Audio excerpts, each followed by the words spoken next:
There we go. Hello, everyone. Well, that's where the camera moves when I move the mouse off screen to do stuff. Anyway, welcome back to some more Pathfinder Kingmaker.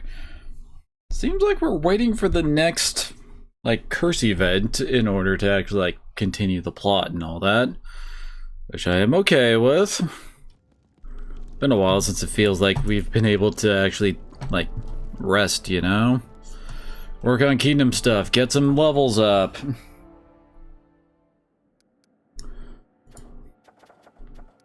I support the high priest. God, yeah, this one. We are probably not going to be able to do. Didn't we?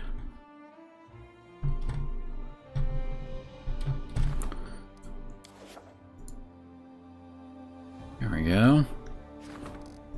I think I'm gonna want to try to, make Glenshire another teleport spot just because it's so far away, you know?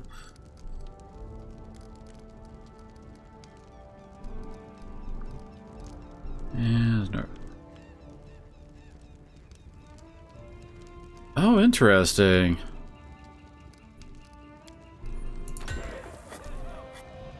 Loyalty and community.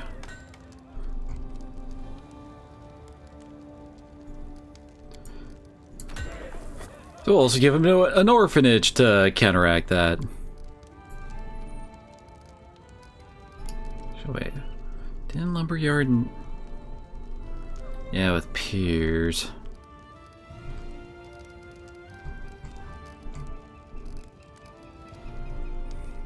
How does the Sacred Grove work exactly?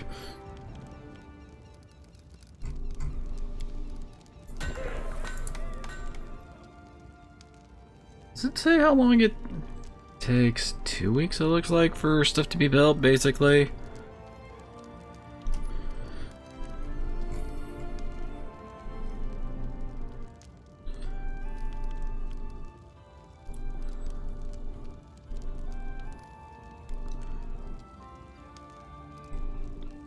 Let's see.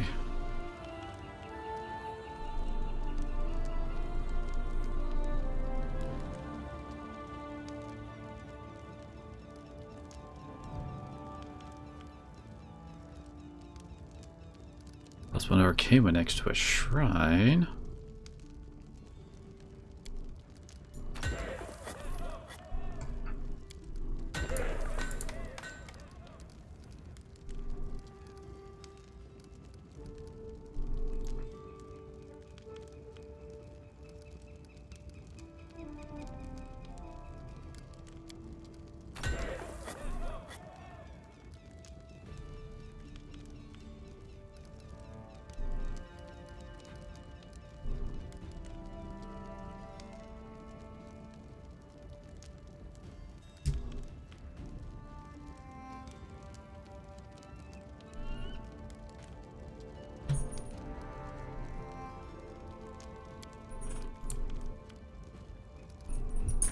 Wait, what? Why can't...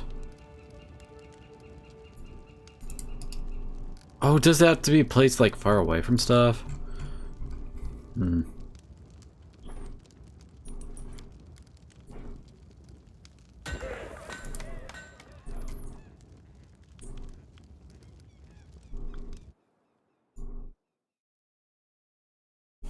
Okay, we got that town building up.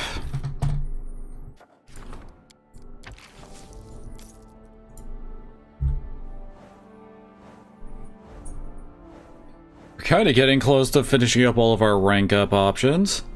Thank God, we really waited on a lot of those, didn't we? And triumph! Hey, nice. The delivery... they descend into the car of these captives, carefully selected for their skill in hand-to-hand combat, engage the slavers, and capture the ship with their bare hands. They brought the ship to shore and provided the true captives with shelter and care. Nice, Jubilos. I approve of that. Sentinel is proven to be an incorruptible and tireless law enforcer. The advisors charged the Sentinel with making decisions. Okay, I wouldn't let him make decisions in court.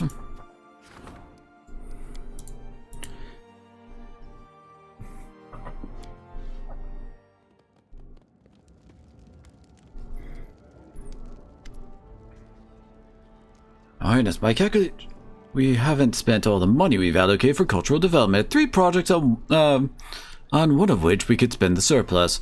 First of all, we can send forth our outstanding violin player who wishes to tour the River Kingdom. Second, there is a provincial teacher collecting the legends, beliefs, and traditions of your subjects. As a third option, we can order a series of etchings depicting your army's feats and campaigns. It's an easy guess, Your Highness, that I suggest you pay attention to the folk wisdom. Yeah, I was kind of thinking along that line, too. I myself am working on preserving tales from ancient times. He's working hard on preserving modern-day tales for our descendants. The one can't do without the other, and both complement each other nicely. Oh, I think it's a nice general bonus.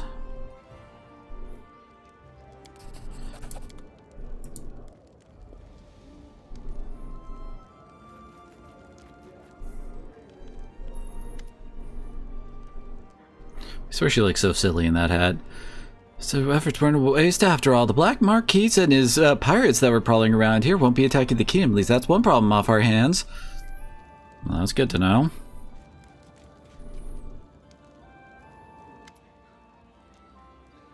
Number of innocents require your protection, Rion.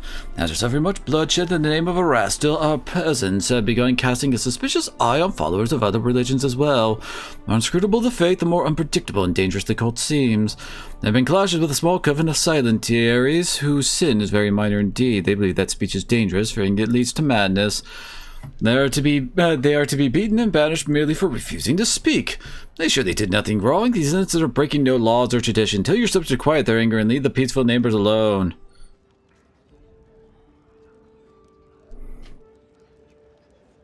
Although it is admittedly our top stat, so...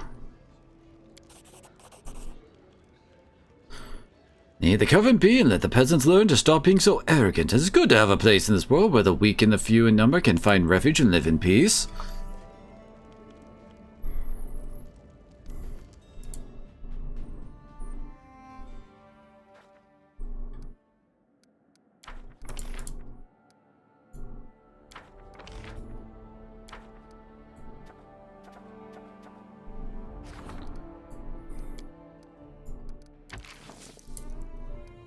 Hey, he's got a 50-50 shot at doing that. God damn it.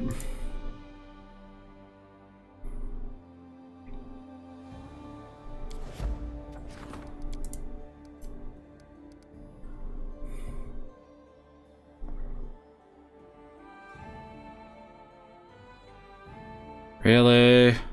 Yeah. Well, we have a week until Amir is available for that.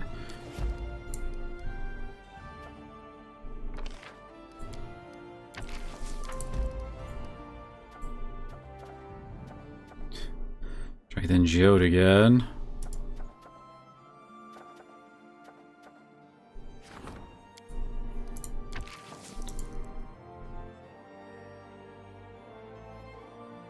Wait, why is -1 from Kingdom stat?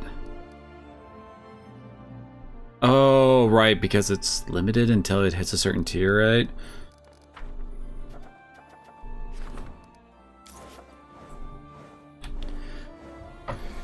I should probably try to take a look at starting up another curse, like, research project.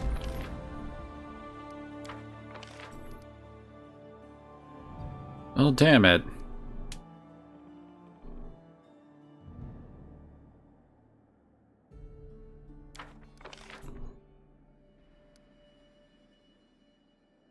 Hey.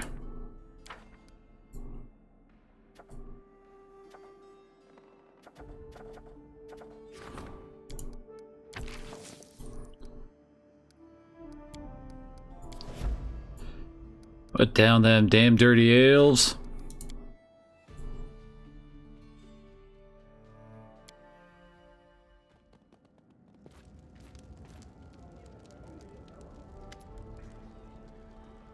A messenger from a distant village has arrived. Something strange is happening there. It appears that some wizard is fooling around. Locals have never met any wizards, but one of them found a strange charm from the swamps not long ago. Showed it to the whole village and bragged of his luck. Lucky fellow now completely refuses to allow anyone to examine the charms, and no one has been able to discover it is the reason behind the disorder in the village. He is within his right, he found it, and it's his property. Besides, the magical interference so far has been harmless. No one has yet been hurt. Atea taps on her chin thoughtfully. I think the locals are simply scared and nothing more. Let's not make something out of nothing and leave the charm to the person who found it. Otherwise, we'll set an example for other squealers. Be buried under an avalanche of anonymous letters. It's only one little trinket. What's the worst that could happen? No.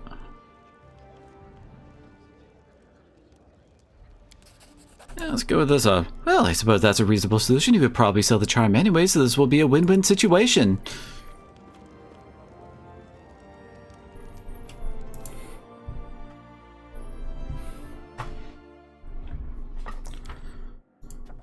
Alrighty. One of the largest temples in the kingdom. However, the halfling is notorious for overly critical attitude towards authority. Should be able to keep things calm before it's too late. Renowned Hematomancer, an alchemist who studies blood, wants to find out how the gift of sorcery is passed down through generations. Now needs to collect a couple hundred blood samples, and she's looking for a generous patron with whom she will share her results. Holy shit, that's a hard one, apparently.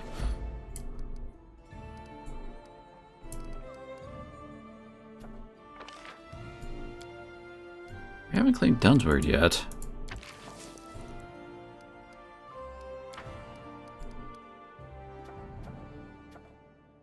The priest, curator, and the counselor.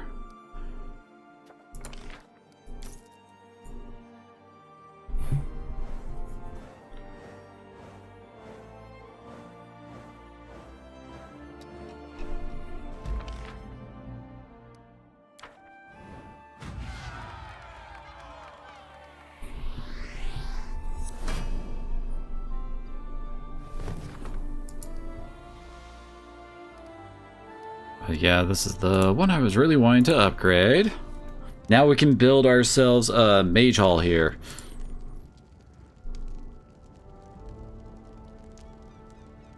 We could actually make a goblin quarters, okay.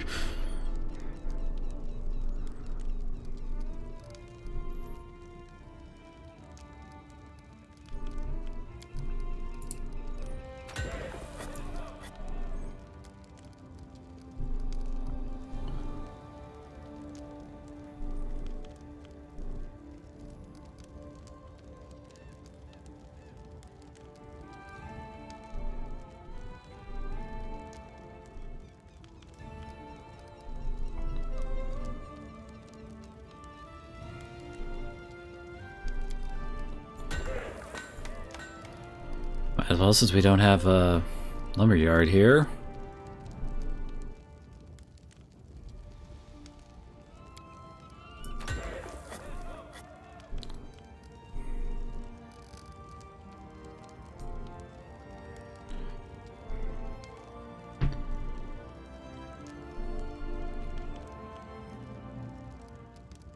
I should probably actually build that in our, actual town, you know?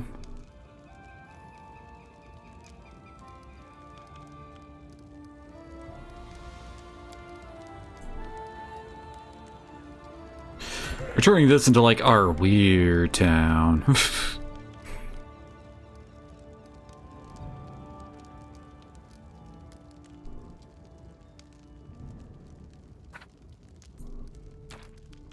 Okay, that can't be upgraded.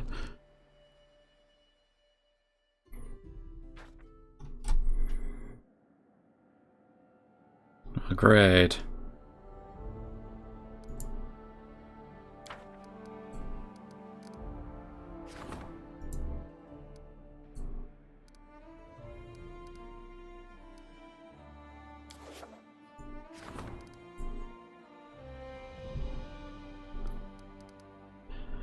Oh?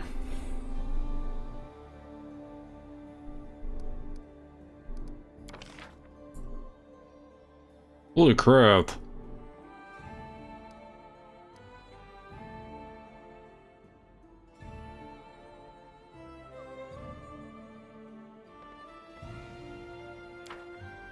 Oh, yeah, that's quite a bit to it.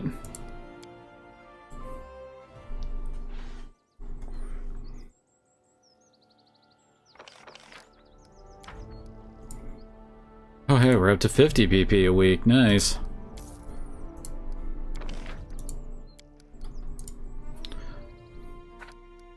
What is it? I want to be near to Town Hall.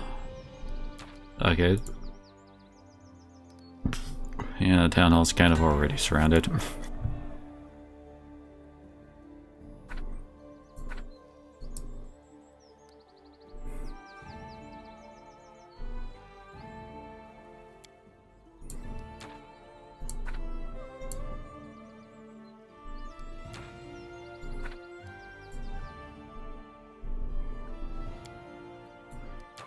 Probably made that a garrison a while ago. Okay, we can't upgrade schools.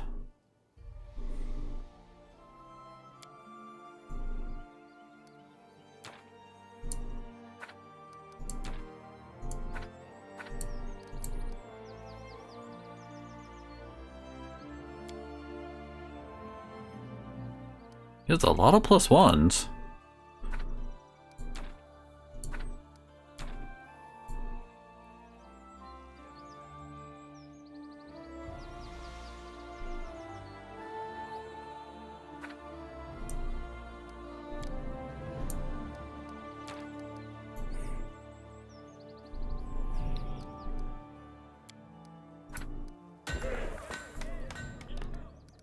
Apparently I'll benefit being next to that.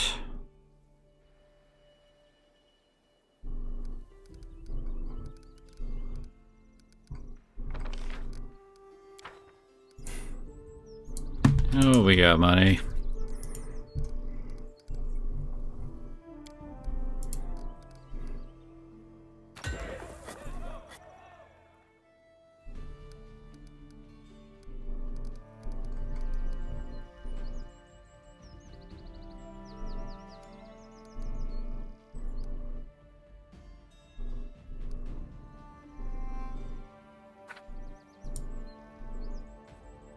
Upgrade to a luxury store. Ooh. And yet that doesn't seem to actually, like, affect our actual, like... How do I put it? Like, the gains we get from stuff. Like, in, like, from the shops in town.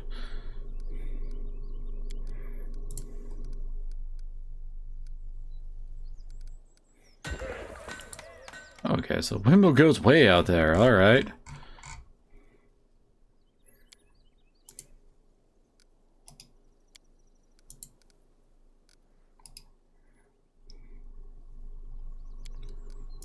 Okay. So this is just me going like, hey, well, we haven't actually built some of this stuff before.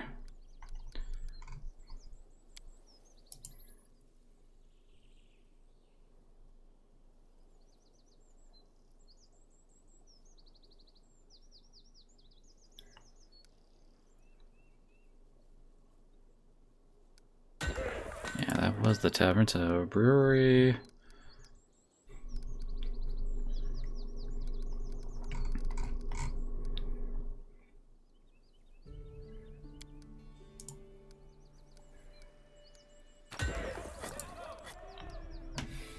Wait, a barbarian arena?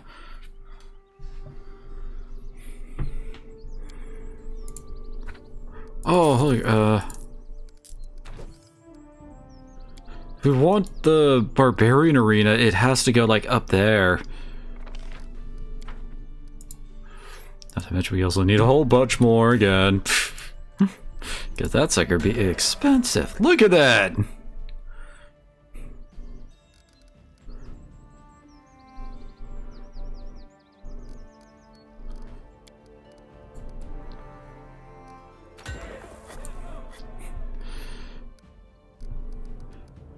Our favorite Gobbo can have a place for his people.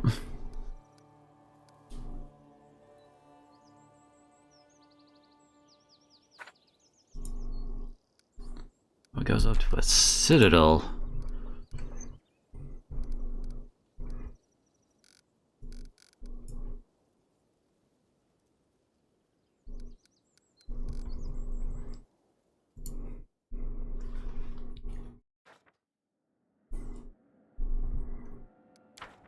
very nice.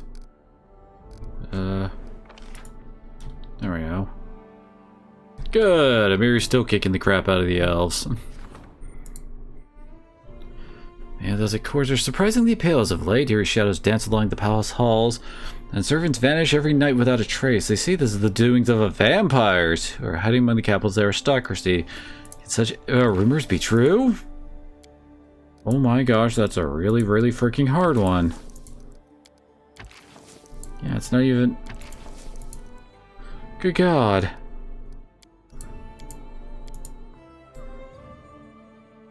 The only way for us to actually do this right.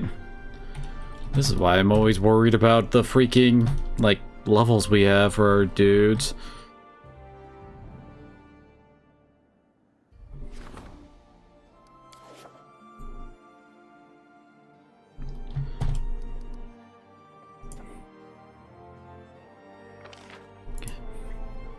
Alive, let the crops and garden flourish among the frightening ruins of the Cyclopean Empire. Okay.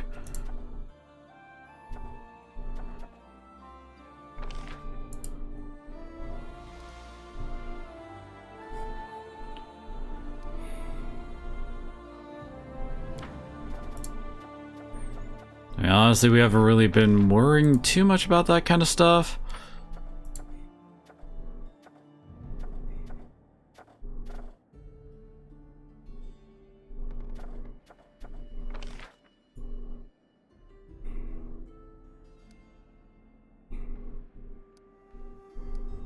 Admittedly, this like encompasses a lot of our kingdom now. Oh, we can't do anything with that.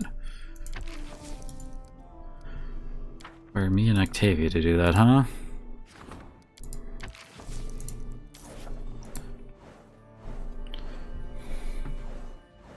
Oh wait, did I forget to do that?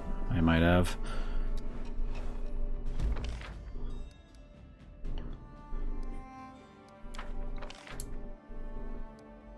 God damn it. Guerrero was unable to influence the young artist. Now one of the temple mosaics displays an embarrassing portrait of the king. He is laughably short of stature and greedily clings to his scepter. We have a scepter?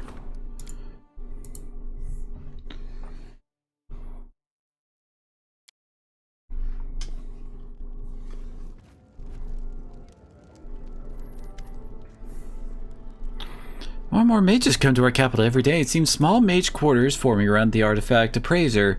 There's new bookshop, new alchemy labs, and now we even have an illusionist parlor. The one can conjure out more dresses and makeup and hairstyles than you could imagine. Perfect for an evening out. Just remember to get back home before the spell wears off. However, there's a darker side to this expansion. A necromancer from Geb is looking to set up shop in your domain. Just to raise undead servants and rent them out as cheap labor. In his homeland, skeletons till the field, cut down trees and mine ore. Elsewhere around the world, necromancy is strictly forbidden, for in order to animate a dead body, one must snip off a small fragment of the soul that once resided within it. Our guest asks you for a license. In return, he promises to supply it with a fresh batch of workers. Yeah, people ain't too happy about it. You know, that makes me sick. He vows only to use those who signed a contract while they're still alive, selling their own bodies away for a few gold coins. There's little doubt this will lead to all sorts of trouble. First, enterprising citizens will buy shovels and develop the habit of paying nightly visits to the graveyard. Then beggars and orphans will start disappearing from the street. No, Riambahu, we must not allow this to happen. Wonderful. I hope that this vulture will leave the capital for good as soon as I deliver him the news.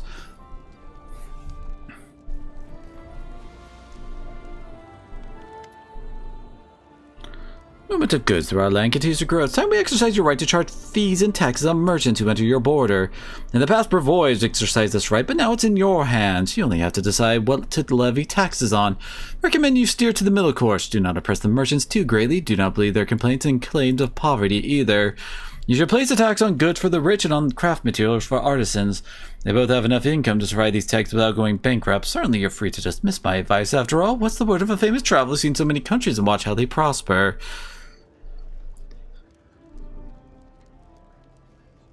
Oh, dang.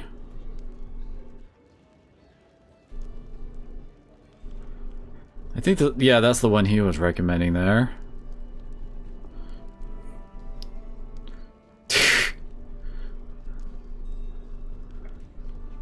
We have to be chaotic neutral for that. I can see you like reasonable solution. Do not stray to extremes. This is commendable.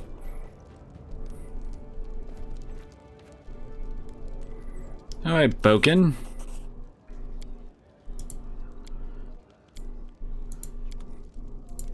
I think this might actually be a way to get us some more of like those alchemist gloves that we have sitting around. And, you know, I keep up. Hinkle breaker.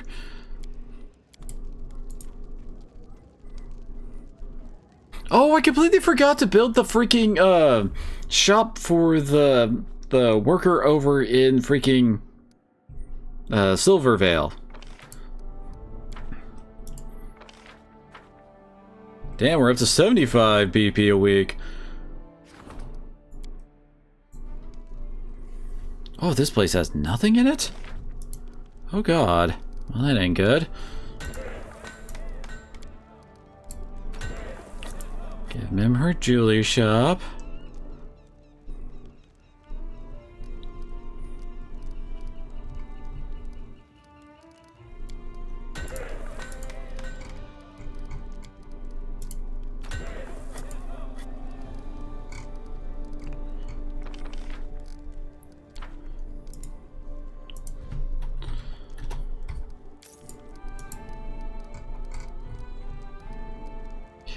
So... oh, we're technically only using up 2 so far.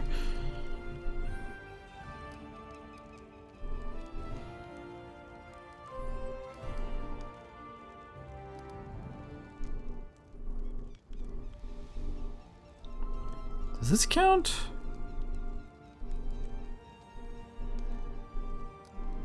I don't think it does.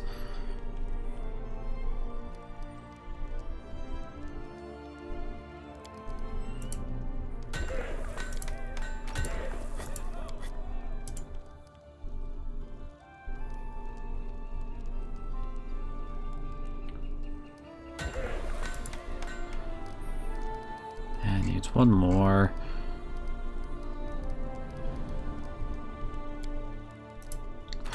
Oh, can we just put down teleportation circles now? When did that get access instead of having to make the mage's tower? Holy crap. If we can put that in every area now. Let's see, here we go, map. Oh, okay, so that's our region upgrade.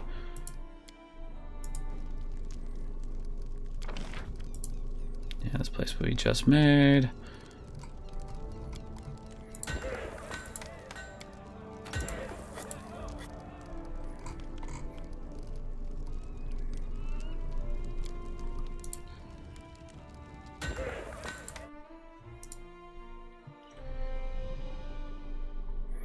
Because holy crap, I thought it was required to be a full-blown town in order for us to...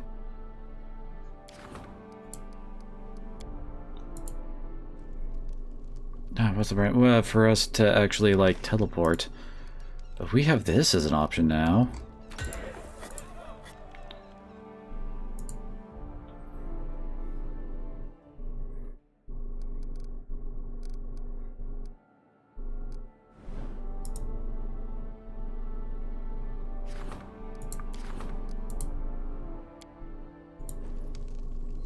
And some of our towns do not have like anything built in them.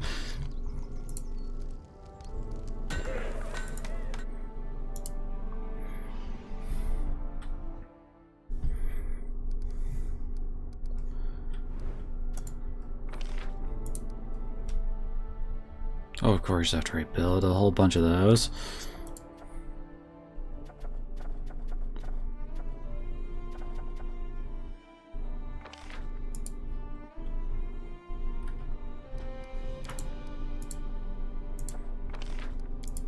Oh, hey, we could straighten up the storyteller. Yeah, I'll take that.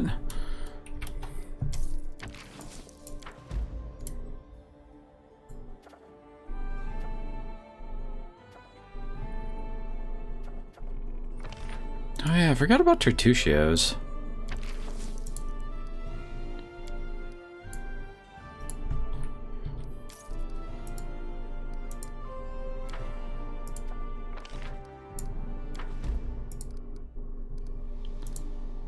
Okay.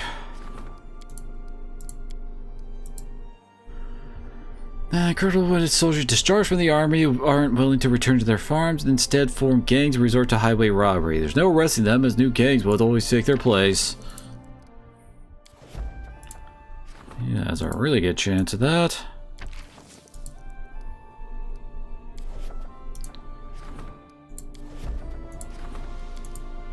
Look at that. She has a good chance of that. Yeah, and he's the one with an actual good chance of the Tracking the Wild Hunt event.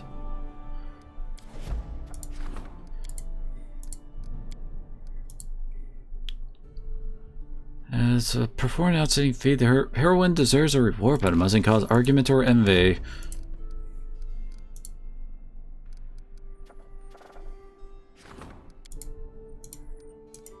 Oh, yeah, he's off.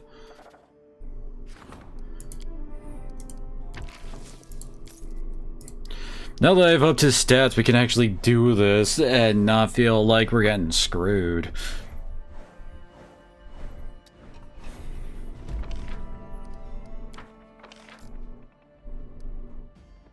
Success!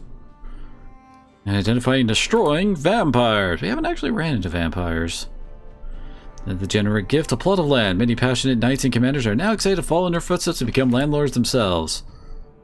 General's idea to return the veterans back to the army has paid off. They became sergeants and instructors and passed their knowledge on to the younger recruits. Their valuable experiences made the army stronger. Officers were present to ensure that the veterans didn't overstep their bounds with their younger comrades. Alright. Oh god.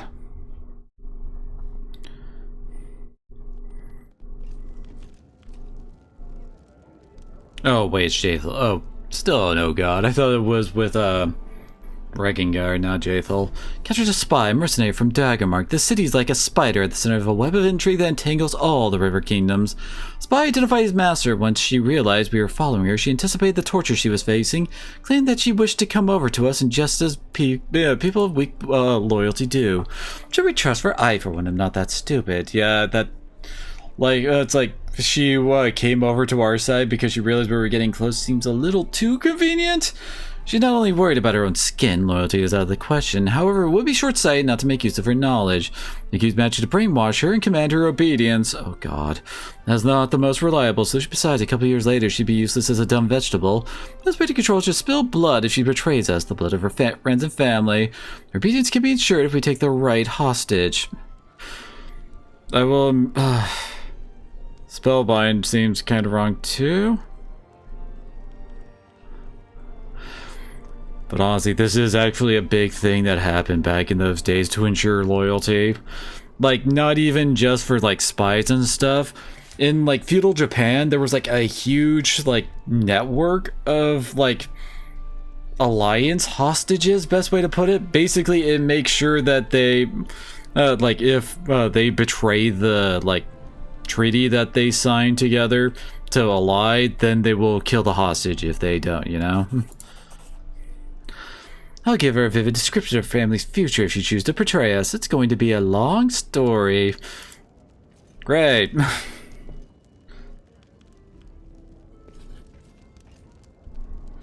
Oh, it is Regengar too. No debacle, Riemba. Someone's whisked away the daughter of her local money bag. Trader swears he'll make us roll rich if we send every guard in town out to search for his precious little girl. To tell you the truth, wouldn't surprise me. She ran off herself. As for the mission, what's there to talk about? What should we care? Just like the idiot just forgot his place. He'll make us all rich? Who the hell does he think he is? We spend more on feasts in a week than he earns in a year. Got -3 military for it. Nice, get rid of the little pig where he can stuff his gifts. Well, at least I got to go along with some of their stuff too, because that can make them, you know, not happy with us. Greeting! Trading your kingdom is so lively that I'm literally overflowing with commissions. It's splendid. The more interesting the challenge, the better. I have been labored long on a special present for you, Your Highness. Mim is the best, isn't she?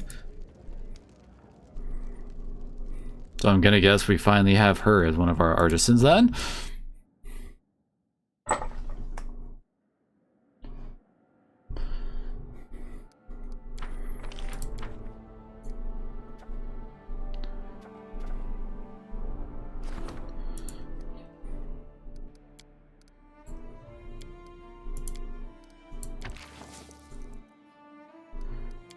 course, this one's a problem. Gotta do that just to make it a 50-50.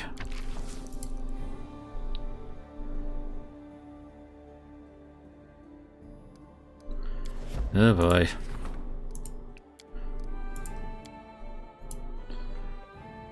Sell dwarven mining equipment to the kingdom. The deal is quite lucrative, for the dwarves never sell such machinery to outside. However, there's a hitch. The equipment they're selling is stolen. Yeah, about that the same odds. Got a feeling.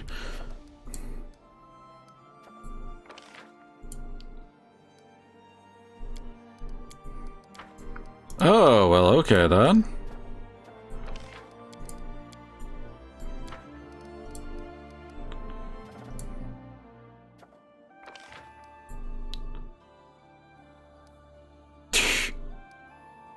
Okay. It's not exactly something I want. It's obvious one, so yeah, we do have time to do this.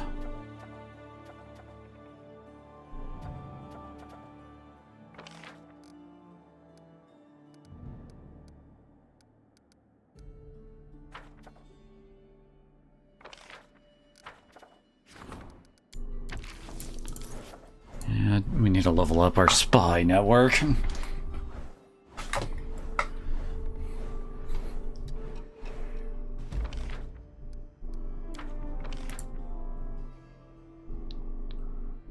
Very nice.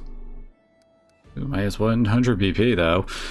Arranged funeral service to commemorate the victims. The government pledged to rebuild the buildings that were destroyed and promised the peasants significant funds for the future development of their settlement. Sure, the victims will receive free education at the capital. The people are grateful that they weren't left to fend for themselves.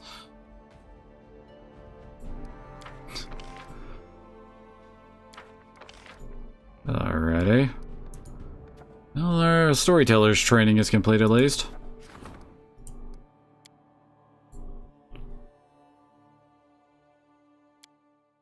Oh no, no, poor Knock Knock.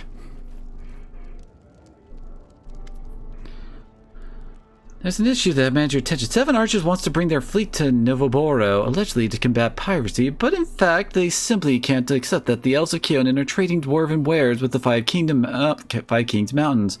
Control over Novoboro would allow 7 archers to collect duties along this trade route. Both Keonan and 7 archers are asking for diplomatic support. They wish to put 7 archers on a shorter leash. Their most recent step is just another attempt to take away someone else's living. They also bring our own fleet to Novoboro to steal their initiative, but it's better we have Keonan as an ally.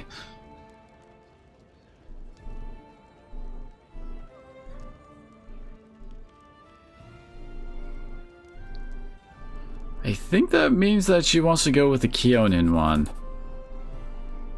Yep.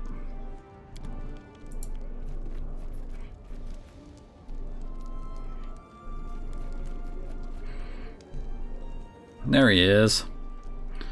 Knock Knock seems to you, notice what seems to be a leather rag in his hand, smells faintly of sulfur. A series of light chuckles travel across the room. The startled goblin, however, doesn't react to your joke. Aw, come on. Was once my war in the village. King once ripped it off my head. Beat me across the skull and face with it, then used as white rag, then hit me again. That was lost long ago. It's a challenge for ruler of tribe. The king has come back for me. But cap looks strange, smells strange. Why now? Where it come from? Goblin come here, drop it off?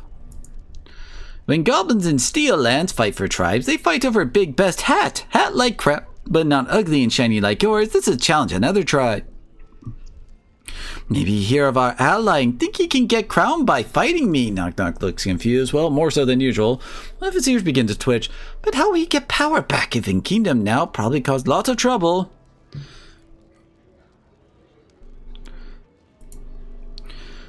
Knock Knock nods and leans down, then with a shaking finger turns the cap over. On the inside you see a map scrawled in red.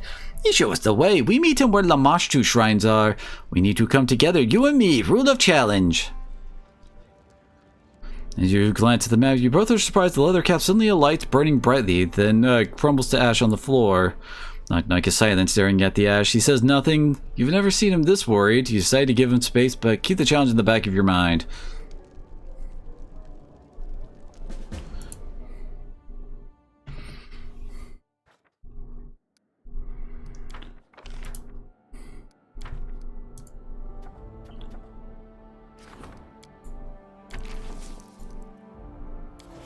Oh yeah, he can do that. Oh, dang it.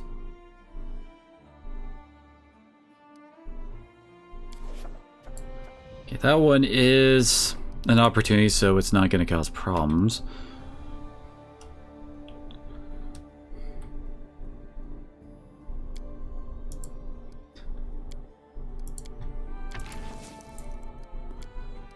Oh god, yeah, this is kind of a tough one.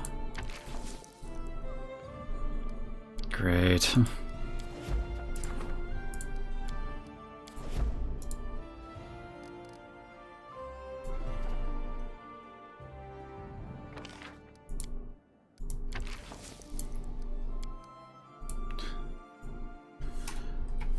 I need like 20. Oh.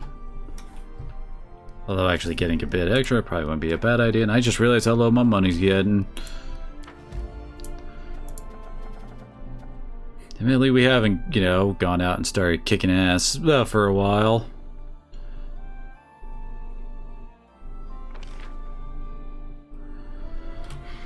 Alright, everything we have is above 3 now. Nice.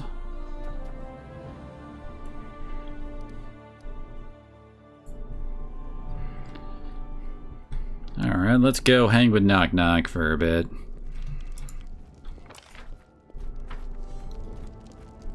All according to plan.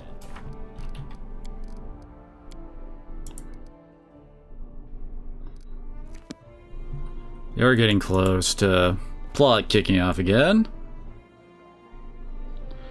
Thankfully, like I said, we are starting to reach... Whoa. That was a zoom in on accident.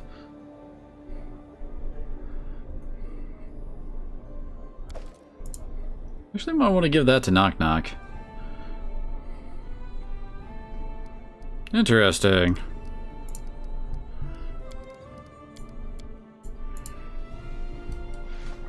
Pretty sure Amiri would love that +2 attack, 2 attack, which is kind of like a 10%-ish attack boost, like accuracy boost.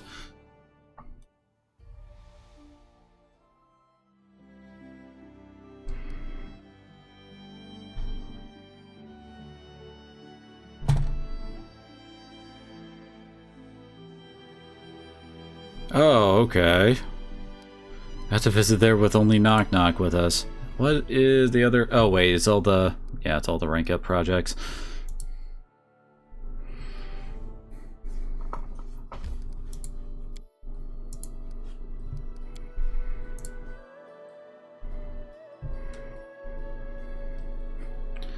And my city's turning into a booming metropolis now. Especially after I just loaded it up with a whole lot more stuff.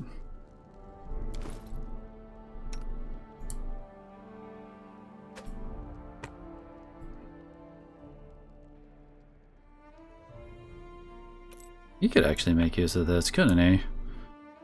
If we're going into, like, a boss fight where we have to bring him along, you know?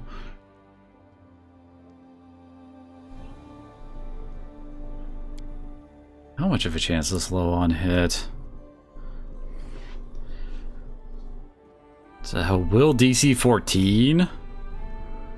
Not exactly great numbers there.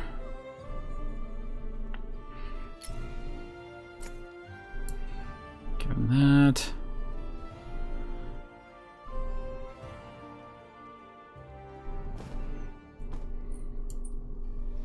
Nope, that does not actually help him much.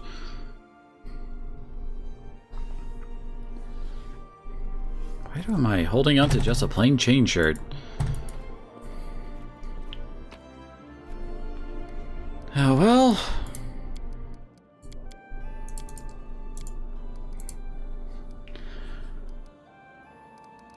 Oh, wait, what? Oh, holy crap, okay.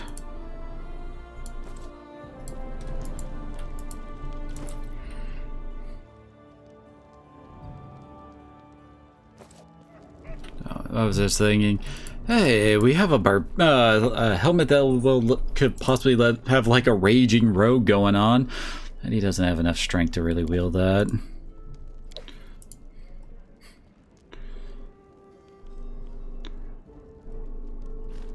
Oh, most of our weight is this. There we go. Thankfully, we don't need to worry about it right now.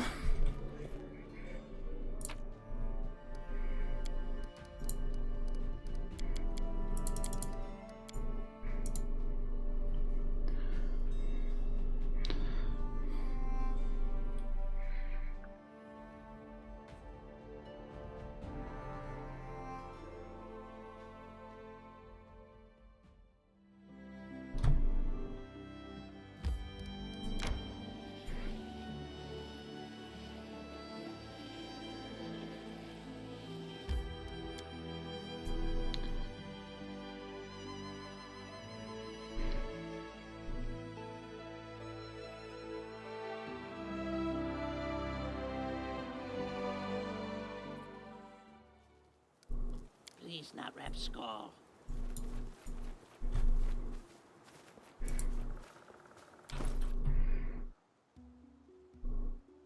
Remember what I have equipped on him. Well, they ain't bad.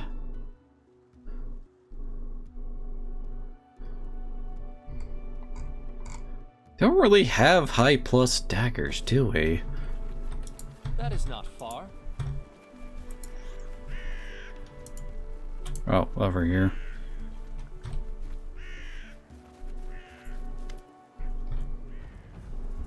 Knock looks around, uncertain. You don't see anyone, no goblins about. No sign of a goblin camp either. Something feels wrong. Strange feel in the air, and that hint of sulfur like you smelled on Knock's cap in the throne room. This is place, but King not here? Knock sounds slightly relieved, but he still looks ready to bolt. Knock nods, and as he does, you suddenly notice the surroundings melt away into trails of acrid smoke, reveal a number of goblins' weapons at the ready. Still, while their weapons are drawn, they do not attack. They have a curious light in their eyes you haven't seen before, and it takes you a second to realize its determination. They don't look scared at all, merely standing at the ready as if awaiting the command to attack. As you take in your new opponents, a familiar figure emerged from the tree line, but walking strangely, as if fighting the urge to hunch down on all fours, almost feral. The figure looks to be the Goblin King you recall, but something is wrong with him. Like someone tried to cram a larger creature inside his skin. Tufts of fur, like that of a wolf, peek from his rags, and his eyes, rather than dull and soft, seemed cold fire in them. He approaches, then stops, his face peeling back into an almost demonic smile. This is not the king, but some creature wearing his shape. He gazes at you, and you feel your scalp rise. As he speaks, his voice is rasped like knives being dragged across a metal plate. Which of you was once ruled by this ragged shape I wear? The sooner your blood coats the ground, the sooner my debt here is done. All you cattle smell alike to me when you walk or roast on a skewer. The king snarls, I am a bar guest. I was summoned at the behest of a fae to defeat an ally of one who claims this land, weakening this false king when the time of reckoning draws near. She said it could be any I chose, so I chose the weakest one at your court, if only to fulfill my debt all the quicker and leave this wretched place. The price was that I had to take the shape of this humiliation. The power guest growls slowly and suspiciously, then to your surprise answers in a clear, precise speech. When one of the allies of the pretender to the throne of the stone land lies beneath my feet and their blood feeds the ground, I am freed instantly to return home and leave this vile plain behind me. I was told you were to be left for her. I care not why, but should you cross me, I have been given leave to slay you as well, it seems. She wishes you to suffer longer than this one, it grinned wolfishly.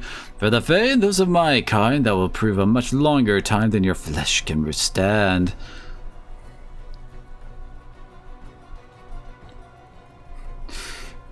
Really?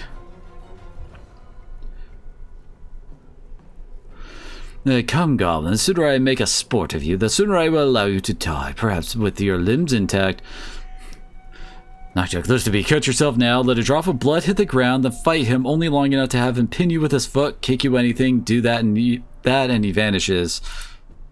Let him kick me, not sure I like this plan. Wasting no time, you grab his hand, keeping it from view of the Barga, slice it enough to let blood fall on the ground. Knockjack stares at his bleeding palm until you forcibly curve his finger back into his palm. It's best by saying this without more bullshit. Well, you might get hurt, but forget it. Go.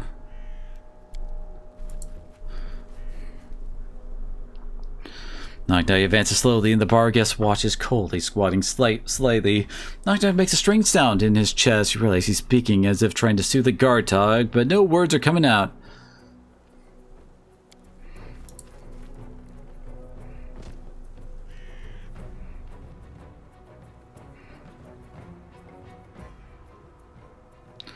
About to reach the eager bar guest, Knock Knock stumbles and falls face first into the fire. Screaming, he howls and begins to jump in place, waving his hands in pain.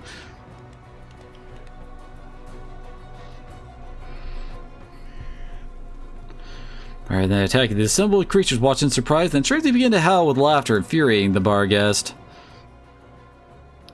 Darling, the king leaps forward and knocks Knock Knock to the ground, then begins to kick him a few times. You was to see one of Knock Knock's teeth fly free from a kick, arcing through the air. Manages another screen cut off as the bar guest grinds his foot into his face, extinguishing the flames into screams. The fortunate goblins put out. The bar guest glares at the surrounding creature and then gives a snarl. Their laughter falls silent, all except one. A new voice, a little shaky, but one you recognize. Me beneath foot, blood on dirt. Promise to mean flower lady gone. The bar guest freezes in shock, then he suddenly vanishes, leaving Knock Knock alone on the ground. The surrounding goblins blink as if a spell is removed. Their shock won't last long. Wait. Yeah, I was about to say, isn't he supposed to vanish now? Knock Knock is picking himself up, but it's clear he has no idea what to do next, oblivious to the potential threat waking up around him, still rubbing his face to brush off the blood and ash, and he's starting to glance around distractedly looking for his teeth. The surrounding creatures jump at your words, including Knock Knock. He then watches as the eyes turn to him. Then one at first, then more. The goblins begin to strike the butt of their weapons against the ground slowly, then faster and faster, doing 2 quick strikes, a pause, and then 2 strikes more. Knock Knock looks enthralled. He does quarter turns, looking at all the goblins worshiping him, his jaw agape. You notice he's still a bit unsteady and swaying slightly. Knock Knock follows your gesture, and as he turns, but already unsteady, he twists and falls again, collapses to the ground. Drumming falls awkwardly silent with a few gasps, then laughs from the goblins. To his credit, Knock Knock picks himself up and dusts himself off, then the drumming resumes. His ass smiles as if he's not certain of his own success. Not so hard. Tell you, mother, a beast watch over me. She not let another beast get me.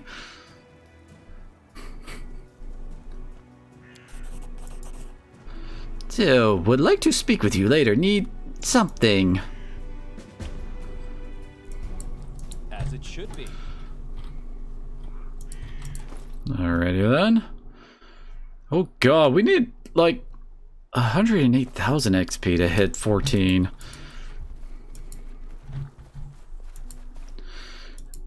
I'm beginning to wonder, how the hell long is this game?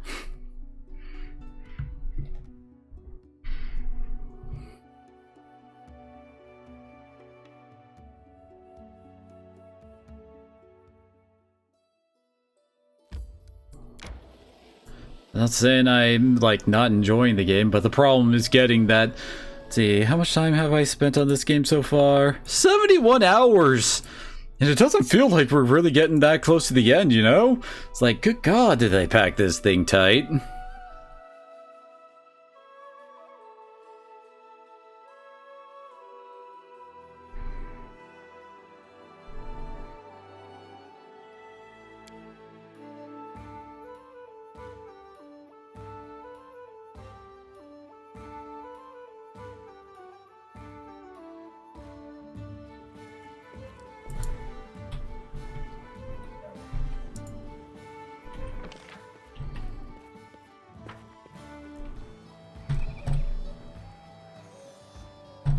Oh, there he is. Doesn't look up at your approach. He taunts you over heart and thought. One of his ears is even twitching slightly at the effort. Been thinking about being a hero. Knock Knock can even be a hero or not. You are Longshanks and Halfshanks who speak poorly, mingle words, base he gives around, but you make big stride, foundation, build big city, even if cities smell bad, do great things, and Knock Knock does things and they seem small, ridiculous. Want to do what you do, but asking how?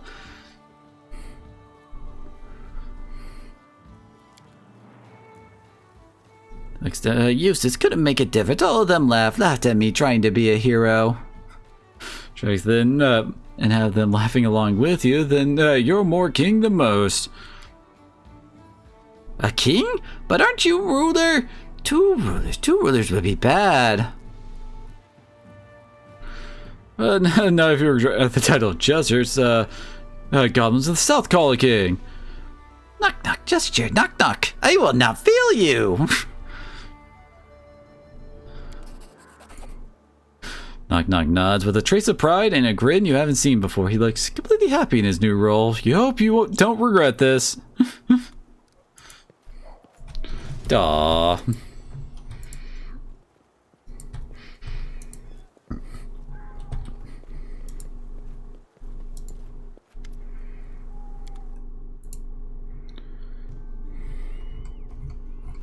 Seriously, I keep like upgrading things and we don't really seem to get new stuff here.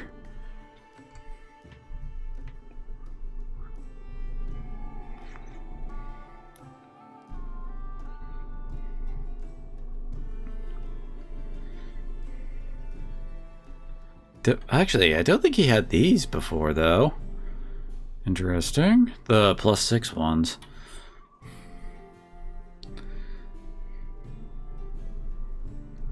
But seriously, dude, could you actually, like, start selling healing potions again?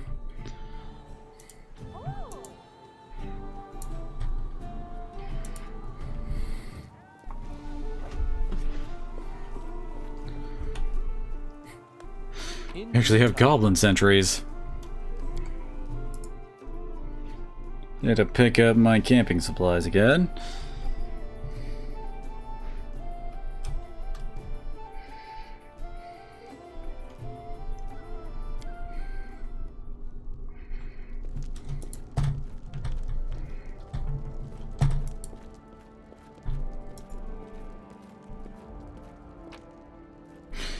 Little puppy still wandering around over there. Do wish that, like, in town we would have the option to, like, sell off our stuff in our stash if we wanted.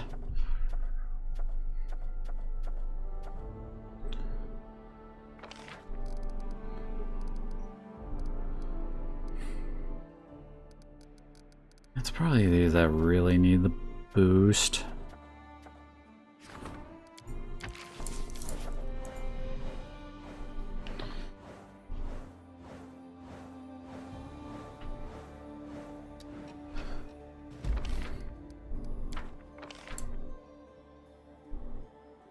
Dang it. Damn it.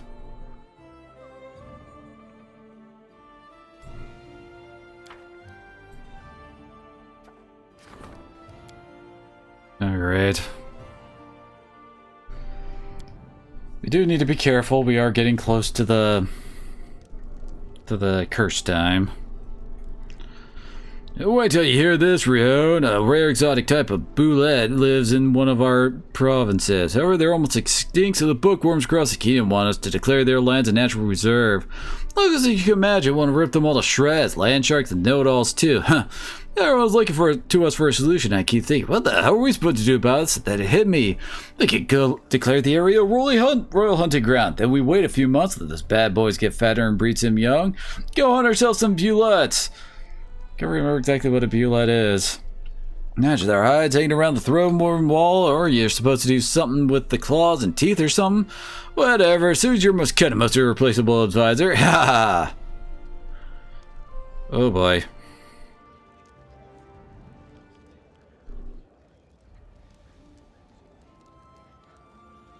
Oh god. I really not like that. We really don't need our citizens getting more worried. Ooh, an amulet. So, ring amulets and headbands, huh?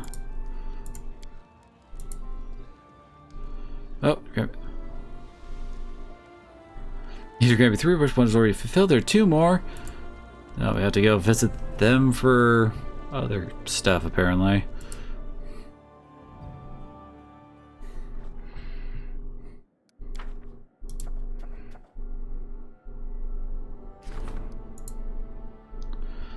As becoming an pet state, they're spreading rumors advocating against the king. It says that these lands are governed by a criminal whose regime must be overthrown, whose land should be reclaimed. Hypervoice statements are undermining the king's kingdom's legitimacy and casting it as a criminal. Oh, hey, we are actually up to stable again. Nice. We got that up? Oh, because we boosted the stability rank. Alright.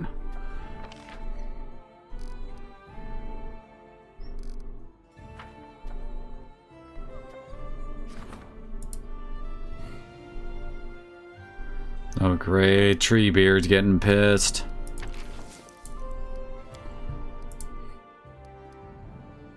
Good God, why do these keep getting harder like this?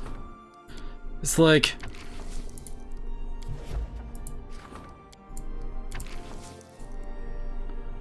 Seriously, do I have to lower the difficulty again? Most of our guys cannot handle this, and we don't really have many other ways to, like, do this? Like, seriously. Wait, it's still 21?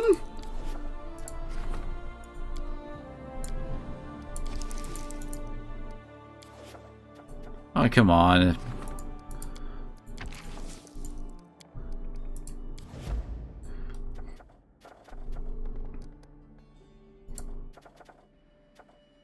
The warden.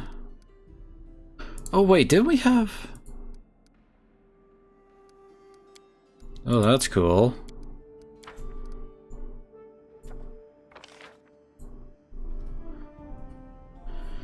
Oh, well, let's just, like, roll with advantage. Like, good God, that is kind of expensive. Isn't he busy? Yeah, he's busy. Curator isn't.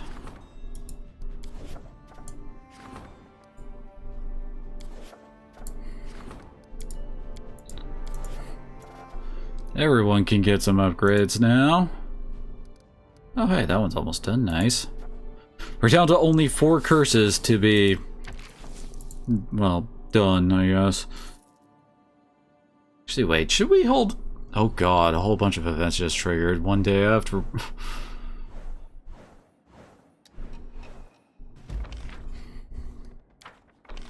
Their stability is 5.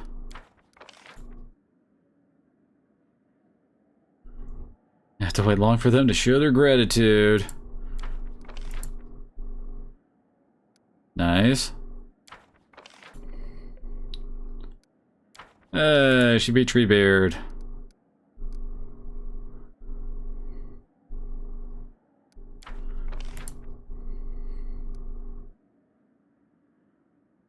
Were nothing but corrupt opportunities. They were more than ready to accept a bribe, and the treasurer servant first obliged, then turned the deal around and blackmailed them for it. Brave Intelligence has gained several new agents who are widely known to be patriots.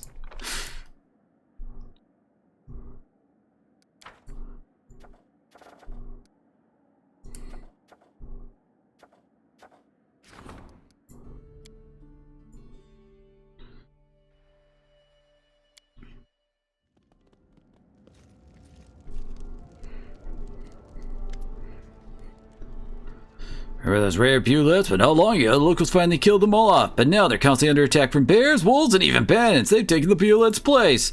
By the way, there's something else. The people of the capital are complaining again. This time, slums on the outskirts of the city. They stick to high heaven. Hordes of rats piling out of them every night. Every thief and pickpocket in town is a hideout there, so they say. Far as the last part, that's definitely true. Me and my boys could have a much easier time if let's tear these dirty shacks down and drive off all the scum that lives there. Of course, some think the district could be cleaned up, but they're crazy. You could spend a mountain of gold building it up, but in a few years, it'll just be turned back into a slum again. Let's see.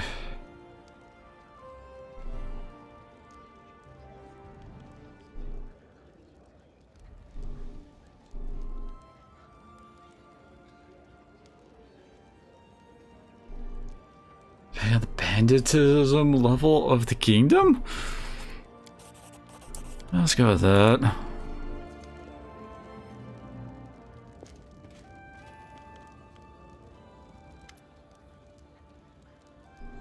Two clans from the swamp are arguing over a meadow. Solid, fertile ground is very valuable in the marsh, especially when you have so many mouths to feed. Clan elders decided to determine the owner by a long-standing tradition. Here is the essence of it. 10 armed men from each clan will face each other in the meadow. First clan to lose all its fighters will relinquish its claim to the land. It's a cruel tradition, but they've been following it for many generations. If we prohibit the tradition, it'll make them angry, and they'll seek to sell their score by other means. Their way of life shouldn't be disturbed. Okay. Trying to cancel a centuries-old tradition by decree would be like trying to empty their swamps with a bucket. It'll be many years before they are prepared to change their ways.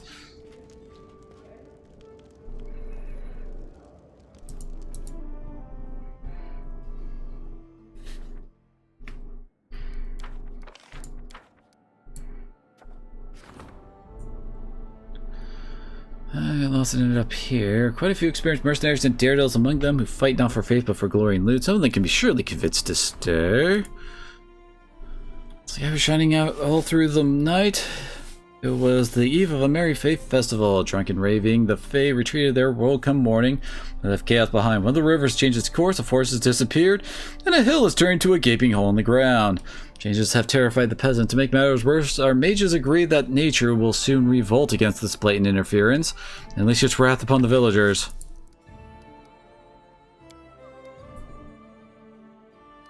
Seriously, it doesn't look like the game has gotten any easier here after lowering the difficulty. In a difficult situation, he faces war, but he has no means to wage it. He asks that you provide him with soldiers for his mercenary army. He offers is generous, but our soldiers' lives worth only gold? Is it worth the risk to make our country more vulnerable by sending our... Yeah, I mean, that is pretty iffy. Oh gosh. Amiri's the only one who actually has a chance of succeeding in this event.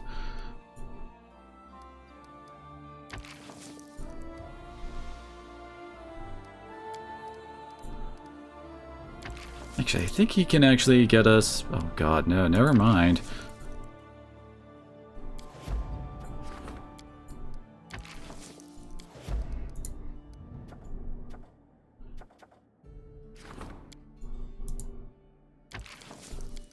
Yeah, she could use a boost, it seems.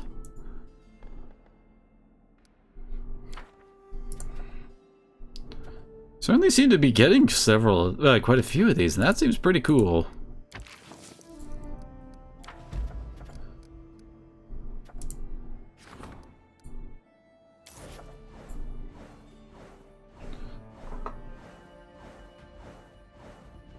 Ideally, that'll be another curse set down.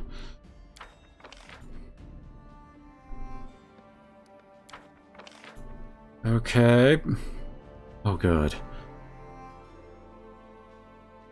I repair the damage. The spellcaster return the river to its former bed, raise the hill again where it used to be, and address the other problems.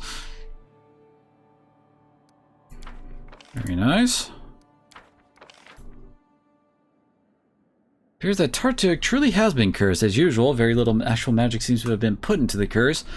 How such a meager magical force could have such a binding and dramatic results beyond comprehension.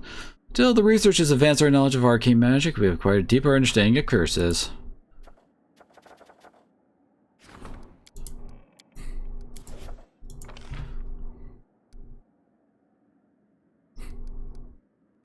Oh god, yeah, we'd have to...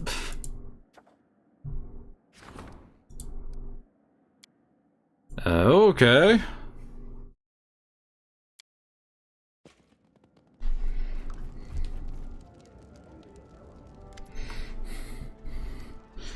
You do remember a little adventure with the Fey Lords and their inconsequent debates? Damn them! Before you ask, by damn them, I mean both the debates and the Lords. Anyway, I've been thinking about that dreadful verbiage we received as a reward for the trials. The answer to the question about the fate of the gnome race.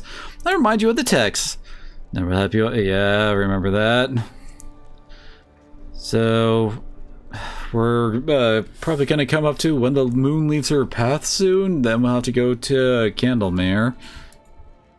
Not a single reasonable creature would spend valuable time solving this sort of phrasements. If only someone knew how much effort it required to treat the matter seriously. But it paid off. It's obvious the part about open the road for the ancient dead men and the black feather messenger refers to Willis Gunderson, who awakened Vordkai. This, guess, led me to think. But he was born twice and would be defeated twice refers to Armagh. Exactly, we could have known that at the time of the debates because we hadn't even met Armagh yet. Which makes me wonder who this respective host might be, but that's neither here nor there. So what do we know? The riddle recommends we start looking after the twice born is twice defeated, and what happened?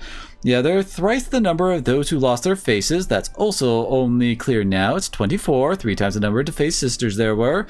But the rest, what does it mean when the moon leaves her path, and how does a dozen times and a dozen equate to 24? I'll have to study some astronomy reference books and write to some Prince of Desna that I'm acquainted with, probably about some rare celestial phenomenon. I meant to ask if ask you to deal with the first part of the will, the one about Willis Gunderson. Remember the riddle? We don't need to find him or talk to him, just read him.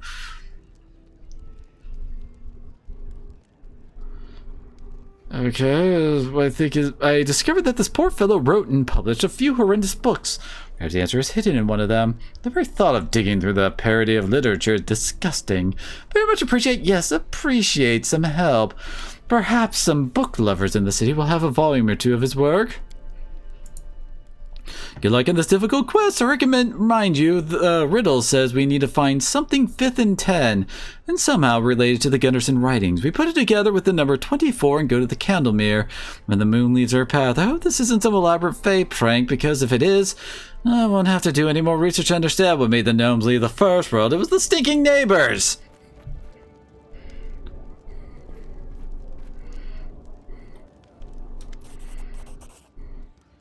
Bombardier's utility belt?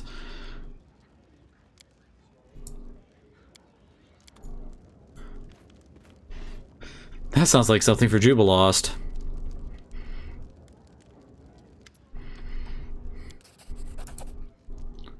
Warhammer of Hatred.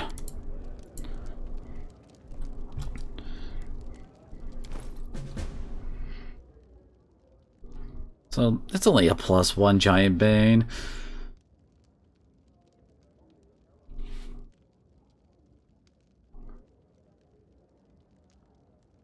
Holy crap, that is actually kind of nuts. Especially since, you know, a lot of my damaging stuff is fire. Oh, but it would go over the belt slot. Which, you know, is kind of important for stat. Although Melee's only getting +2 con from his. Guess he can take his, take that for now.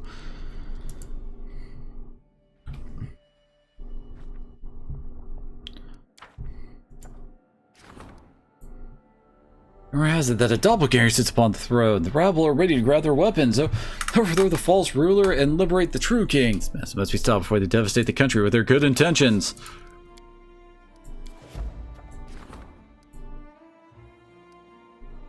We already have one of these. One of their own renowned monster hunters perished in the king's domain. Together with an invaluable family relic, Lear the clan requests permissions to find his kin's remains and return them to his family. Every priest of Abadar has passed away. Now the clergy must elect a new leader. If any of the canons could win, thanks to the king's support, their gratitude would be immeasurable. Looks like that might be a Jubilost one. Oh, and the circus is back again. I would like to support, do the support the treasurer thingy again.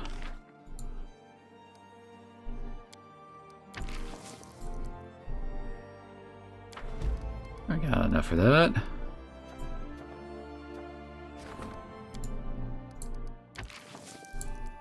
Yeah, we have like no chance outside of Jubilost, and Jubilost is the one I'm wanting to use for stuff.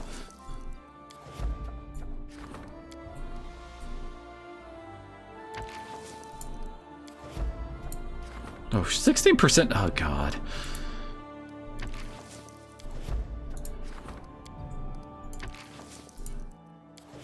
It's an opportunity. It's not going to hurt us if we fail.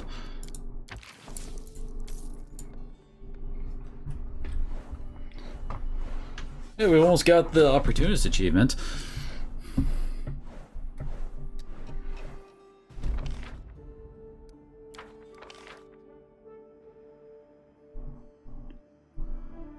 Oh, we finished the scouting one finally.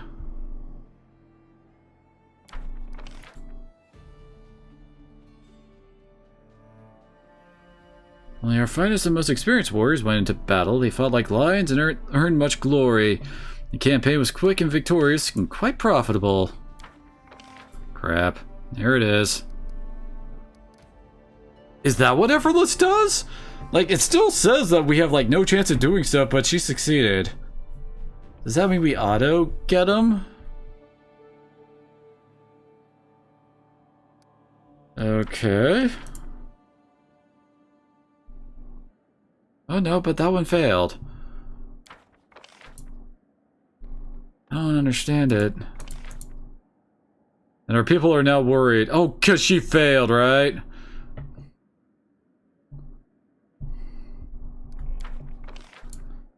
God. I have one bit of good luck and everything else just went to crap.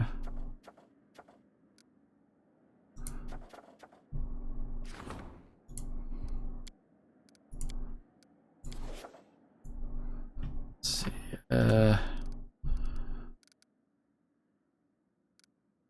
25 days. So that's actually 11 for us.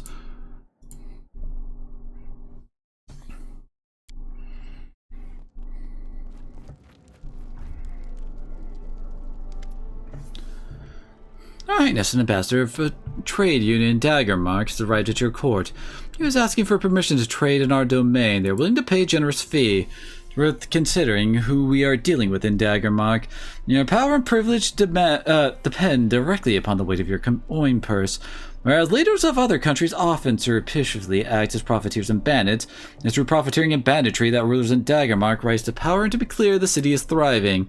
I often hear praise of the intelligence and business acumen of Daggermark citizens, but never any praise of their honesty or ethical perspective. It's up to you to decide who you make deal with. I don't mind playing this little business game we've been offered. Oh boy.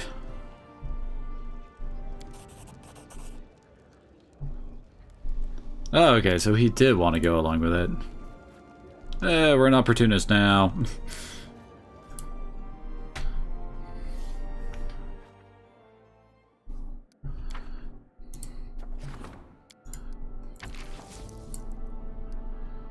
Oh god.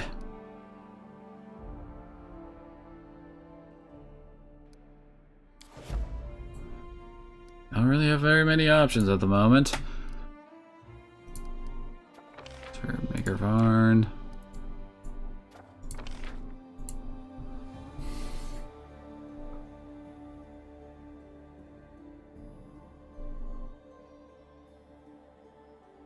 Okay, yeah, we do not have much.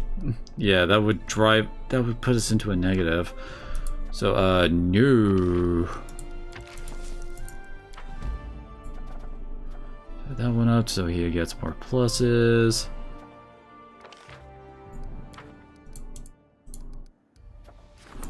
Fortunately, we're not going to really be doing any more rank ups.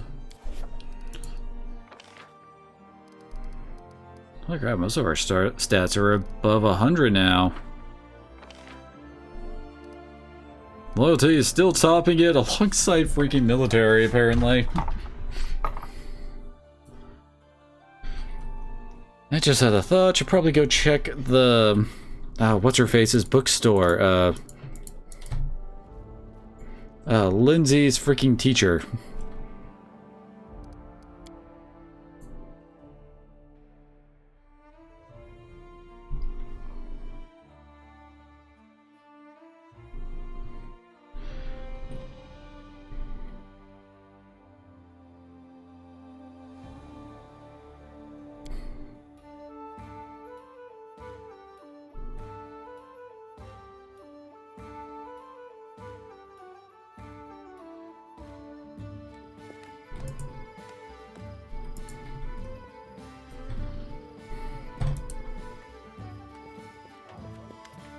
Tessie, that's her name. Pardon me, your highness. I once took a couple of his books with me, and I dragged them around for 3 years till someone bought them for a pittance as kindling. Won't be easy to find the work to that scribbler. Maybe someone in town has some? I guess that means no?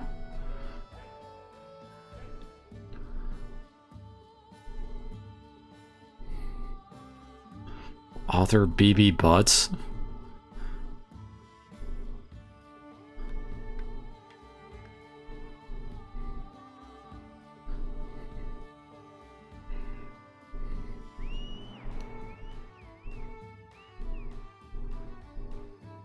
Theobald the Insightful. Wait, Hastaff? Isn't that the guy who was, like, hanging over as one of the merchants?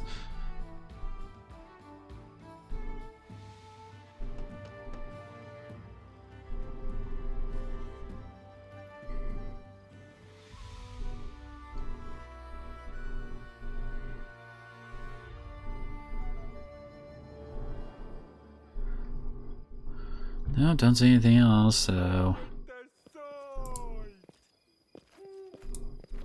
What? Just heard that random yell and it's just like, huh?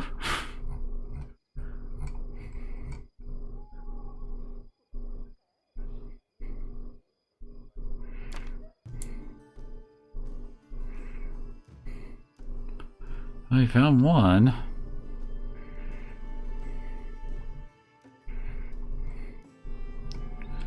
Hopefully we only need one?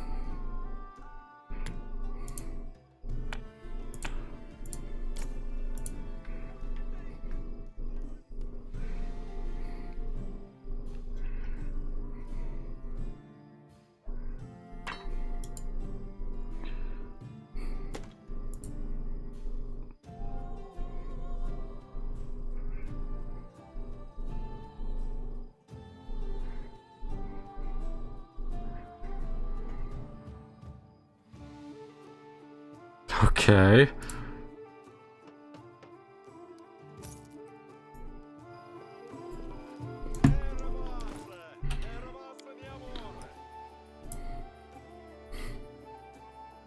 The content from the other page 2, prologue page 36. Adventure 1, the fearless rescue of a lone tempting beauty. Adventure 2, visiting the beauty. Skillful illustration. Adventure 3, running from the beauty's enraged spouse. Adventure 4, hiding in the catacombs. In the corner of the tavern, page 500. Recipes of food and drink studied by the author during his attempts to hide in the tavern. There's 80 pages of that. Adventure 6, seeking the rescue among artists at the traveling circus. In the tiger's cage, running from tigers, failing to escape tigers. Elevation from tigers by the servant of the beauty's spouse. Reunion with the beauty, a long conversation about valor and honor, a proper farewell, which takes about 240 pages. Epilogue, author's parting words, page for the author's autograph in case you were lucky enough to meet him, page 1500. Good God. That's a bit of a long one.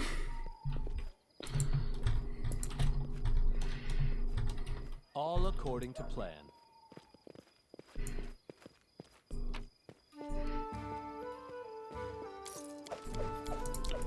Oh wait, that's from Kaise's place. Oops. Where everyone's A-okay with me taking anything from them, apparently.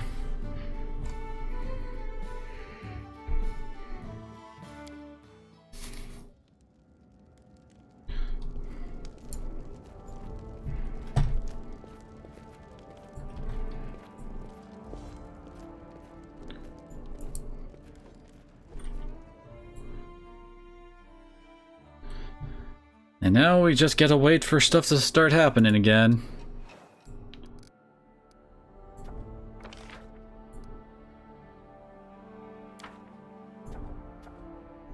Oh, it doesn't do all of them, it just like gets like a couple of them, I guess. A golem wants our attention, huh?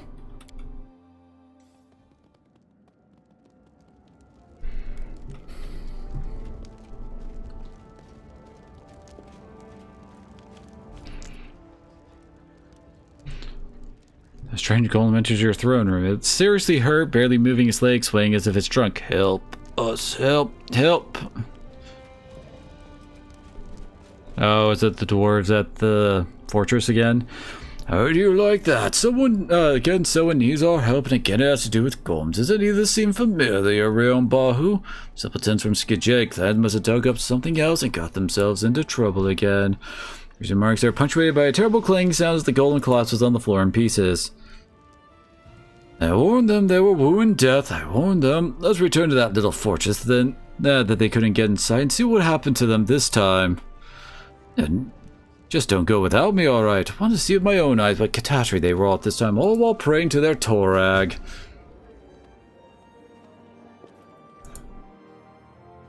I guess something we can do while waiting for stuff to happen.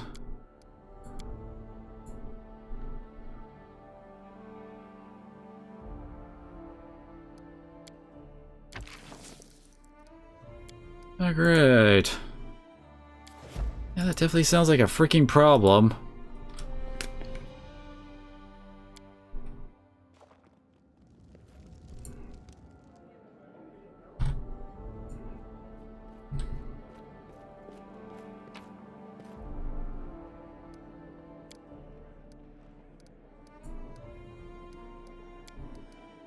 Alrighty, and of course now our group is going to be like in a really funky order until we get into an actual fight and I can reorder everything.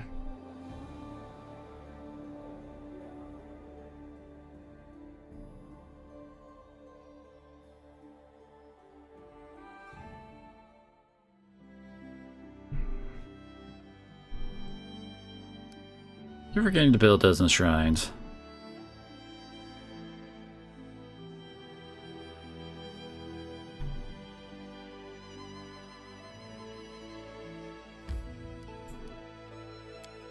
Oh, whoops. Teleport to Tasselford. Holy crap, yeah, we have one hell of a teleportation network now. Nice.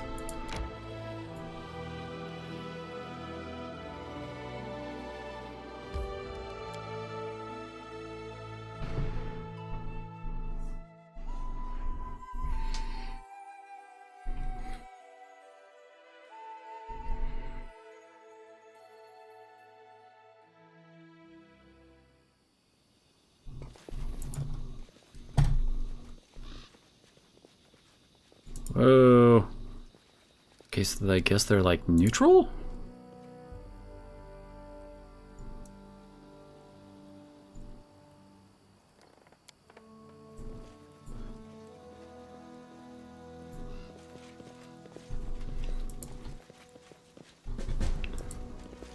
Oh my gosh.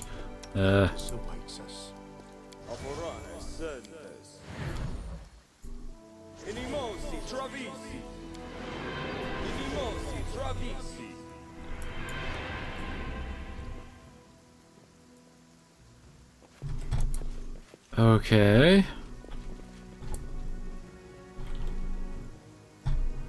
Ramon's down where? Oh. Can you make an epic pose? Ah, crap. I need inspiration.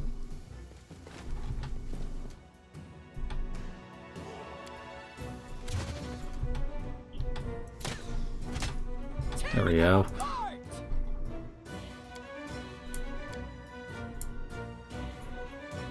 Aren't they spell immune? Yeah, it's spell immunity.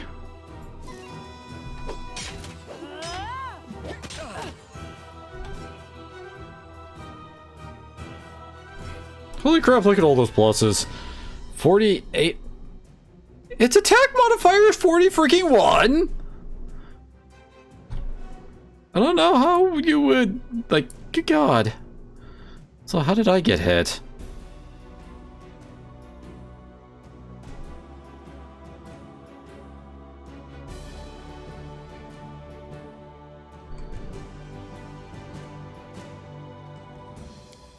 Okay, destruction this.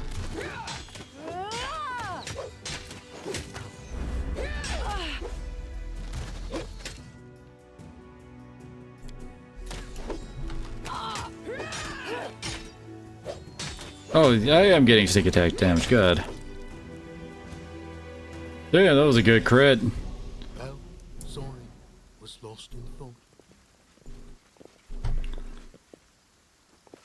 Gonna have to deal with a whole lot of golems down here.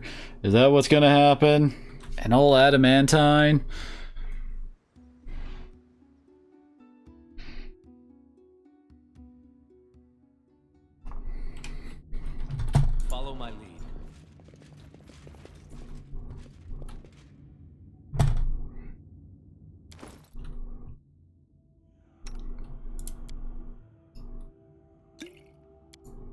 Holy crap, she's almost up to 200 HP.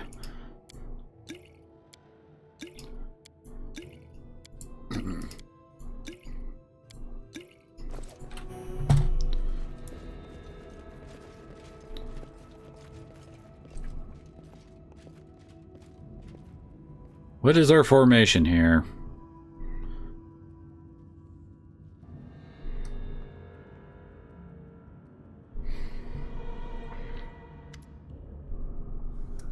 Beyond the open gate, you find a strange room that looks more like a workshop than the entrance to a fortress. Across the room by the far wall, there is a metal throne. In front of it is Jarmold. Oh, okay. Who you know well. In one hand, he holds a steel scepter, and the other a sacred symbol of Torag. The paladin's face is ghastly, and he's barely breathing.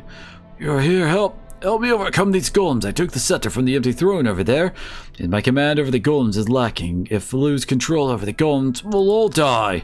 I told you it ended like this, but you were dying for a legacy, and what is that legacy worth? An army of golems. Was it worth it to come all the way just to meet your death? Would it have been easier to choke to death in your mountain at home?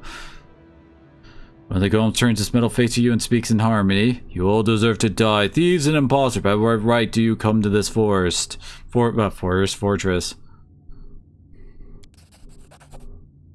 Not Skajeg, they are nameless cowards. Only I, Ophel Skajeg, am worthy of bearing this clan's name. Ophel Skajeg? But you're my great-great-uncle!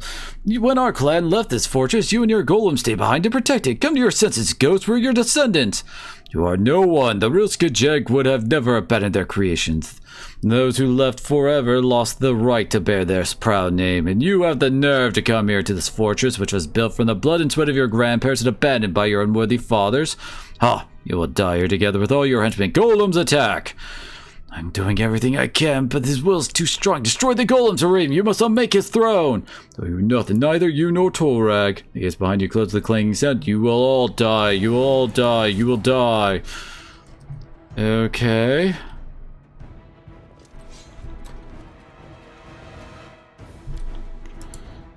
So let's see. Yeah, she's properly raging.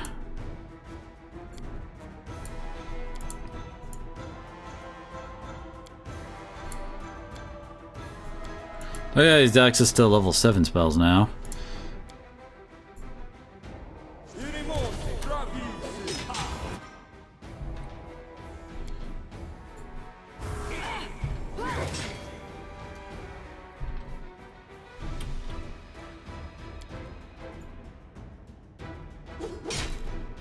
Wait, did he? Okay, yeah, haste got cast.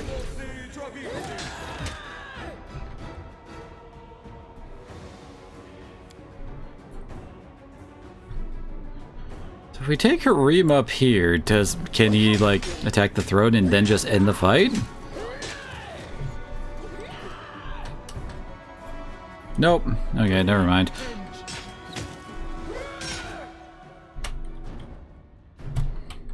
Oh, damn it. Oh, dang it, and that attracted the other one. Son of a bitch, you just got crit for 73 damage. Oh my god, well then, oh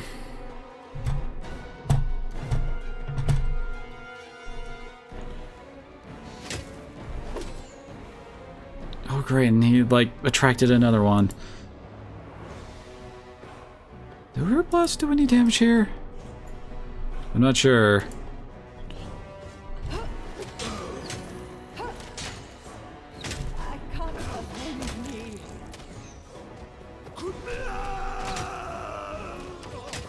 Yeah, this is going shit. Calm down. Not dead yet. This was not... Protect me.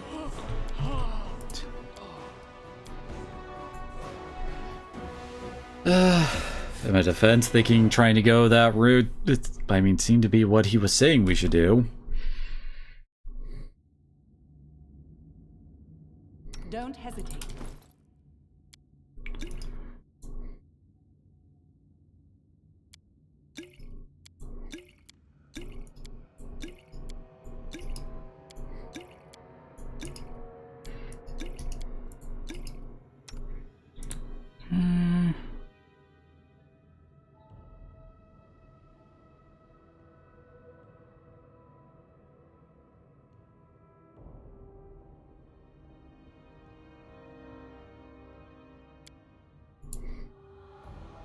This might actually work a bit better.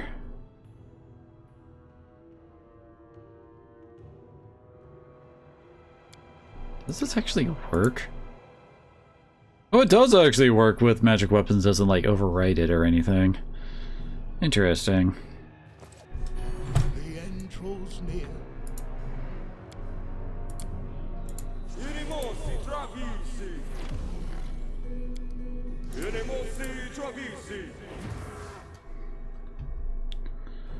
Okay. Ready for anything?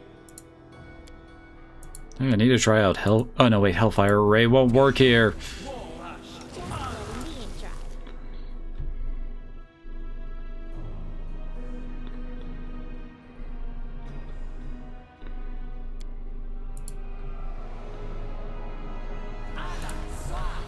She's the one we need to do more damage.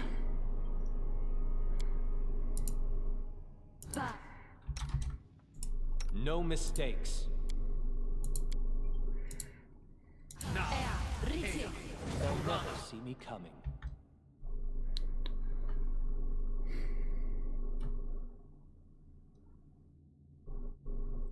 Let's see. Oh wait, didn't I get displacement? Yeah, displacement.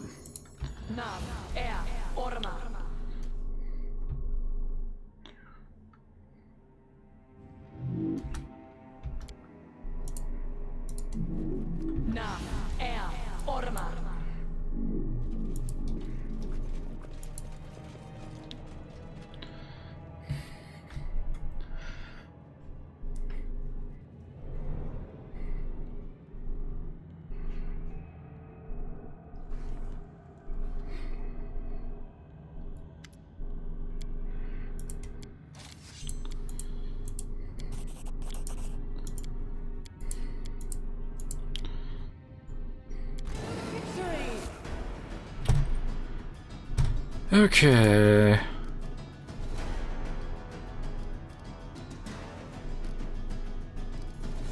Oh wait, we might it actually be better to have her sister out?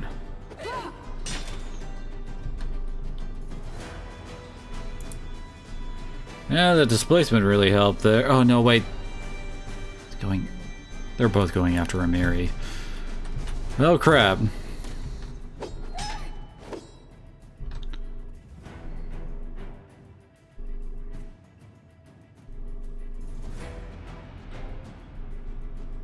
He is immune to electric blast. Dang it.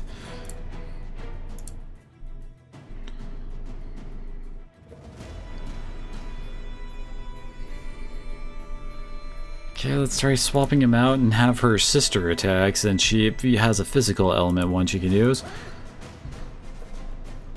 Why did it pause again immediately after I unpaused? There we go.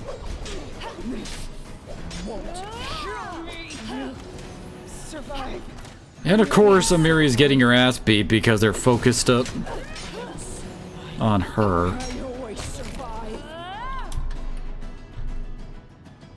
Got one.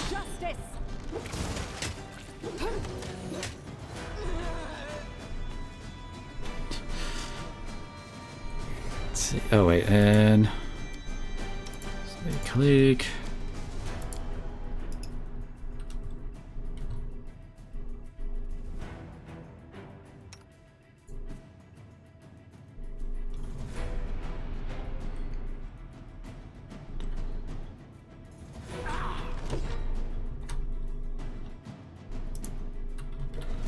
Wish he would actually do something to actually help. Oh, I forgot to turn that on. Damn it, I'm an idiot. Oh, she can't cure critical. Wait, now that,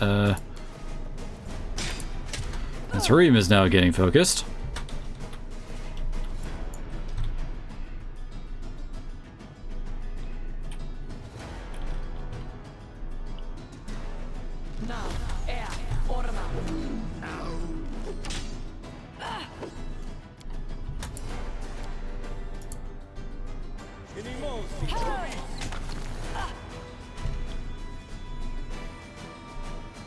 Yeah, her Earth Blast does do damage. Okay. Oh god, she got crit for 60. What's with all these freaking crits we keep getting nailed by? Good God.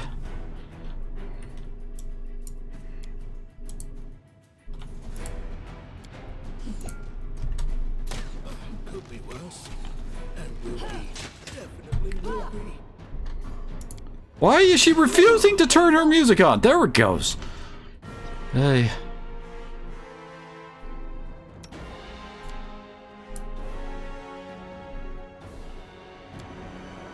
Actually, yeah, he could turn this into a cure.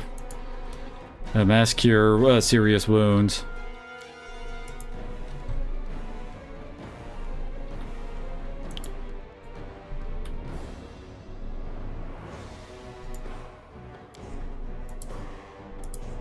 Haste is worn off, Rion's visible again.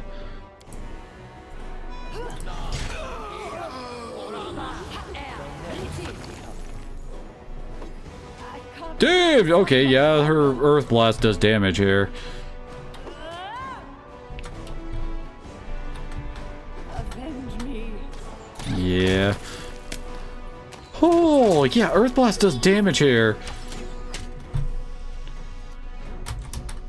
What a miserable last chapter.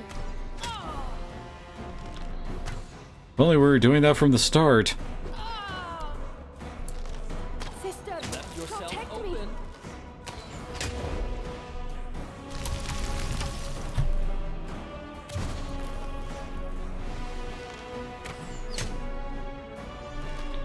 Our only hope is...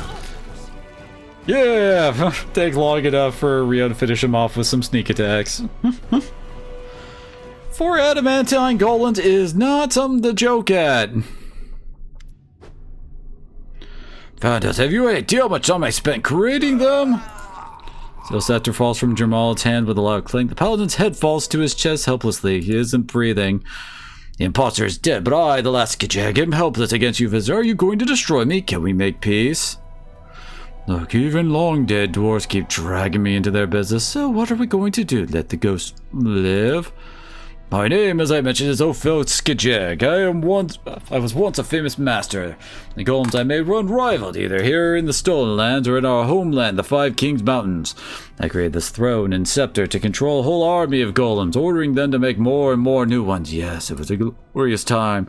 Then my fellows, worms and lights, unworthy of even wearing beards, let alone the glorious name Skijag, betrayed everything we lived for.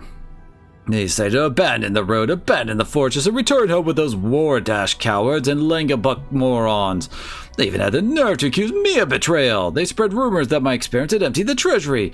What a ridiculous excuse. A true dwarf will find a way even without gold. Sooner eat stones than give up his life's work. So I stayed, the last true Skijag, the last shield on the road of shields. I have my golems to help protect the fortress. Perfect creatures of stone and metal, not like those cowards who stew instead of spines. I remained here and continued to guard the fortress even as my flesh decayed until there was nothing left of me but bones and adamantine will.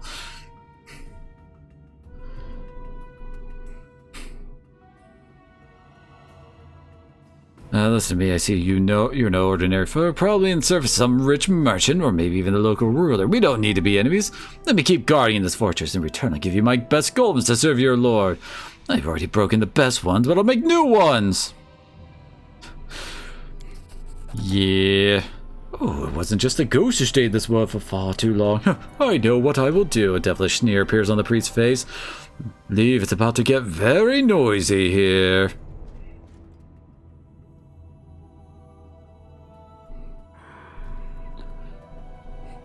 Puts his palm on the stone, and you feel a vibration coming from the very depths of the ground. Get out! Quickly!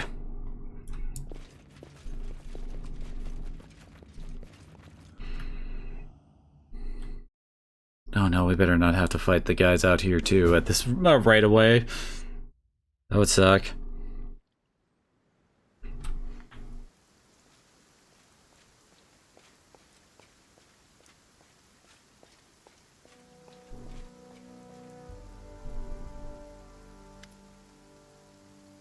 It is done. Let us go.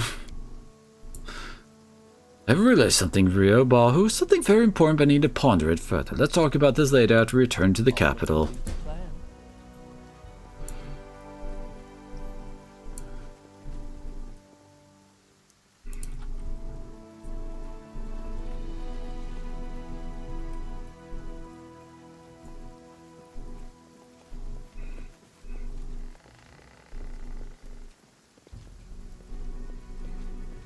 in due time.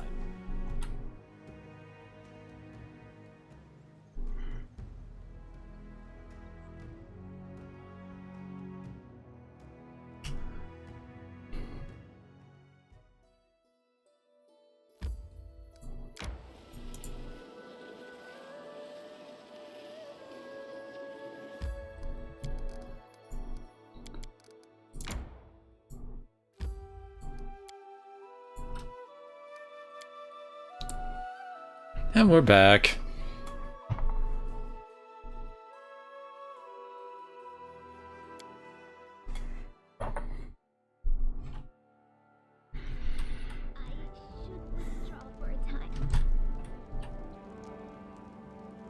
Yeah, let's quickly hit R to sleep.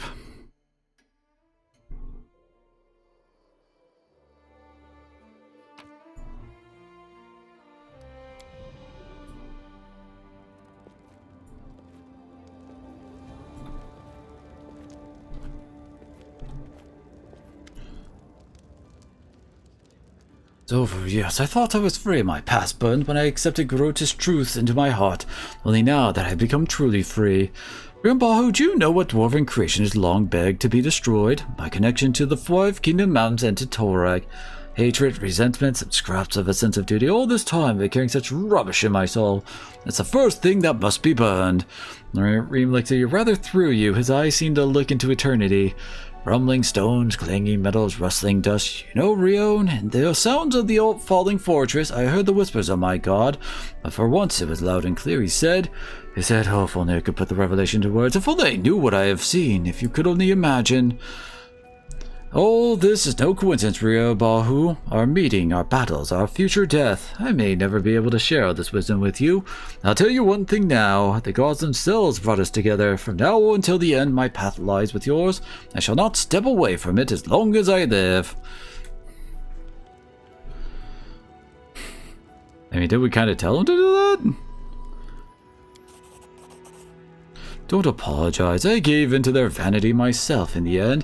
It was not for nothing. The covetous proudlings were ridiculous and pathetic. I still learned a lesson. I saw the shadow of a higher truth in their earthly dust. The fortress, the skijag, they're just pinches of ash cast over the abyss. Their fate means nothing. All that matters is what I've realized, seeing. No, I can't explain it. I can't pronounce the words of the truth, though they may be imprinted forever in my soul. But you are the one who brought me this revelation, this insight.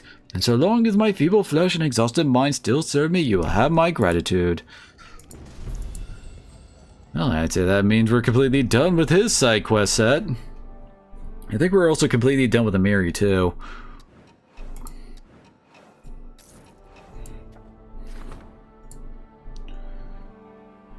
Well, then also attacking Wood. Oh, gosh. Okay, we should be able to actually, like, get the. Nope. Yep.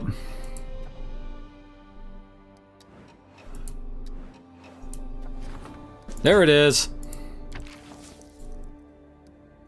Holy crap, really? That's like the really important one right there.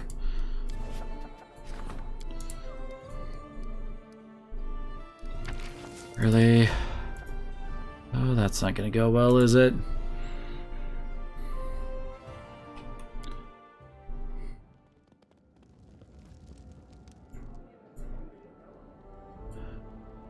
Time to gather everyone up. We got a fight to do.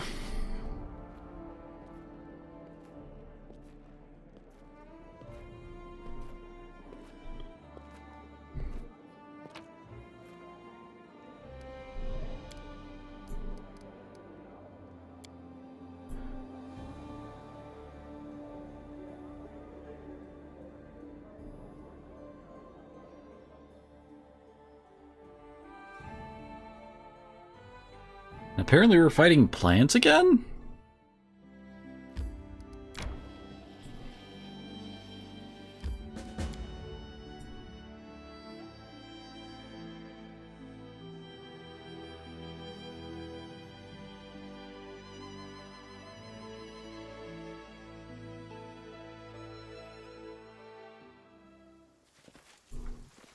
Oh, wait. Oh, you get back. We need a buff. Yes, I'm still here.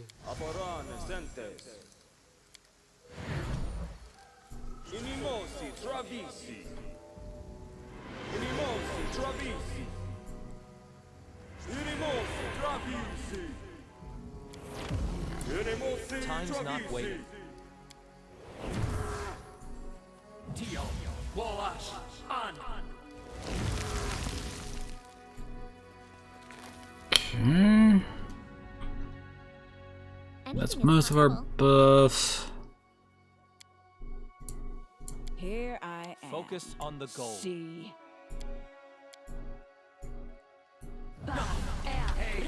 Orama. Coming.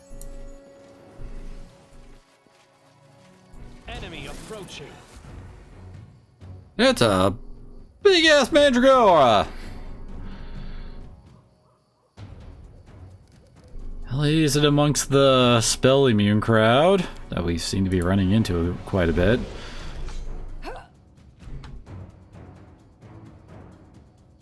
Mandragoras. Oh no, really?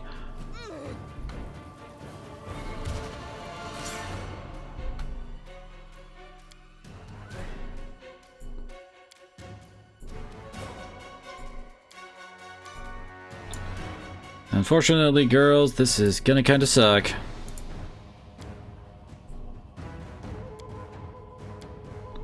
Turn that off for...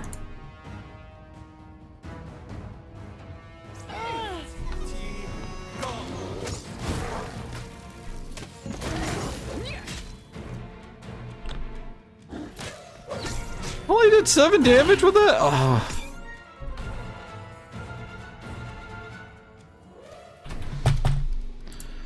Okay, we need to redo this. We were not prepared for swarms again. I fucking hate swarms. They are and always will be the absolute freaking worst.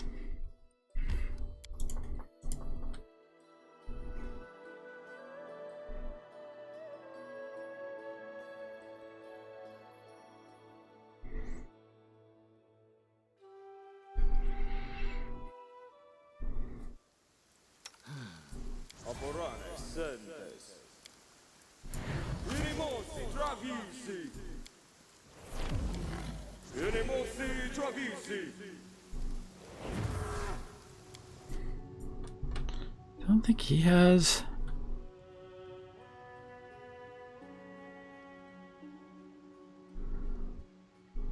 Yeah, won't really help us here. Rage ain't gonna help.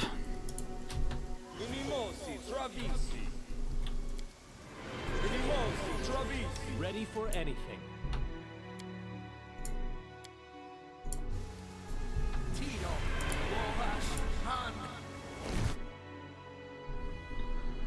Okay. Got those all up. Yeah, she's ready to go.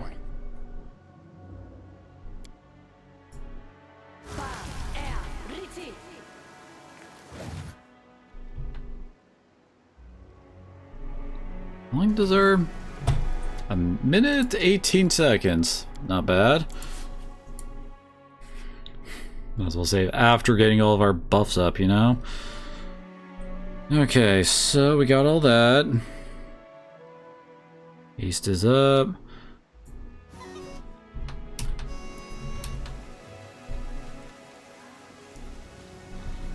Can you make an epic pose? I need inspiration.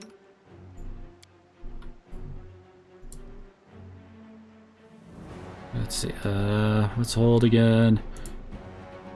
Yeah, them hold there.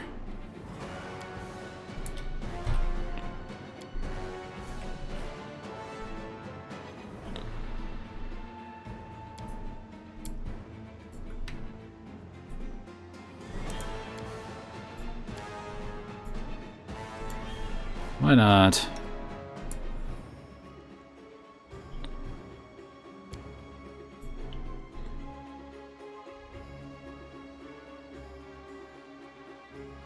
Yeah, these guys are... Oh!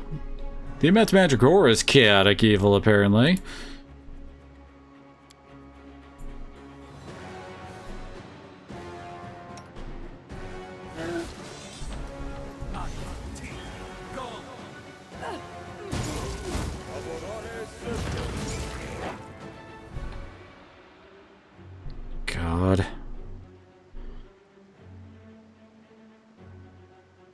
Sorry about this, Val, but...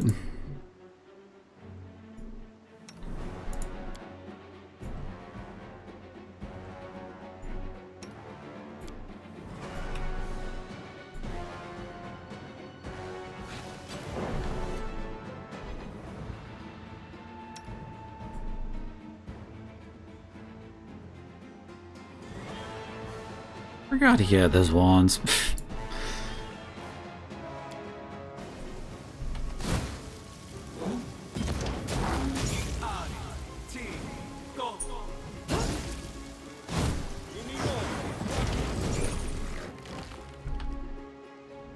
Really? They ain't dead yet?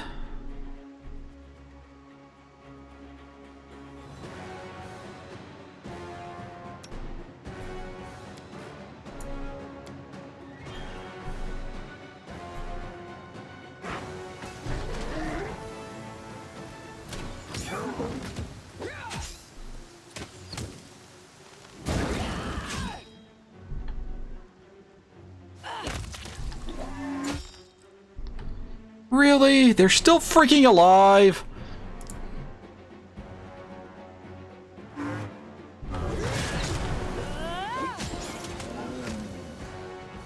Oh, wait. No. Okay, Taste my fury.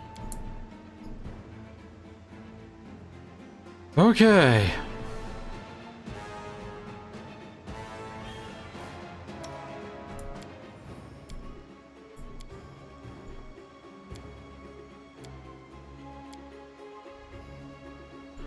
Valerie's gonna need to get some help here.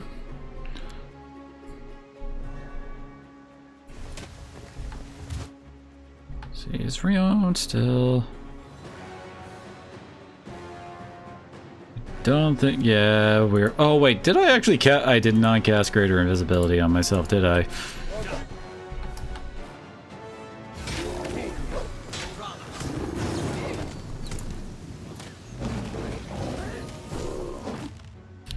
Okay, she just got healed for 11 freaking strength. Need to get a bit closer. Wait. Okay, yeah, she does still have her buff going.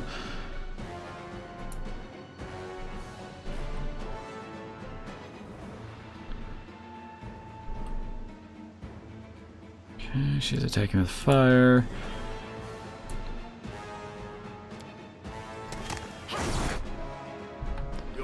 Actually, hurry and go after the big guy over there.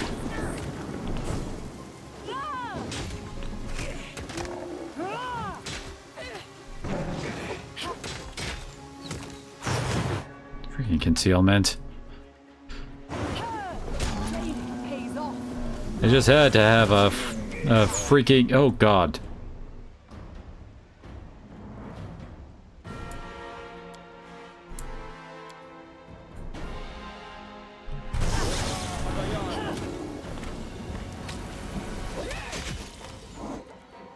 Wait, did that go off?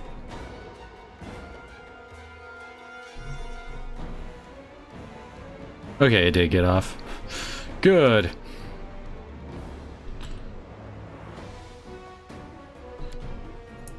This should do it. Yeah, she needs to keep that guy on fire.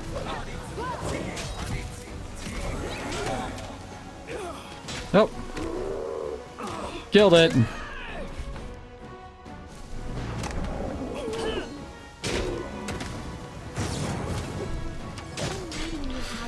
The only big problem we've been having is the freaking swarms.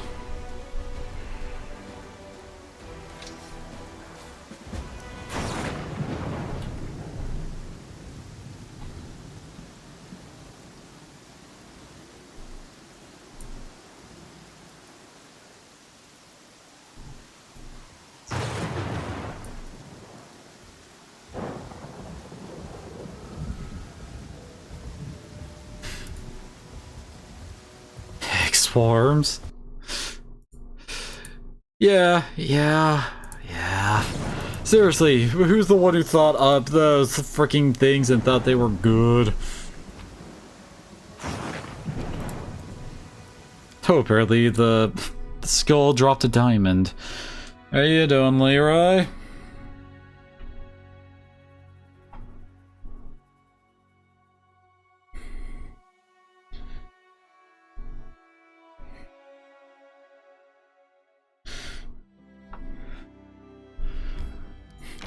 If you use them against a group that doesn't have very good, like AoE abilities, you're a douche.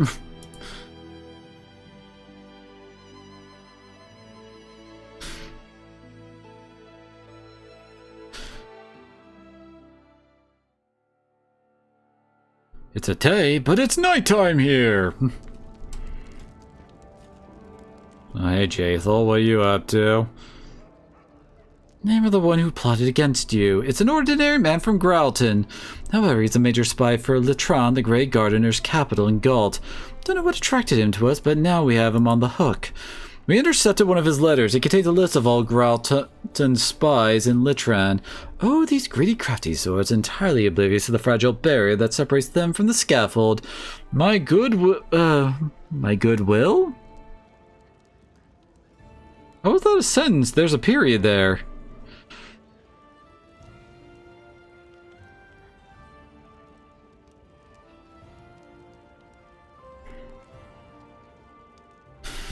Good old fairy fire or glitter dust, right? So you'd be happy to learn. Let's see, Gralton will be happy to learn of this treachery amongst their ranks. But what could that do to us? Will we gain their friendship and goodwill? At least the dagger rumor market would pay in gold. It's Gralton's own fault they weren't watching their servants, but I suggest we allow the letter to proceed to its address in Litran. If the Great Gardeners show themselves to be ungrateful, we'll be able to eliminate them. Okay, wait.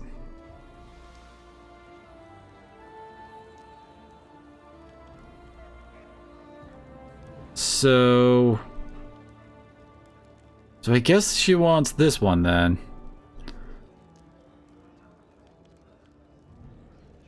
Oh, really? Their discretion. Let them be grateful to us for not punishing them harshly for their carelessness. Lives of the ungrateful are very short and full of suffering.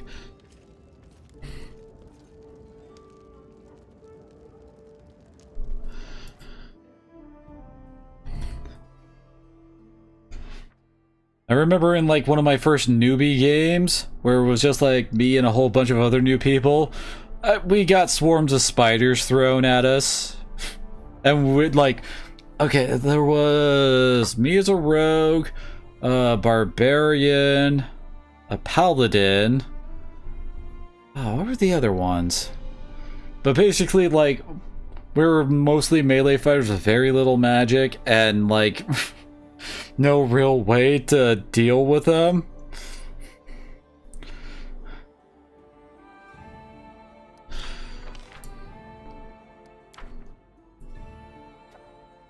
Okay, we got that all going. Get the other scout one up.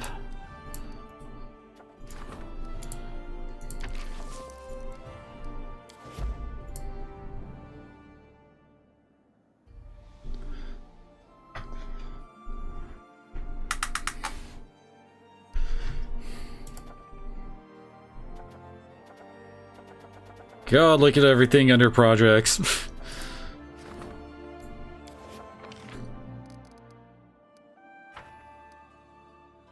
Wait, let's see.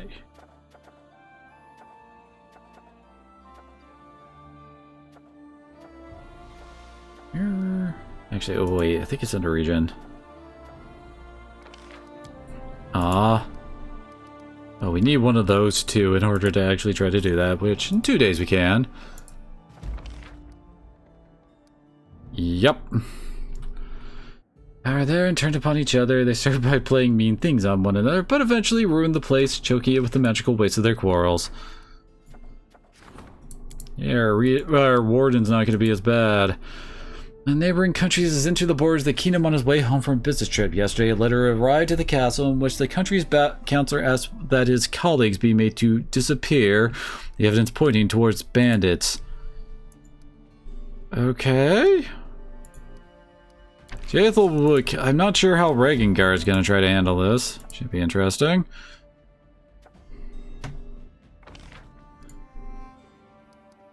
Right, not that one.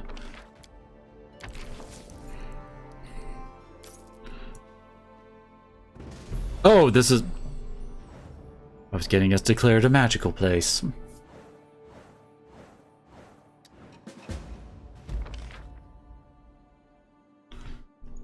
No knights were buried under a mountain of complaints and letters sent by the council. There was nothing left but to recall their dogs as well as pay a significant amount of compensation. Oh, hey, nice. Perished. Oh, okay, he did kill him.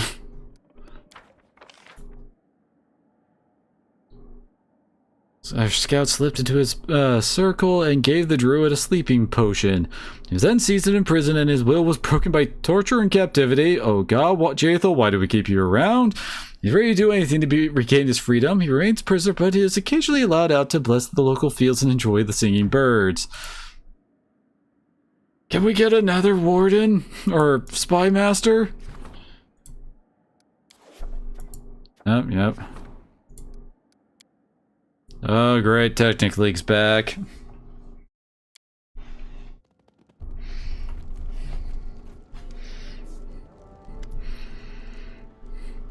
He excitedly waves around a letter written in neat handwriting on expensive state. I have news! Take a look here. Eddie King of Pitax sent you an invitation to the Rushlight tournament. Oh god. Well, we're finally dealing with Pitax.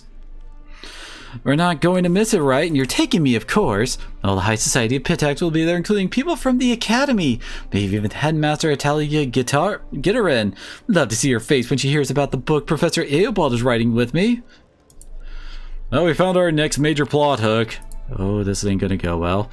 Iravetti holds once in several years. Guests come from all nearby kingdoms, Maivon, Gralton, Brevoy. I haven't been there personally, but I hear it's always a lot of fun. Well, imagine a roadhouse full of pirates, mercenaries, smugglers, spies, and other gentlemen of fortune. They're drinking to their successes, talking business, buying, selling, hiring, choking, burying. Now take this roadhouse and imagine it's the size of a kingdom. That was Pitax before Iravetti. Now imagine some unknown bard enters the roadhouse, pulls off a few shady deals, and suddenly becomes its owner. Everything is the same as it was, but now the walls are covered with portraits of the owner, a brass band plays music every night, a juggler with a pet bear walks around the room, gnome strippers dance on the tables. Why gnome stripper specifically? Is Iravetti a gnome? And barmen sell a variety of racy substances from Numeria beyond its beer. That's Pitax now. How would I know what goes on in Iravetti's head? Maybe he just thought you weren't important enough as a baron, but now you're a bona fide king. He's equal, you could say. There's no reason not to invite you to what he considers the major social event of the year. It's certainly possible. There's definitely some catch here. This is Iravetti we're talking about after all. I doubt he'd try to kill you at his own festival with business partners from all neighbors present. He's more likely to try to sell you on some fraudulent deal or another. So keep your eyes and ears open and don't sign anything. Because he's totally not being tempted by Nylicia to try to take over from us, right? Well, we might as well go because, I mean... we all know what DMs start doing if you don't willingly go along with their plot, you know? Come to the tavern at the council. We need to talk about my damn tribe in Nihilak and about the ghost. Will you come? No way, I'll try not to get drunk, but I really want to. I thought we were actually done with all of her. She doesn't really have more open slots on her character portrait. Remember those books from Maestro Janus' study? We hoped to find something about our past in them. Oh, we did. I'm kinda sorry we looked. I actually found something, but it's a sensitive conversation. We'll wait for you in the place, in the palace garden near the viewing point.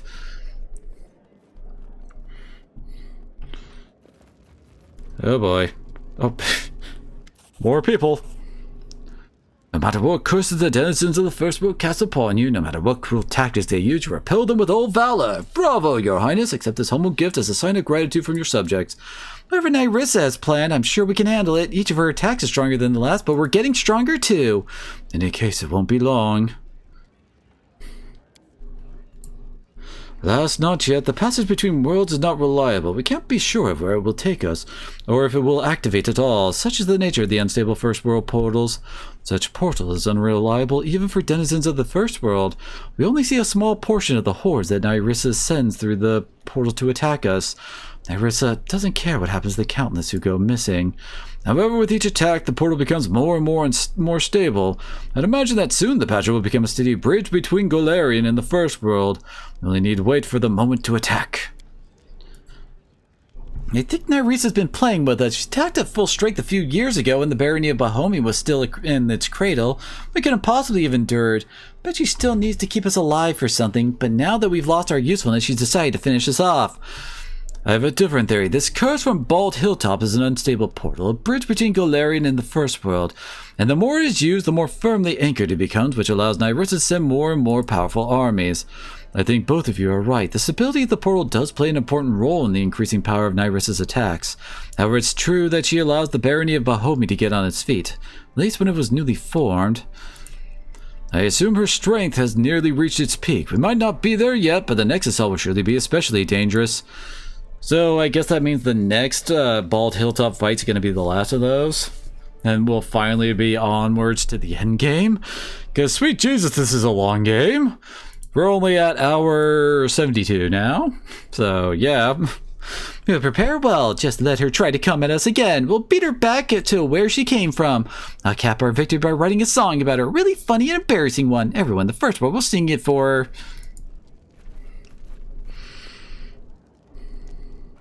Iravetti, king of Pitax, invited our king to a tournament. But why? A demonstration of neighborly amiability, perhaps? Unlikely. The ruler of Pitax was renowned for his devious guile.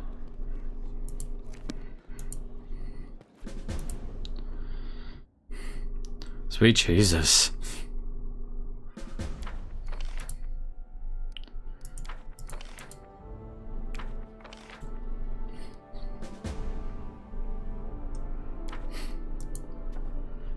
Okay. Alright, why is that showing up there?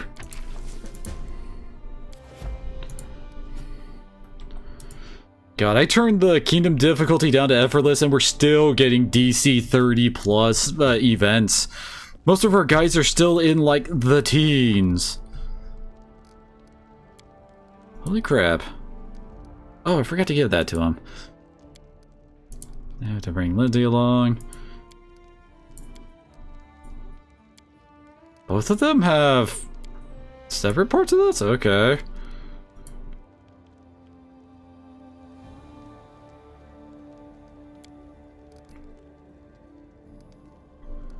$210 in days and 17 hours. Let's see, oh yeah, right. Oh wait, yeah, it was Jubilost? There's Jubilost. That's right, it's so hard to see Harim through the smoke of the fire there. Let me see. It's a good thing I'm not a follower of Shaylin, or I'd throw this thing into the fire right now and draw the deity's wrath. Just look at this language. Shivering, she clung to my shoulder and whispered, Willis, you are my only hope. Only your well-developed adventuring skills, your daring mind, merciless eloquence, and shameless courage can save a poor girl like me. But I digress. We need something that's 5th in 10. This is about the 5th adventure from this book. The name of the chapter is In the Corner of the Tavern. Sounds like a place, but which tavern is it? The nearest one, and who or what shall we look for there? Wait, we know the place, the tavern in a number 24. We can suppose that it's a place in time, or rather a date. The 24th is contained a dozen times, and a dozen the 24th of each month. I propose we meet at the Capital Tavern on the next 24th and see what happens. What is today? That sounds like a pain in the ass.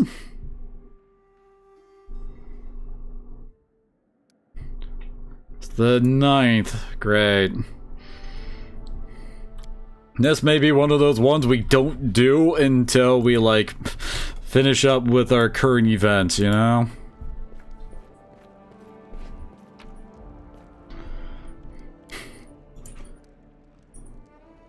Oh, apparently we still need to rest after our fight. Which will we get to after we talk with everybody, you know?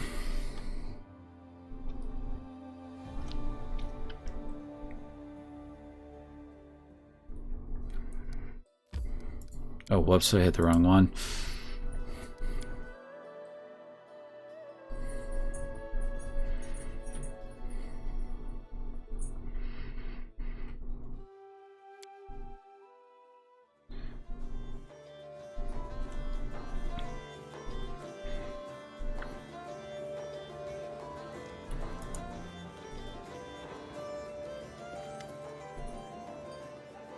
Remember that evil spirit who haunted the Six Bears when we drove away? Well, don't think I'm crazy, but it visited me in a dream.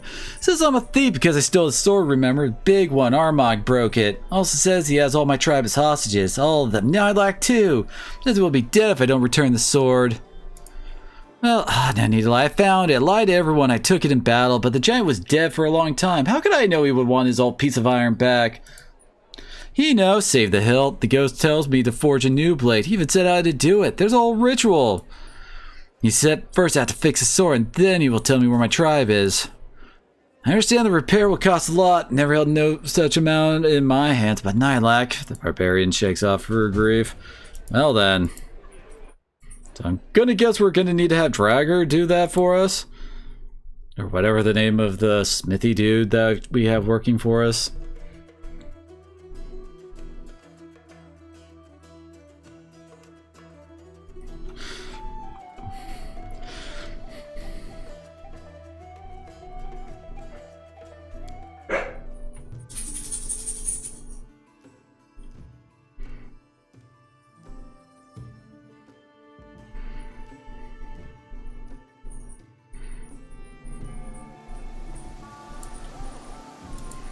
Sweet Jesus, is it raining?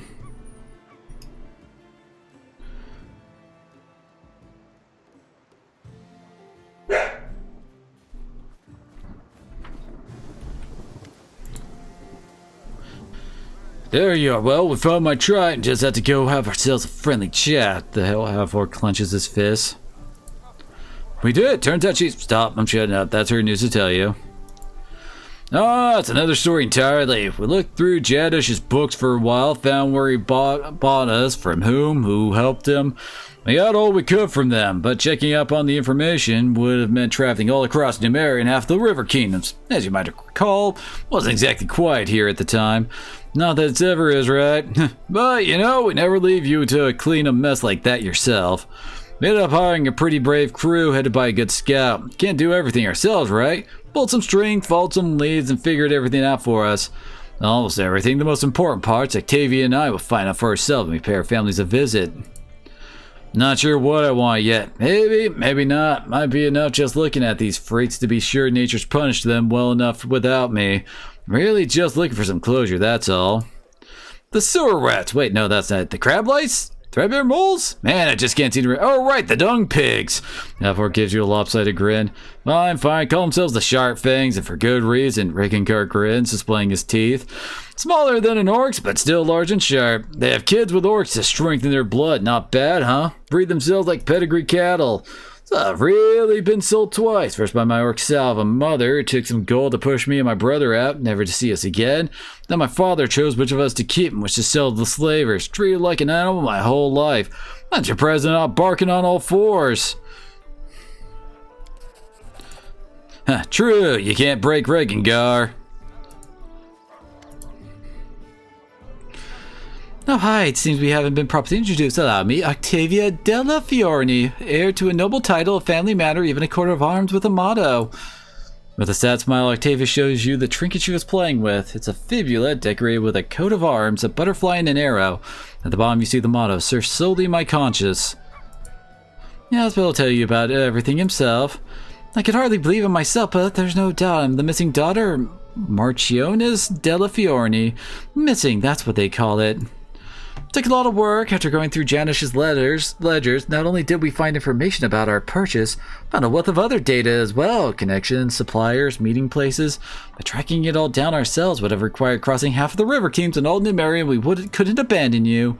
So we did the boring but practical things like kings or their entourages might do. I hired a team of sleuths to follow the trail, and they found everything. Who bought us, who we've been sold to, and where we're from. Finding my family was relatively easy. The Marchionis was already looking for me herself.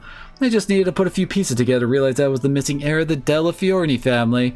On the other hand, Rickstreim has to be found with a looking glass, but it's no matter, we certainly paid them well for their troubles. There isn't one really. The Della Fiorni family was waning before I was born. My mother's the last one. She's living in Pitax in a small townhouse. Gonna pay her a visit, and I'd like you to accompany me. I did see with confusion running across her face. First, she seemed a little offended, but a moment later, she bent in half with laughter. Excellency, oh, I can't. My Excellency, my a highborn Machionis of a highest rank. Ooh, don't make me laugh so hard. Just look at me, devils take me. What kind of I have no idea what a Marchioness is. I've never heard that term of nobility. Don't think I'm going to Pitax to inherit a title, do you? But thank you anyway. The title's not important. Just want to see my mother. It's interesting we can actually do their side quests separately. Oh, is that what it is?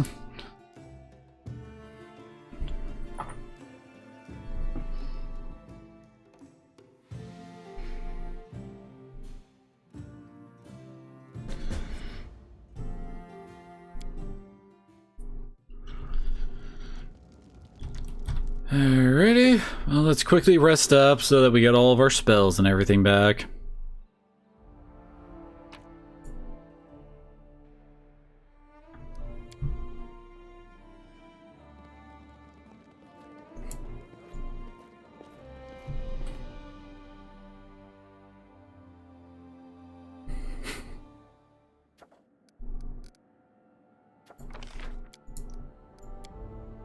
So, okay, so just pick someone and then I'll start working on it. Working on that. We're down to 3 cursed natures left to research.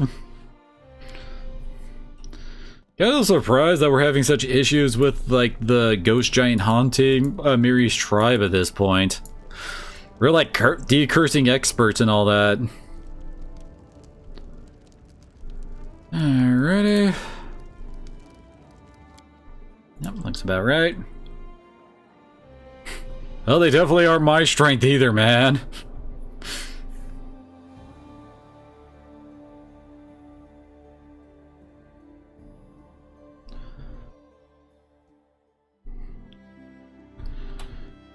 Alrighty, so... yeah, we can just warp right over to Dyerberg, I think. I think Dyerberg has a portal in it. Yes, it does.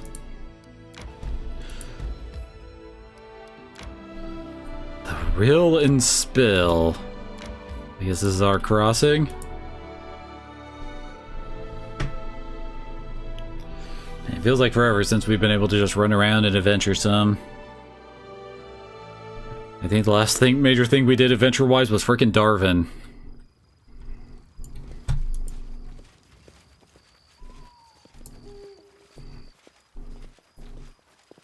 In due time.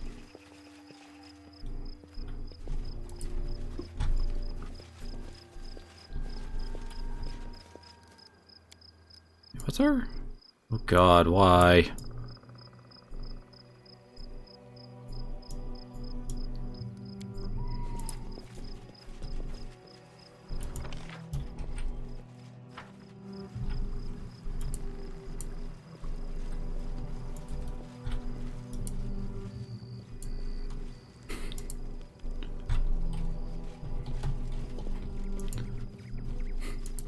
I would say that's what most good DMs do.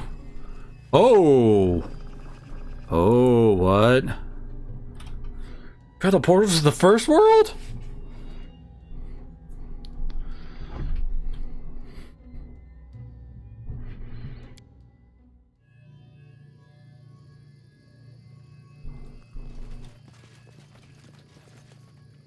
As it should be.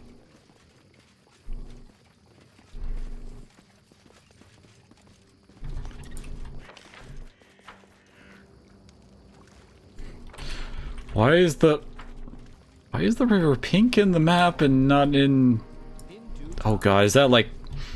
is it glitching out and that's like placeholder graphics? Hello? Oh. Wait for me. Okay, well, that's a big-ass frickin' water elemental. And we are not really properly buffed.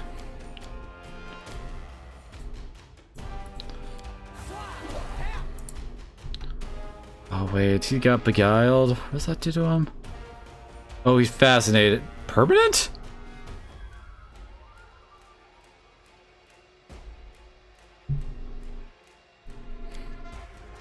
Doesn't she have countersong?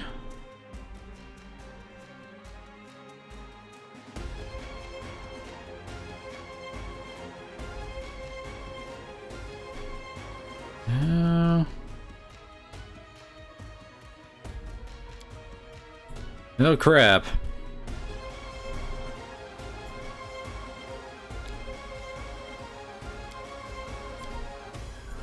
At least cast a nice haste then.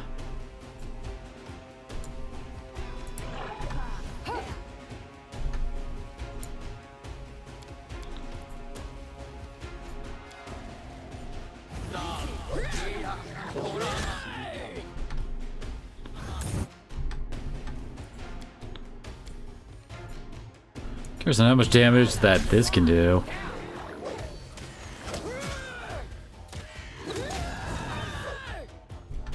Oh no, what it...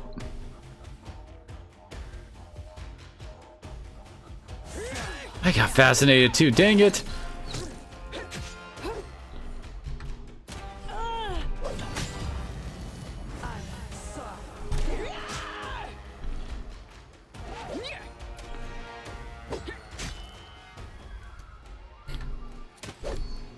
Go, Mary! Oh, come on, really?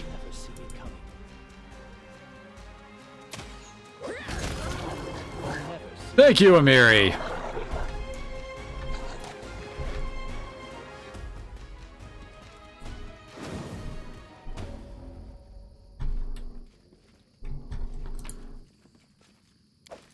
Just some random ass boss fight hiding around here.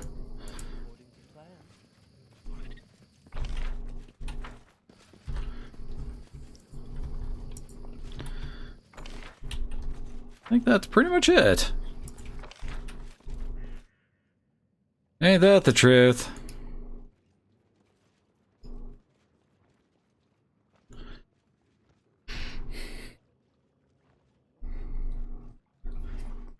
Stopped at a random river bend, found a random fae looking to kill us all. Follow my lead.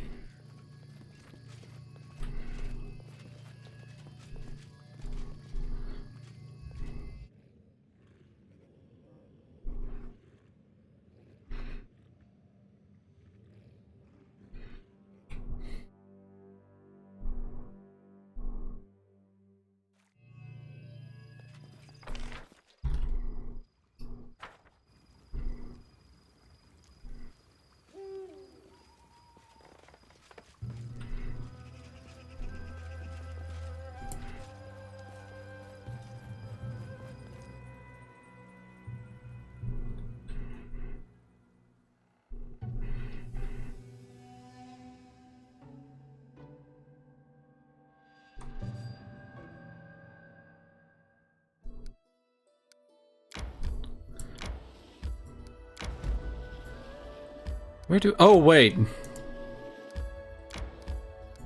Here we go.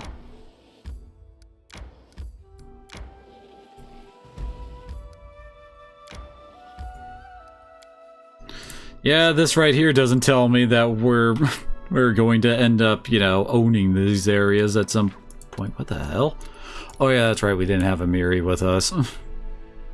For one thing, so that's why she ended up taking that role.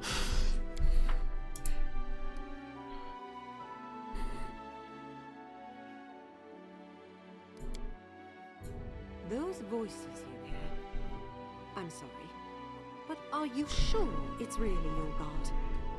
Maybe you should think about your health. Yes, I hear the voice of Grotus, although I don't always understand what he says or where he calls me. But is it insanity? Isn't it more insane to cover your ears and deny the truth about what's coming?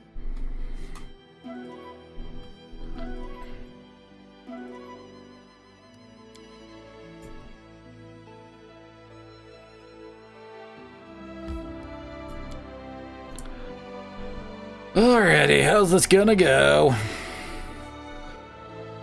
There's a knife waiting for us here, but where are they gonna stick it? If your kingdom is destroyed, the game will be over. Nah, really?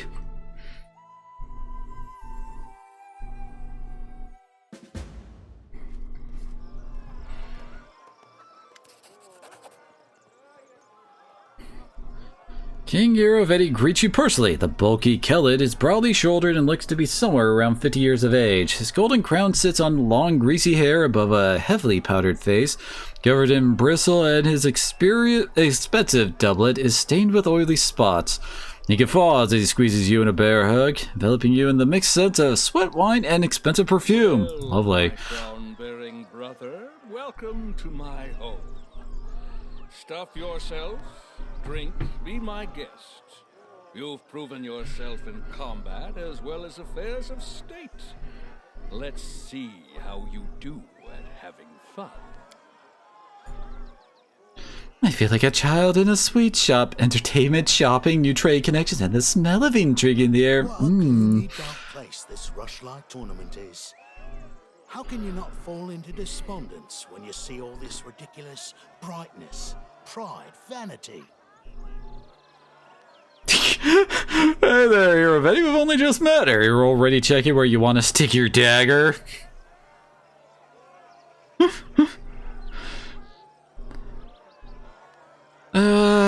Part of me is like going with play along. The other part of me is going like, hey, yo, you remember Tartusio? I haven't forgotten Tartusio. I might forget his name on occasion, but I remember Tartuk.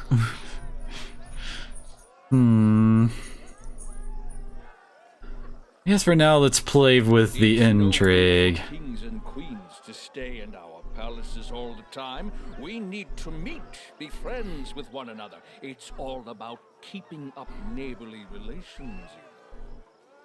So here's the plan. First, the Fishers' Triathlon.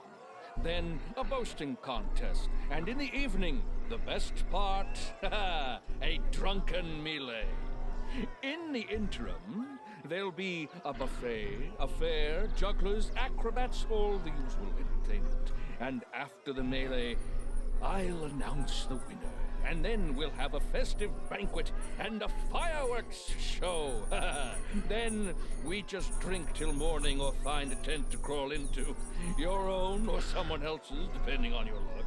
By the way, a knockout such as yourself will always be welcome in my tent. Just joking. Just a joke.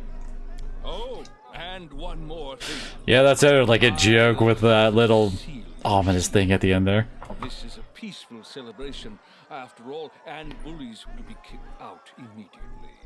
It doesn't matter if it's a king who decided to kick up a row or just a shopkeeper. So behave yourself and don't start any fights while you're here.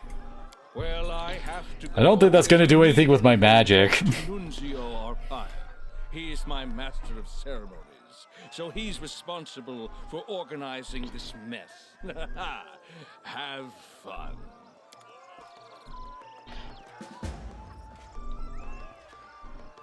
Alrighty. Sorry, my dog is currently demanding that I give him head scratches. Kiba. Yep. He's actually my emotes. Yeah, there he is. I have a Shiba Inu. Oh god. Everything moved. Well, I was trying to tap that in.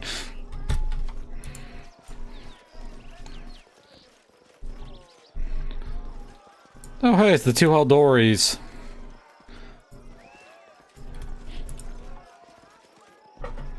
Well. Yes, Kiba. He's being very demanding at the moment. Oh, it's almost best Mahoney Steel. Holy crap, he actually sells +4s. A Chaos Hammer?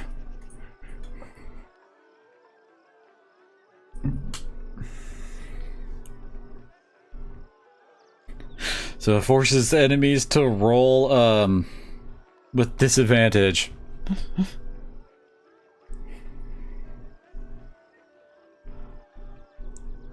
Interesting.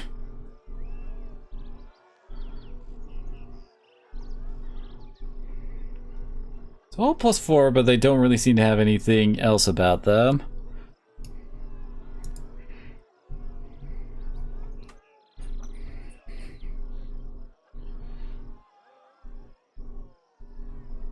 Sounds like a weapon for Regengar. Yes, because we totally have someone who wields Kama.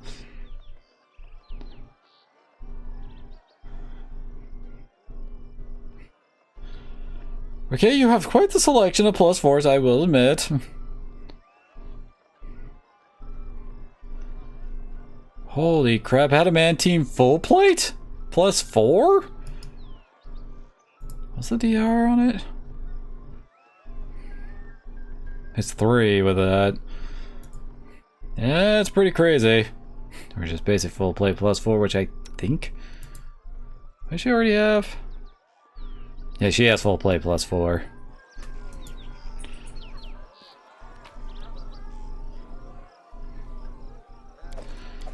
Some basic gear. Let's see. A whole load of booze. In due time.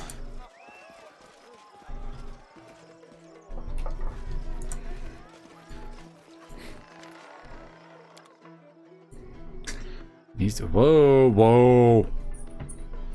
This ring, after resting while wearing it, activates up to 4 abilities from the list below. Removing the ring will immediately remove all bonuses from it. That's a rather random one, isn't it?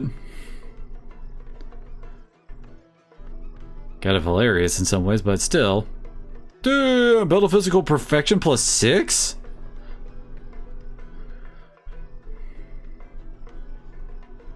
Say what now?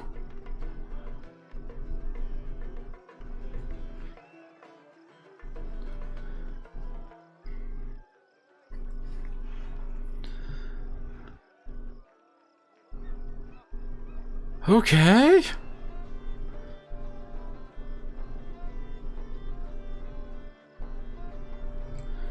Yeah, you got some good stuff over here.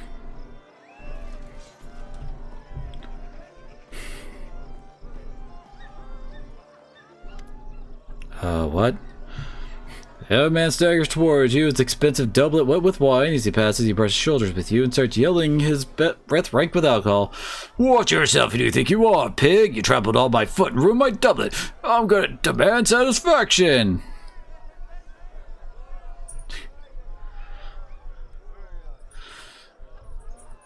Our best odds is with bluff here. Really? What? Oh, how do I know? Oh, quickly now. I'm all right. Good. Add me my joy. I'll be right there. That is not far.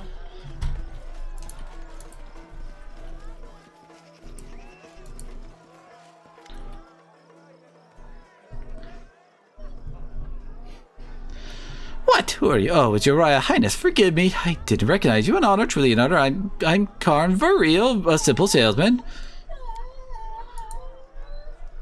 Told you already, I'm a simple salesman, not rich, not noble. Why would a king concern himself with me? He wouldn't. What do you care? Fish and the like. No one, everyone else should I know. I'm just simple salesman. Leave me be. The more you say that, the more I believe you aren't, you know? Nope, keep us back again. Can't make up your mind, buddy. And if you do a new campaign, what were you thinking of, like, playing with?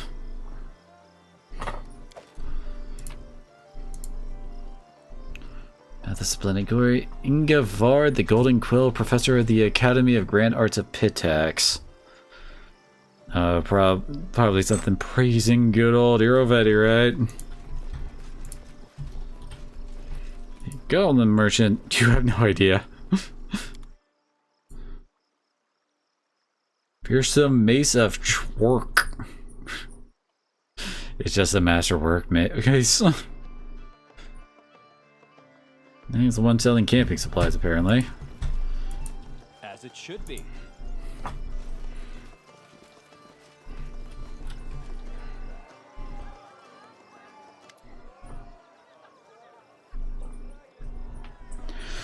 Amid tournament frivolity, you notice that two men nearby are having a heated but hushed discussion.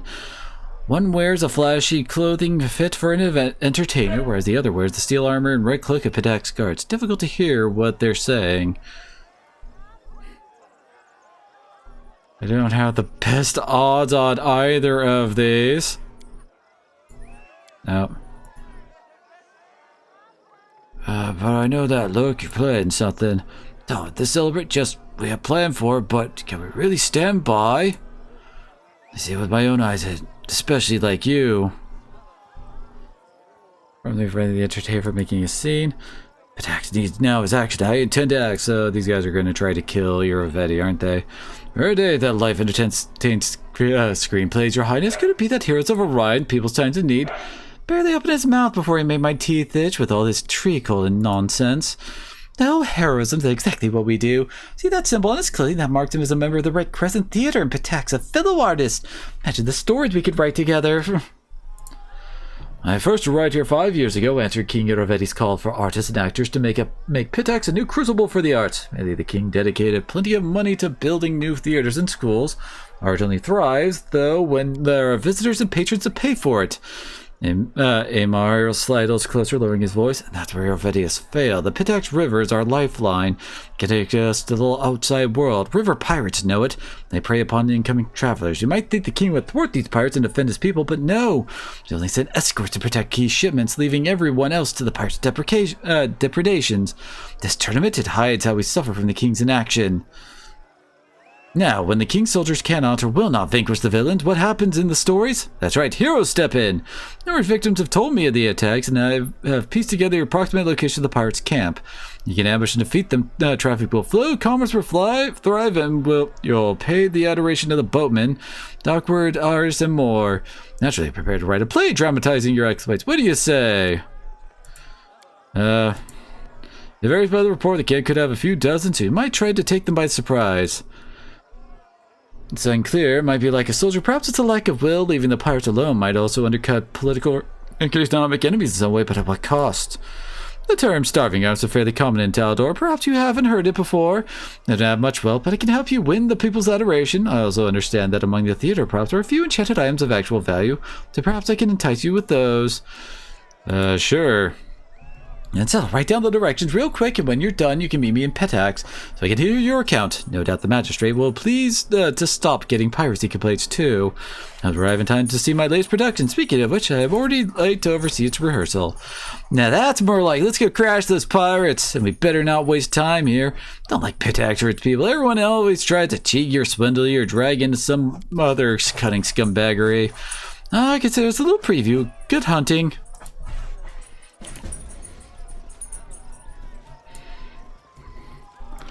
I guess we'll get to that eventually.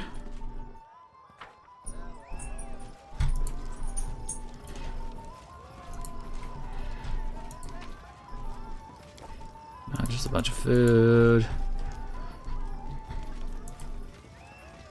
Lockpicking contest, 500 gold.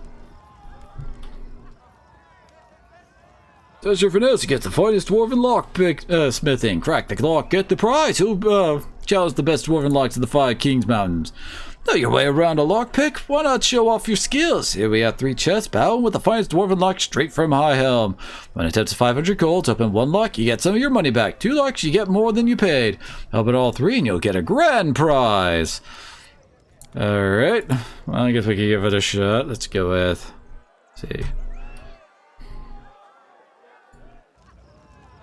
Save it like that. Lindsay! Make us competent.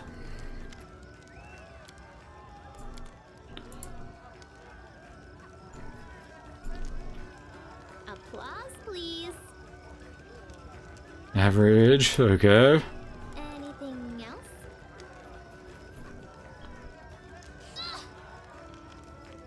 What? Anything is possible. Really? Doesn't even say like what the difficulty is with them. Hey, what? I am prepared. This is not possible. Yeah, here we go. It's freaking 46! Yeah, we can't do that. So how do we say we're...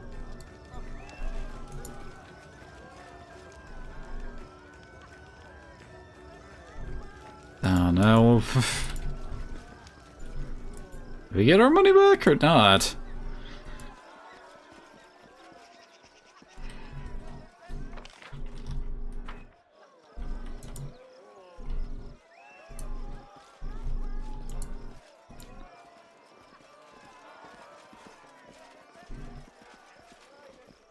Spare Liacenza? I don't think we've ran into this person before. My regards, King Rion. Gasper Liacenza at your service. Represent the trade houses that rule Pitax before King Iravetti seized power. I'm head of the Liacenza family and master of what remains of the Iron Fox trade house. Before Iravetti took the crowd, it would have been my family receiving you at our house. Last, we're simply guests of the celebration now. It's a dark and sordid story, and I swear I give my life to learn the full truth of it. Pitax was founded by 4 families and ruled by their 4 trade houses for centuries. We quarreled from time to time, of course, and property didn't always change hands peacefully, but none of us would dream of impinging on another family's lawful rights. Then Iravetti appeared. We underestimated him, thought him nothing more than another adventurer like the thousands of others in the regions. He handled matters quickly and chaotically, with assets running through his fingers faster than chips at a card table. His wealth grew rapidly, but he still wasn't a big fish, for a while at least. He invited representatives from all the trade houses to play cards. No one really knows exactly what happened, but by morning he owned most of their assets, including the crown. He suspected a rigged game and sent representatives from the families to discuss the matter with him. And then a wave of disappearances rolled across the city. My brothers, the former king of Pitax, disappeared along with many other honorable people. Iravetti made it clear that the lives of his hostages would depend upon our obedience. He was king and our wealth and power lay in ruins. It would seem so, wouldn't it? Yet appearances can be deceiving, as he's made many rich and happy. But there are many more lives that he's dragged through the mud for his own endless celebration. Trust me, there are many more who would gladly put an end to his rule. But the king has so many spies that everyone's afraid to even discuss it. As the head of the precious academy, Atalia gets her in what she thinks, or maybe High Priest Dre yarns.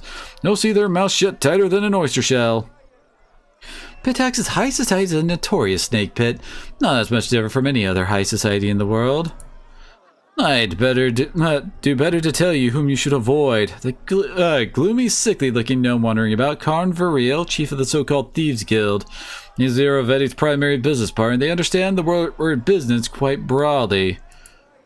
Certainly not picking pockets. The fellow came from Numeria shortly after Iravetti started his reign. I won't lie, the Pitaxian trade houses occasionally made some questionable deals.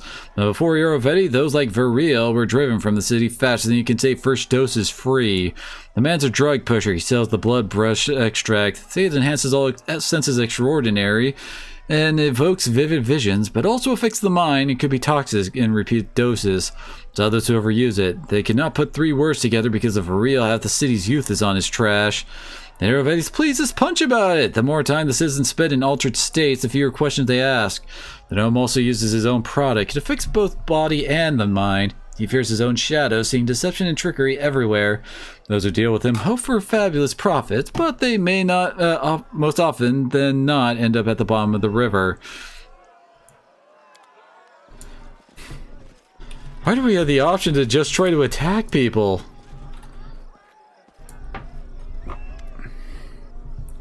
Your Royal Highness, welcome to the Rushlight Tournament. My name is Nunzia Arapaya.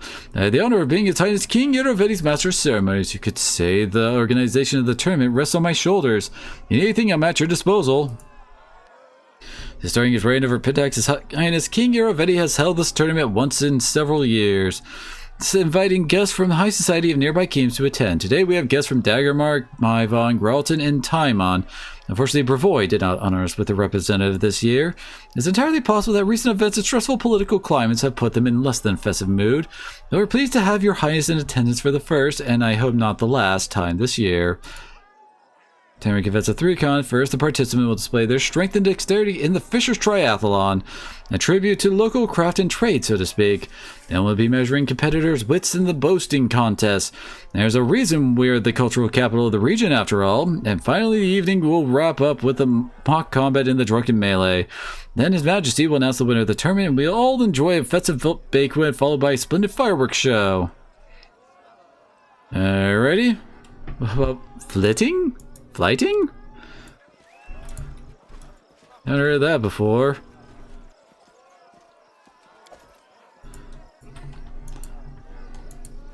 Now, where's that person that she's looking for?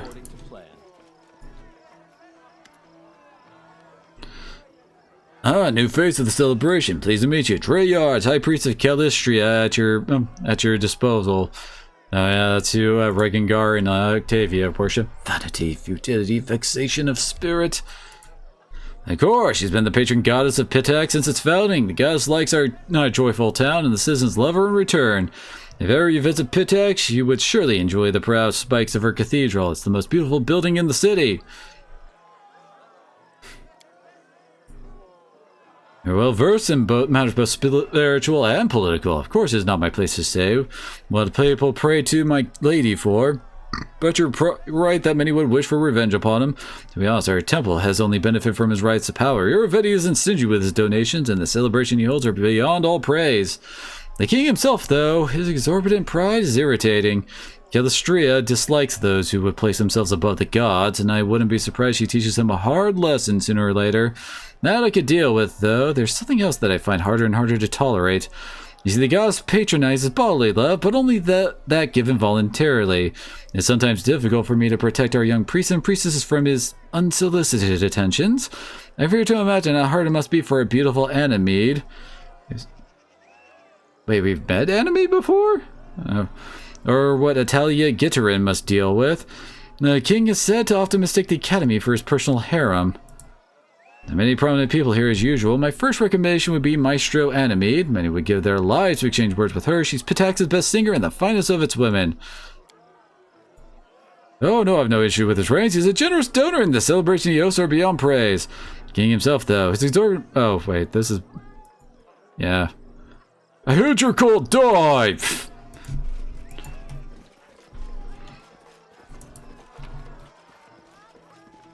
Holy crap, pernicious poison.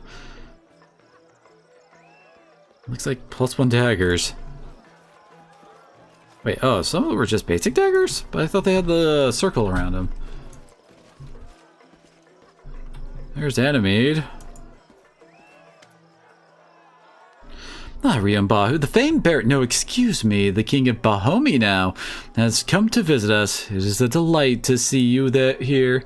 Maestro Belivar, well, do you remember me? Lindsay blurts out, turning bright red. Ah, Lindsay, of course I remember you and your nonsense at the poetics exam. I hear you have your own publishing house now. I didn't take you for the entrepreneurial sort, but I'm happy you finally found your calling. You could have easily asked any of my admirers who Anemede Belivar is. That'd be about 3/4 of Pitax, and the rest are all my haters. You don't get to be the best among a city of poets and musicians without gathering a few enemies along the way, but why should I concern myself with hacks and soreheads? Anemede's face darkens for a moment, but she quickly regains her sweet smile. Love him or hate him, you can't deny he's a great man. Pitax was a boring place before him. Only pirates, fences, and other scum did any business in the area, but then King Iravetti came and turned it into a cultural capital of the region. With him in charge, the arts have flourished, and the city's been filled with songs, paintings, and statues. It's spread that Calistria breathed the same love of the arts into the withered heart of some of the other rulers in this region, who prefer to squander their resources on staber-rabbling. Some may say that King Iravetti doesn't have a taste for arts. Any successful person gets haters spreading dirty rumors about them. It feels so weird for her, or her, like, how do I put it? Like, using the term haters. Like, how often do you say haters gonna hateth in ye old English? You should hear the things they say about me. Pay it no mind. Our king is a man of exquisite taste with appreciation for all kinds of art. Of course, he has enemies, lots of them, just like anyone who's actually accomplished anything in life. Take some of the old trade houses, for example, the Ascenza and some others whom he stripped of their power. Love to see him at the bottom of the river, but even now, in their mutual sorry state, they can't manage to work together. There's also Irse Kelis, captain of the guard. He was just seething with indignation when the king brought new rules to the city, but who wants to listen to the whining of failures like them? Iravetti brought a golden age on Pitax. I prefer not to discuss the private life of His Highness with strangers, much less my own. The details of any action between us will remain just that, between us. Let's please discuss another topic. The detractor shall detract nonetheless. Our beloved king has run the tournament once in several years since he took the throne. Guests from all over. Yeah, same we've heard from before. We get to host you for the first time in Calistria. Willing, it won't be the last. It depends on what you're looking for. If you're in a mood for pleasant company, well, you've already met me. In the mood for some schadenfreude, you could listen to the whining of guest Oh yeah, we already met him. And lost the Pitaxian crown in a card game, or maybe Atalia Gitterin, the headmaster of the academy, seemed to think her skilled bureaucracy makes her a good bard. If thrills are what you're after, especially the shiver down your spine kind, try speaking with Karn Verriel, head of the Thieves Guild. Interesting. Hey, there's Atalia. Greetings, Your Highness. I'm Atalia Gitterin, headmaster of the Academy of Grand Arts. Look at the term. Is this your first time here? I'll be also delighted to hear what you've done with Bahomi. Not so long ago, it was little more than a hole in the ground, but you've brought it real civilization. Bravo! Yes, Professor Eobold found refuge in our capital. You know what? He's writing his memories of his times at the Academy. I'm sure it'll be an entertaining read for everyone at Petax. No, all of Avestan. A book, you say? How brave of him. I hope he doesn't neglect to include the details of his dismissal. What details? What do you mean? Iravetti kicked the Professor Eobold out for just being too smart, didn't he? That's exactly how he described it. They called him the insightful for a reason, after all. Anyway, forgive me, but I have no interest in discussing this topic further. I'd like to exchange out of gossip. I'm sure you can find many more willing and interesting company here. I suspect you know to whom I'm referring. Okay. Oh, just splendid. If you ever find time to visit Pitax, I'd gladly give you a tour. Currently holding an exhibition of our graduates' work, though it's a pity that... No, it's fine. Believe me, we have plenty of worth coming to see and hear. Oh no, please don't worry. I'm just disappointed that one of our best students, Trebrisent of Cordelon, couldn't be here today. He could be singing in any cap, but the king chose to send him to some backcountry village called Littletown.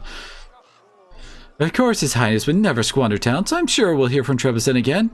But still, I do worry.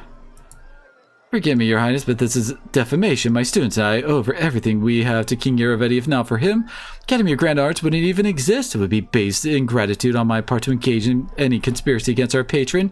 Must have me confused with Anime Bellavara. She certainly are... Well, why does that do that sometimes? She's certainly always ready to bite the hand that feeds or caresses. Any respectable attendees here, you already know King Iravetti, of course. You should be sure to speak with High Priest Dre Yarns as well. Truly a wise and honorable man. If you're true such, I'm sure there are more than a few, so I would gladly share all the dirty details with you. Okay.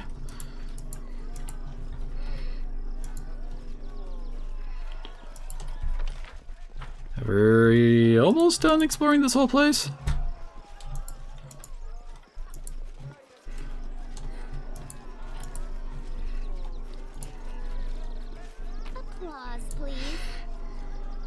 Oh, Wand of Hideous Laughter and Wand of Blur. Scroll Chain Lightning and Fiery Body.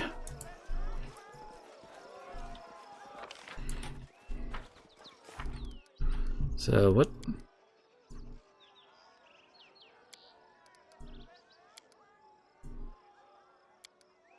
We did that. Oh yeah, it is talking to Enemy next about what happened with him. Oh, hey, found another trader.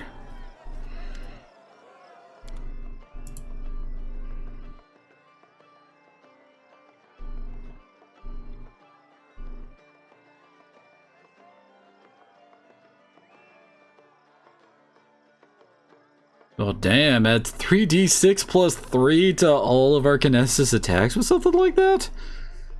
That's kinda nuts. Oh, another wyvern statue like I have on Amiri. And crap, we actually found a place that sells freaking cure potions. Hey, power word stun. Summon monster 9, a Gale, Azada, or a Thought. Oh, I remember Thana demons. We fought them before.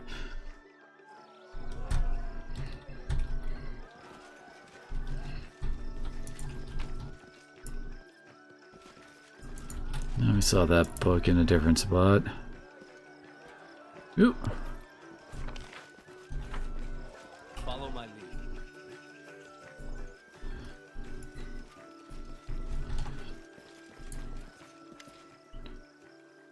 The several concerned dock workers crowd around a finely dressed half-elf who listens to the workers with superior dignity. He said, "We've been telling you, Judge. It's the third shipment in 2 months they've stolen from us. Can't keep that up. Doesn't matter how good the last year's bit's been. No cargo means no pay. No pay means no new shipments. We asked you about this before, and there's nothing changed. Where's the King's justice, Your Honor? I have patiently motions for science. True that pirates have taken route along the Pitax River and attacked several shipments heading upriver. The King has. Wasn't noticing you for the first time. He adjusts his posture to stand taller and straightens his sash of office before continuing. King Iravetti shall address the problem soon. However, we will hear no formal complaints until after Rushlight Tournament. Meantime, he advises the travelers downriver take care around Littletown, which is where they sent that other bard dude they talked about. Partaking the festivities and the King's generosity. If anyone has further questions or concerns, I am at your disposal. A bright sash cuts across the man's chest, identifying him as the Magistrate of Pitax. He makes a shallow bow, while keeping his head inclined upward, as if being polite while also conveying his superiority. May the King's law guide you at the Rushlight Tournament today. Elflight motion to his sash. I am the Honorable Walsh Kelvoe, Magistrate of Pitax, Judge of the People's Concerns and Executor of the King's Justice. Ah, yes, sets his teeth into a practiced smile through his teeth, briefly grinding together. An outbreak of river piracy has caused some consternation among the citizens, simply avoiding or exercising caution near Littletown in the meantime. Let's be clear, Pitax's armed forces are entirely capable of handling these criminals. There's no need for would-be heroes or aspiring vigilantes to get involved, much less foreign interests. I recommend enjoying the rest of the festival. Not going to be so deaf to the people's woes, and he calls himself a judge. Knew a judge once. She spent nights butchering her own kin that went on to become a zombie. This guy seems fine by comparison. I can understand his reluctance to allow foreigners to meddle in his kingdom's affairs, but I cannot understand such blatant negligence of justice and the safety of his citizens. Alrighty. See. Yeah, I need to go back up to her. And for some reason, Hareem has decided to take a different route from us.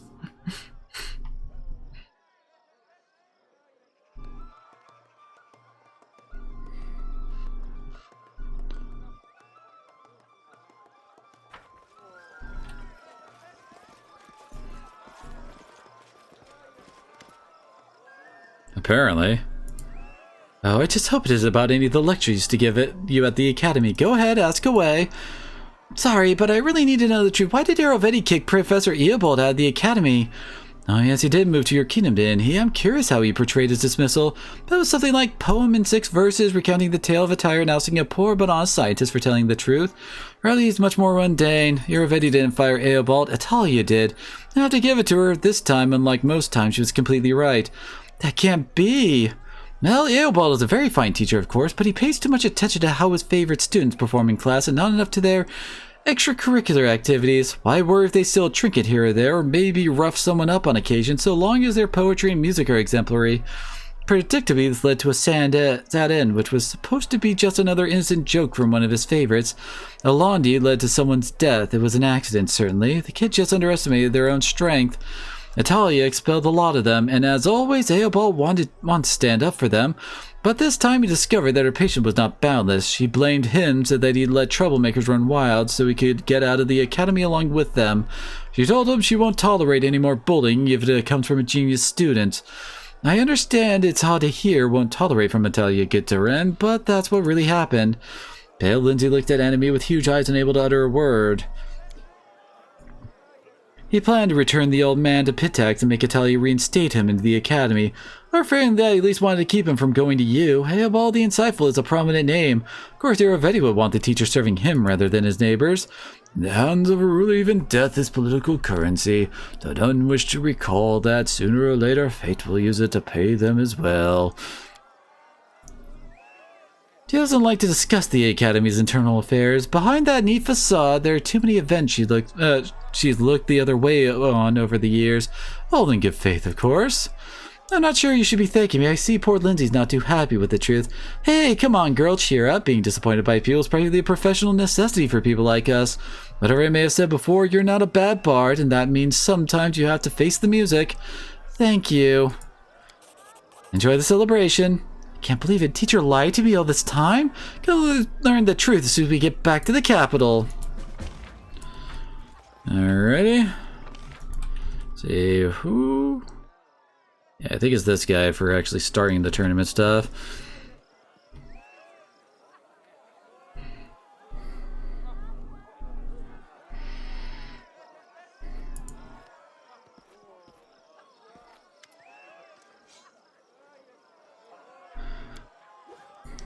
Let's begin. Oh god, how is this gonna go? Oh god. Oh god!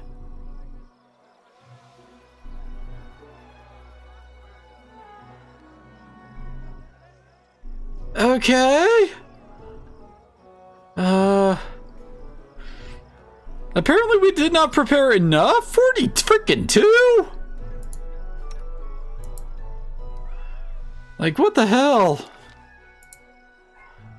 Yeah, okay, oh. Listening in the dagger mark competitor's mouth, and the Gralton participant had a blade in his hand. Oh yeah, I could definitely do that one easy.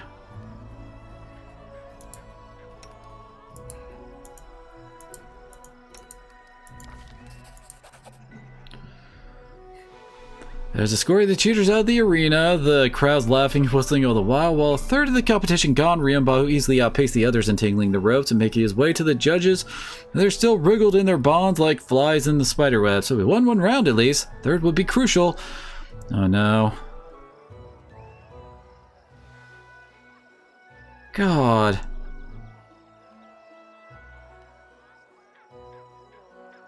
The last was diving for river pearls. Huge tubs were filled with mussels in the river water, and some empty jars have been placed on sets of scales. We'd have to open the mussels with our bare hands, gather the pearls, and deposit them in our team's jar. Or as if playing fair wasn't part of it, we could try weighing down the jar with other things as well. That one just needs a 13. This one needs a freaking 18. Hey!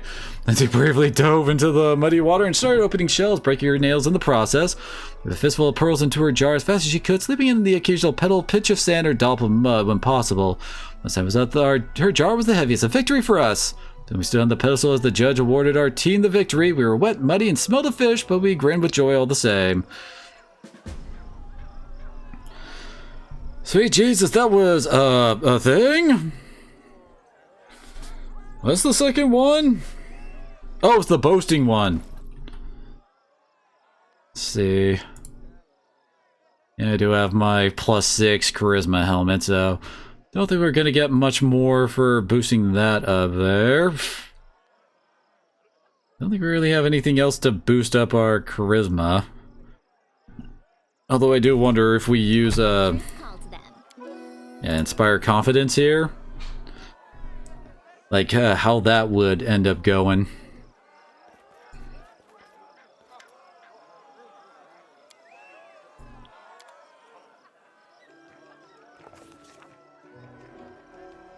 Diplomacy 40?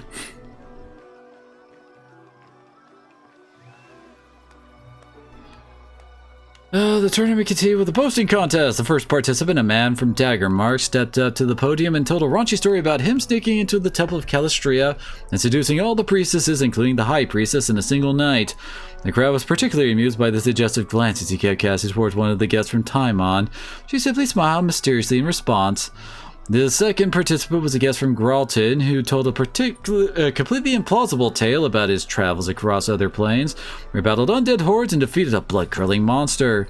He was an average storyteller at best. He'd be lucky to get a C for that story at the Academy. But the listeners were inexplicably elated. Suspiciously, we took a look at the crowd, and of course, we spotted Bard using some tricks of the trade, likely a little magic to aid the Gralton man's performance. So that's a 5. We need a 7 there.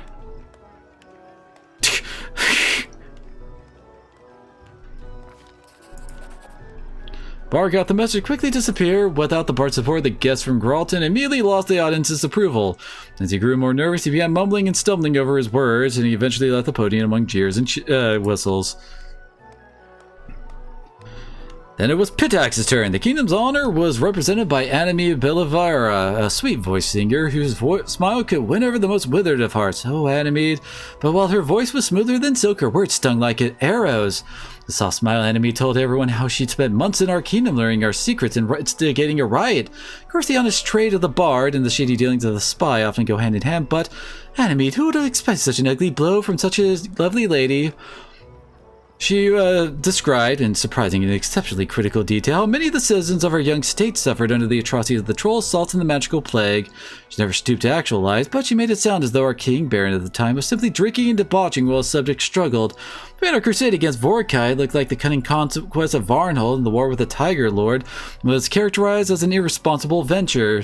Talk about cruel and unfair. When enemy finished and left the stage, it was our turn to perform. What feats did our participants decide to tell in their performance?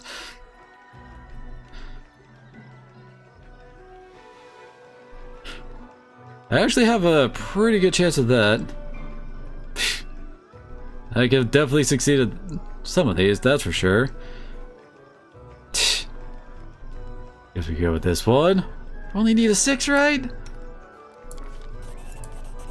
There we go. It wasn't easy getting the crowd excited for this story. They were all glorious feats, of course, but that was the problem. The audience had already heard this time and time again. Bahu used all of the eloquence he could bring to bear to breathe new life into these old stories. The audience hung on his every word, sometimes laughing uncontrollably, sometimes holding their breath to avoid missing anything. Bahu finally brought the story to an end, and the viewers gave him a standing ovation as he left the podium. The woman from Taimon, a priestess of Calistria, went last. She told stories of her love affairs in faraway countries and on other planes, casually mentioning an unpleasant disease she contracted over her journeys that took her a long time to get rid of. Hearing that, the participant from Daggermark paled and grabbed at his belt, bringing roaring laughter from the rest of the audience. Finally, the judge announced the winner, Rion Bahu. He walked up to the podium to thunderous applause and took another bow. Well, we've won 2 of the 3.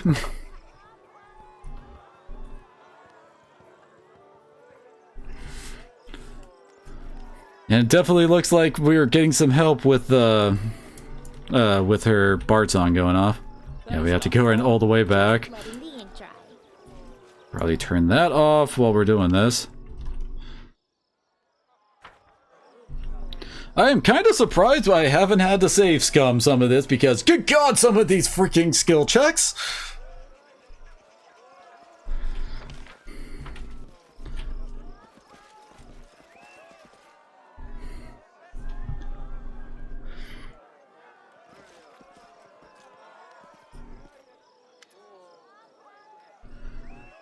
Oh boy, drunken melee time. Oh wait, where we do this? Is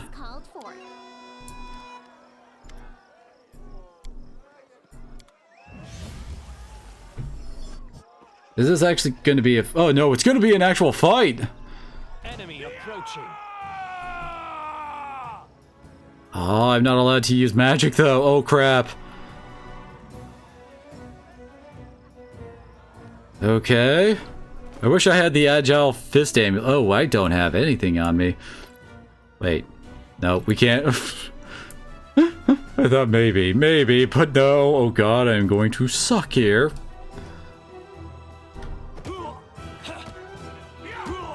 Oh, glorious sneak attacks. This will hurt. Wait, sneak attack still? Why am I getting sneak attacks for doing this?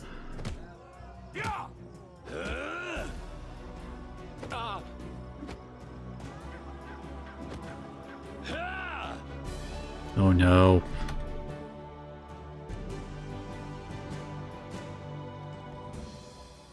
Oh, I have a +9 on my modifier, so I'm a bit better off than he is, I guess. I think that guy over there is dead, though.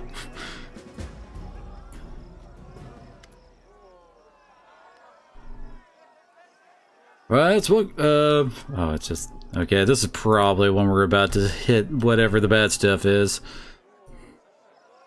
Patience.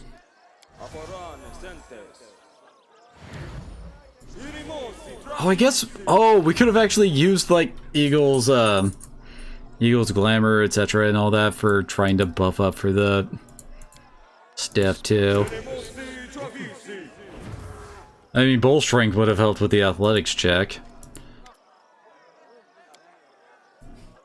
Besides, just about to make a speech announcing the winner. Looks like everyone's gathered around now. Lords and ladies, another Rushlight tournament has come to an end. I'd like to thank all of you who honored this event with your presence. My friends, I'm happy to see all of you, but I'd like to give a special welcome to one guest who found themselves invited here for the first time.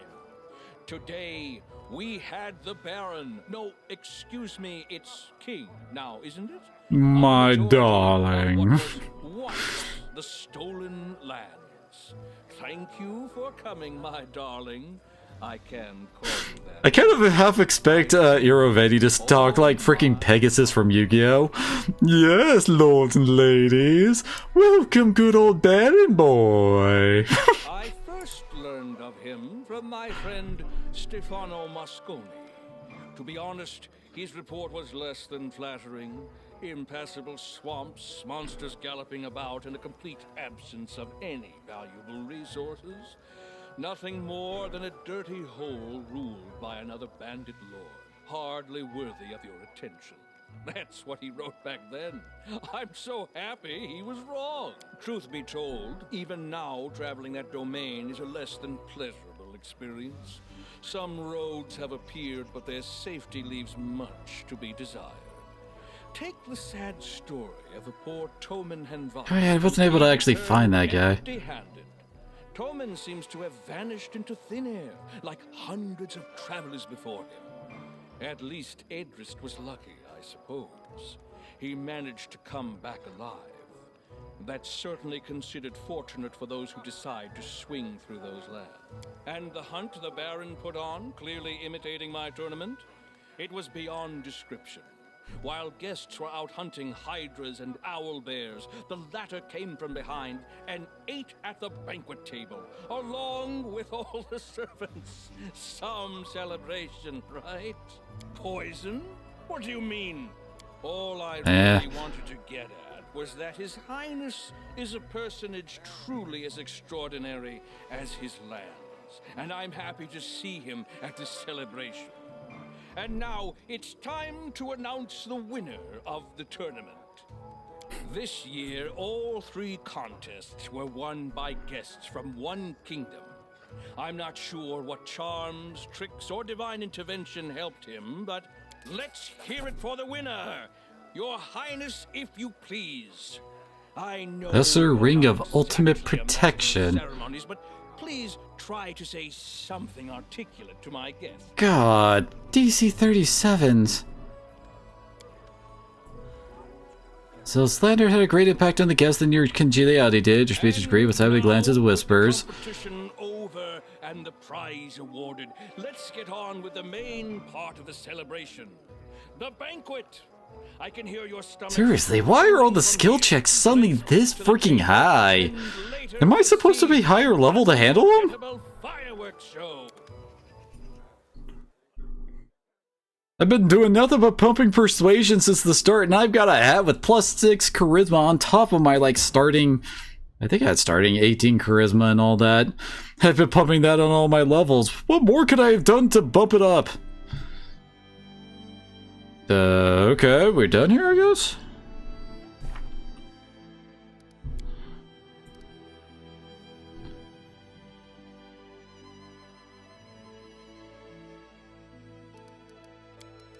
Oh joy.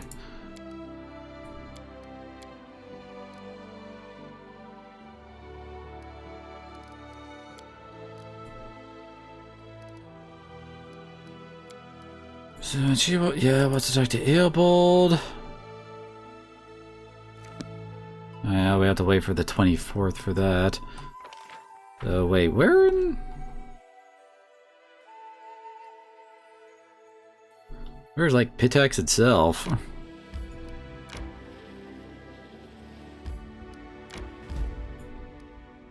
Oh, there's Pitax.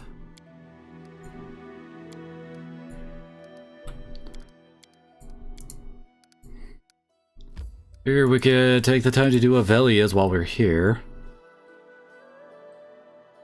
Or... Oh, never mind.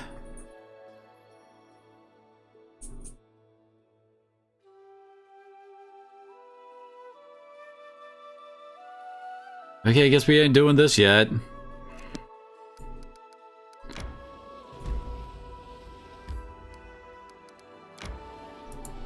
not the way I was expecting to go there.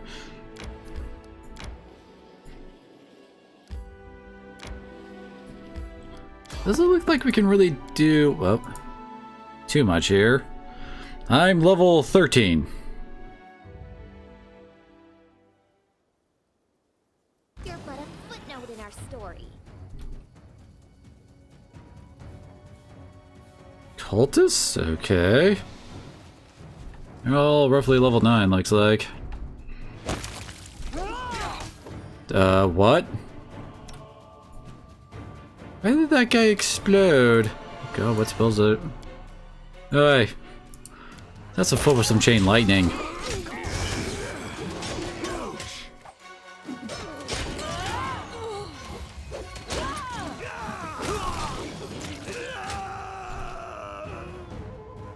Okay, wait, what? Hareem apparently just got wrecked. Oh, those are... Okay, those are definitely different than what I was expecting them to be. And we also have no buffs up.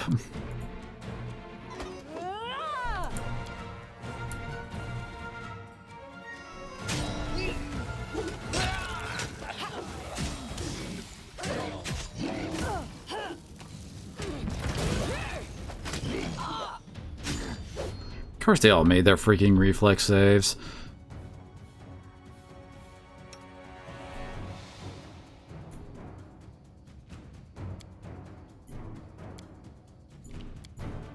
God, I don't even remember like everything I actually have on her.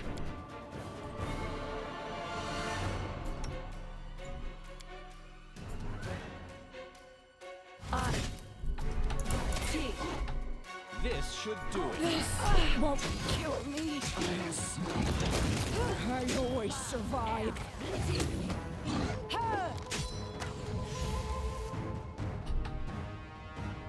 God, these guys have way too much health, I swear. Hey.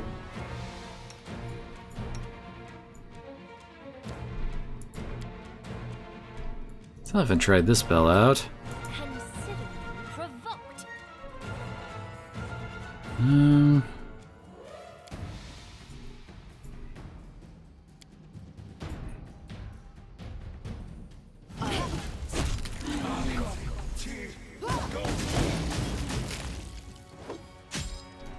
Oh, come on, why did that give us attacks of our... sneak attacks on him?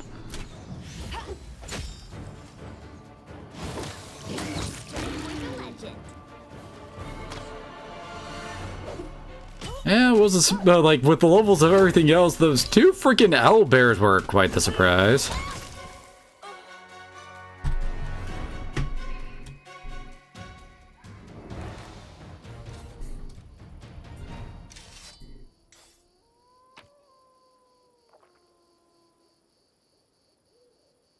Yeah, most of their gear is crap.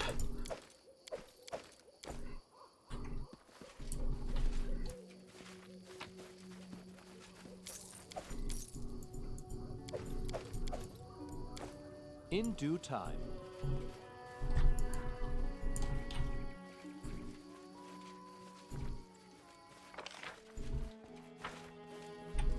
Wait, are we supposed to... Okay, no, we can't leave up here.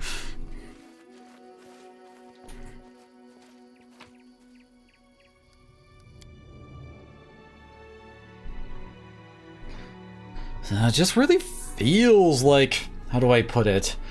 The DC ratings that they've put on a lot of their stuff is not really fitting for our levels and stuff we've got. I mean, like let's see, with my dude. Yeah, I've got my charisma's freaking 21 at the moment. And now if we go into... Oh, my shit's gone! Okay, probably change that. Oh god, where is all my stuff? Why did they just take off all my stuff like that? Yeah, I have freaking 27 charisma with my crown on. Yeah, I want that back. My robes.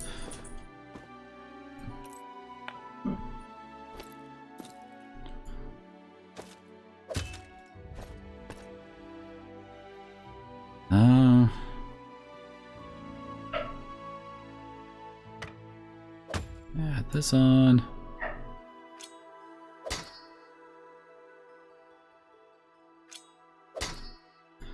Don't think I really have. Oh no, wait, it was this. There we go for melee.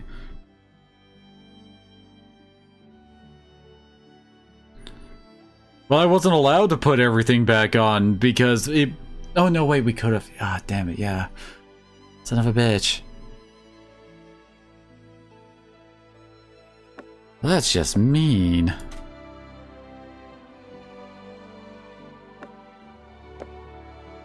Ring hands, I think.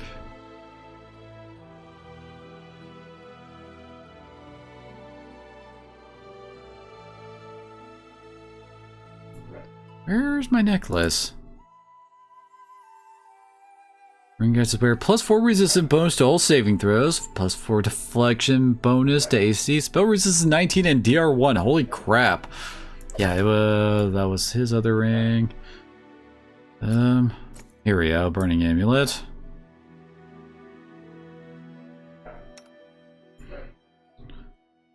I should probably give this to her.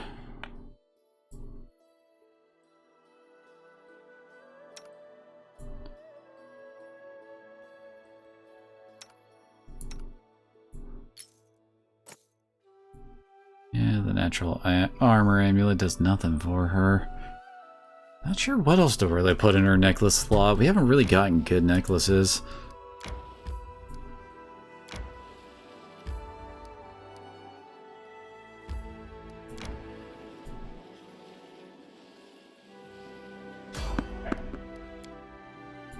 Oh wait, peaceful. Oh, it's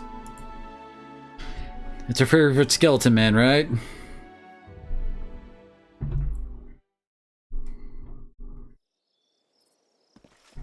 As it should be.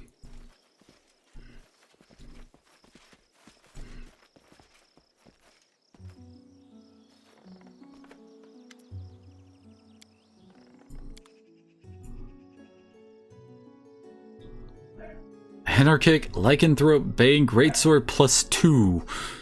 Oh my. Certainly has some interesting stuff, doesn't he? More so than most that we run into. Plate of Stability. Use saving throws to avoid Daze and Shake and Constitution. Interesting. Oops, not that. Why did it scroll down like that?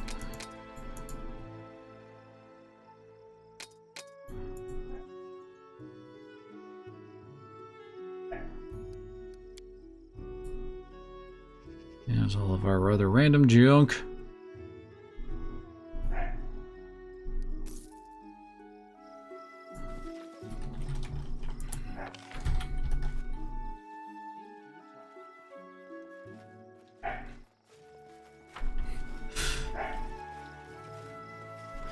Ah, that way you don't have to deal with Jaethal ever being in your party.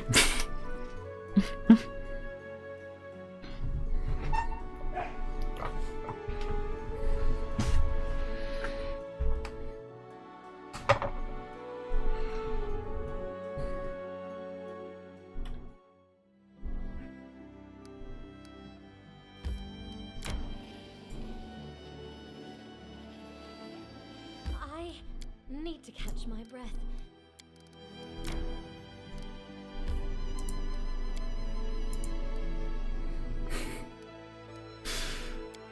Have fun with that.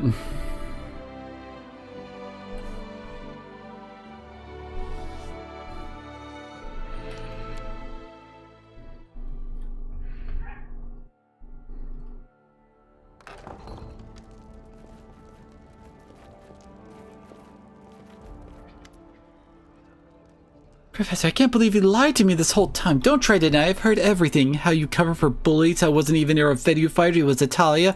How could you? Lindsay, please calm down. I didn't deceive you. Never even asked about the circumstance of my dismissal, remember? It's, you know, a sensitive subject. I may not have been a good enough student to be one of your favorites like Elandi, but I do remember the basics, like the 7 types of lies, and I definitely remember your lecture on lies of omission. Want me to write a book about all the atrocities going on within the walls of the academy, and you left out a pretty big one. Never told me a student died because of you. What other sensitive subject have you been avoiding? And I beg you, please let me explain. Yes, Your Highness, I'm afraid it is. As I devoted all my attention to developing the talent of my students, I fear I neglected their moral development.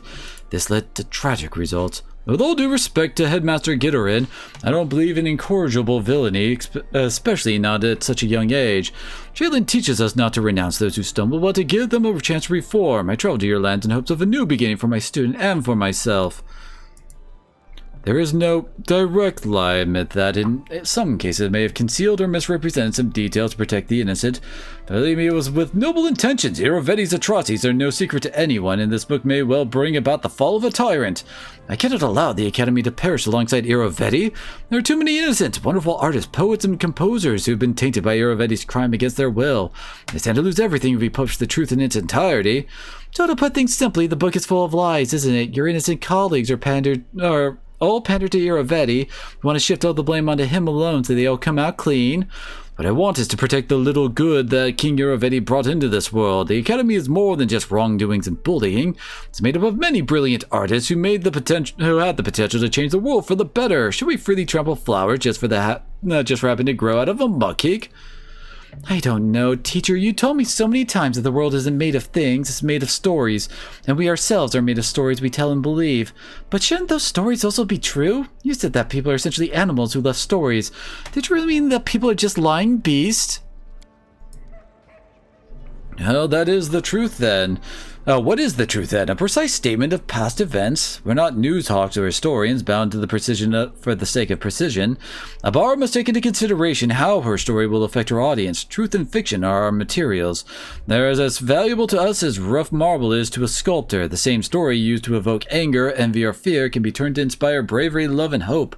Both versions told in full truth. The event at the base of the story aren't what's important. What's important is the lessons your listener take from it.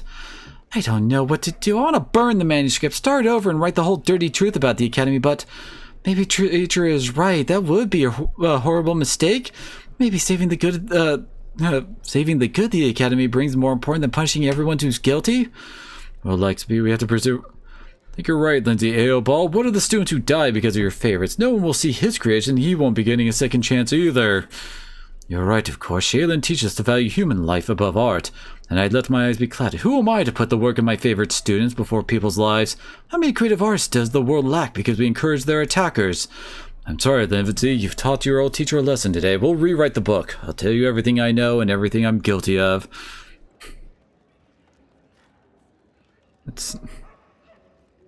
Wait, will this book distract you much from your main project? Main project? What you talking about? I swear by Shaylin's name will conceal nothing. If truth must see the light, then I'll ensure it does. Truth about the Academy destroys it, and there wasn't really anything there to save. Let's go, teacher. We have work to do. And you? Lindsay turns to Alandi. And you pack and leave. No, don't say a single word. I have no interest in your excuses or apologies. I never want to see you again. Alandi shuts his mouth, swallowing his response before it started. With a single nod, he leaves without saying a word.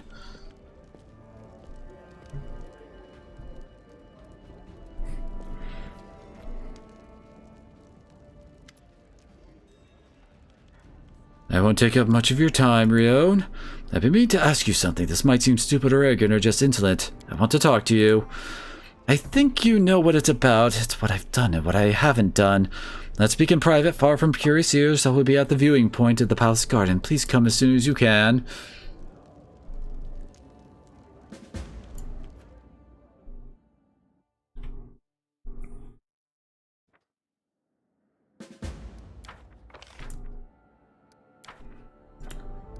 Alright.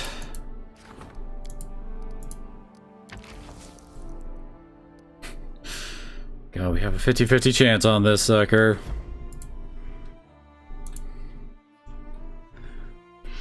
Seriously, it really does feel like, I mean, I've tried upgrading our, like, offices as much as possible, yet it feels like we just get very good odds most of the time.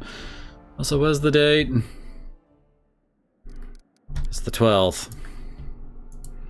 Got 12 days until we can continue Jubilee stuff.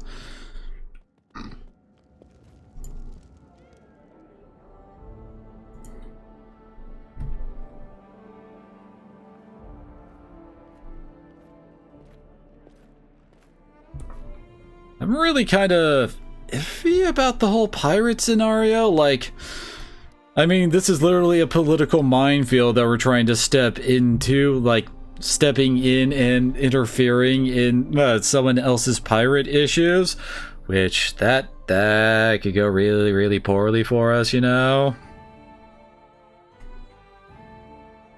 Well, I mean, politically, I should say. Like, when it comes to nations, that's not something you're supposed to do, you know?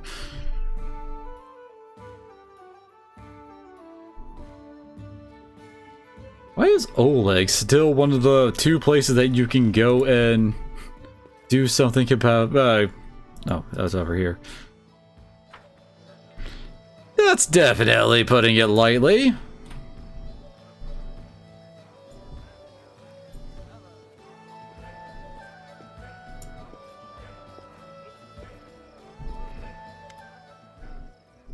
You've come. It's so strange. I don't know if I should be glad or frightened. Anyway, thank you for finding some time for me. Since you freed me from Nyrissa's power, I've had time to think about what happened to me and what Nyrissa did to me, about what she truly did.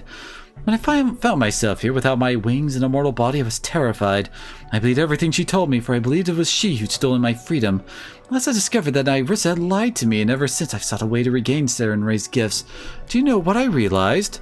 No one is capable of taking the Deva's gifts, granted by his creator. Trician's voice is barely audible. No one except for the Dawnflower herself. I found no other explanation for what happened to me.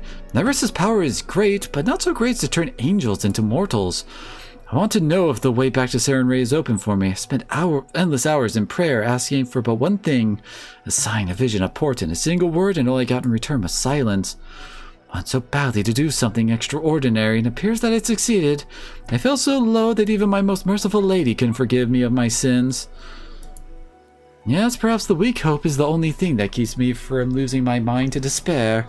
Or is this meager pittance but an eternal reminder of what I've lost? Now, my merciful lady may be strict, but she's not capable of such unforgiving sanction. Anyway, I didn't ask you to come to listen to my whining. I do not wish that my mortal deeds will end in deception and betrayal, as it's cost me so much. Shin shows you his hand. You see a crumpled leaflet, one of the invitations for the Kingdom of the Cleansed. I wish to put an end to at least one evil that Nyrissa spawned, and I'm asking for your help in this. It's strange, actually. The goddess who demanded your death was Nyrissa, and after the kingdom failed in its mission, she broke all ties with the First Faithful. Yet still his followers seek your death. Do they actually hope to return to her favor? Trician's forehead a moment ago creased in worry became smooth, and his voice grows tranquil. Consider me naive, but I still believe even the blackest souls can find repentance. I will try to find it even in the darkest souls of the cleansed. I would not deny anyone of saving grace. I only know what I could overhear or what Nyrissa boasted to me. The one called the First Faithful is a former priest of Eristil named Ruthgert. When the Bloom came to his village, he lost his faith. Eristil didn't protect his congregation, and Ruthgert was stripped of his position. After this, he set off for the Temple of the Elk to pray to his god one last time, and if he didn't answer, to throw curses in the face of his idol. Like so many others, Ruthgert was fooled by Nyrissa. She pretended to be the goddess of these lands, told Ruthgert of the curse of the king, and promised him untold gifts in return for the death of this ruler. It was she who invented the name of the new cult, devoted to herself, made Ruthgert its high priest. She knew just how to flatter him in the moment of weakness and despair, and he in his turn did everything he could to draw his former congregation into this vile cult. I knew I could trust you and ask for your help, thank you.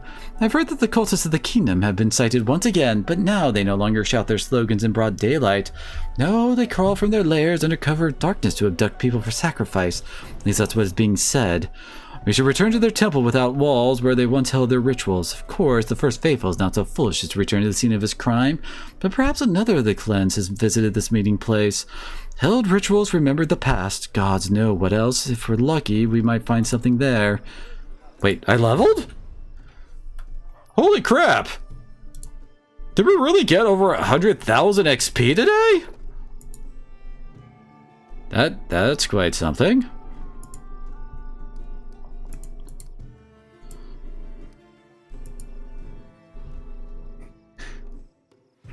Level what? That's an interesting little emote.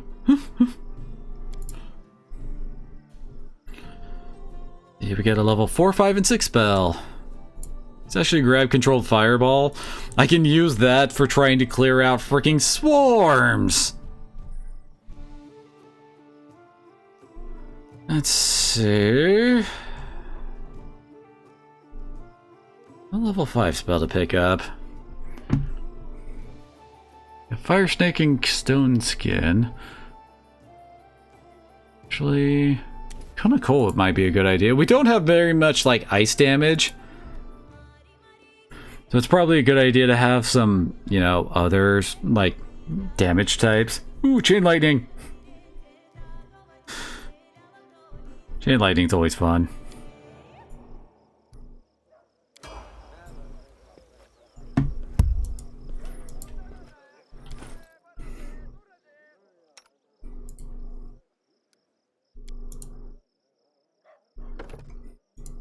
I do believe she is now maxed out as an arcane trickster.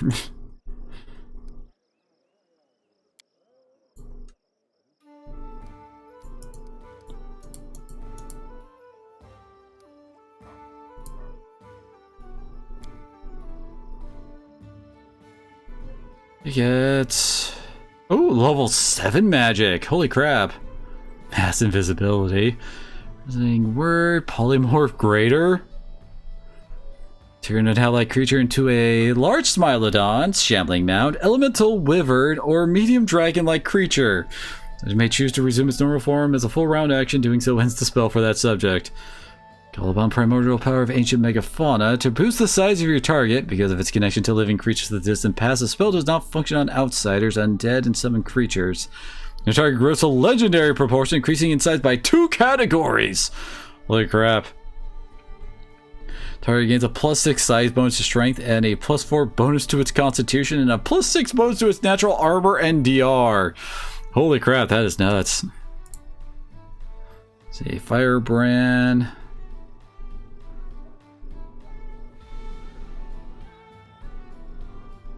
Oh, it makes our guys like immune to fire damage from her. Dragonkind 2 could possibly be fun. Oh, power word blind.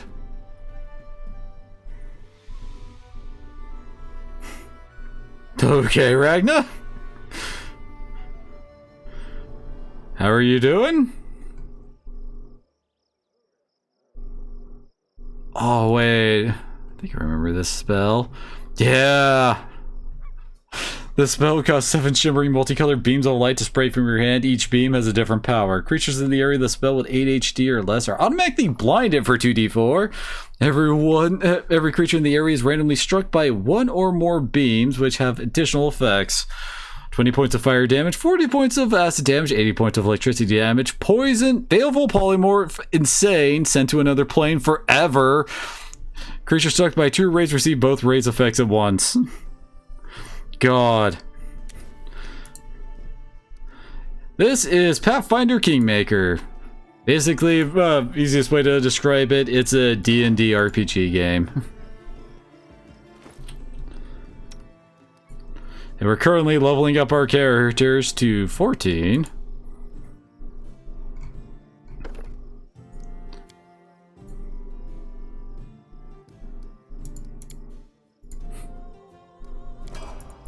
Well, Hareem doesn't get much for that level.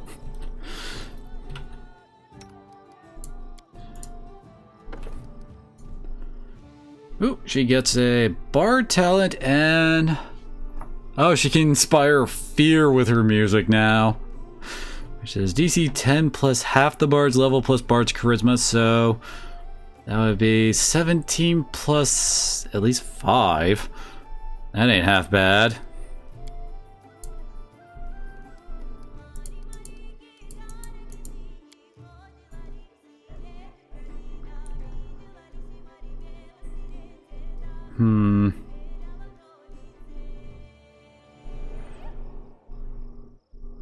What one to give her? I can't really think of many combat tricks to give her. Could go with a skill focus for her knowledge world. We apparently need to really worry about her pluses to her skills now. It's a level 2 and a level 5 spell. I don't think we really have someone to cast Grates much.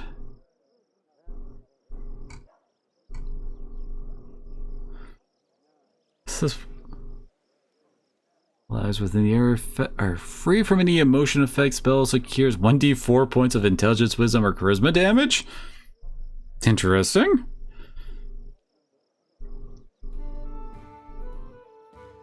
Cacophonous Call.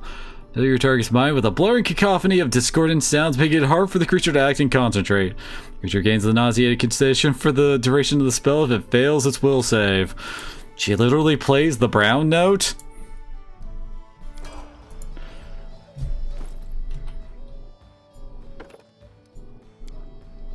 Now it's time for everyone's favorite barbarian to get stronger.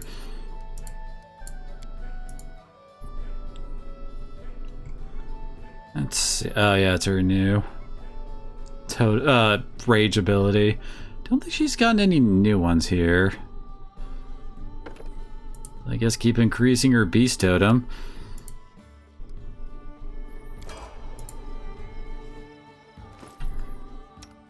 Wait, what does Indomitable Will do? I just realized she got something else there.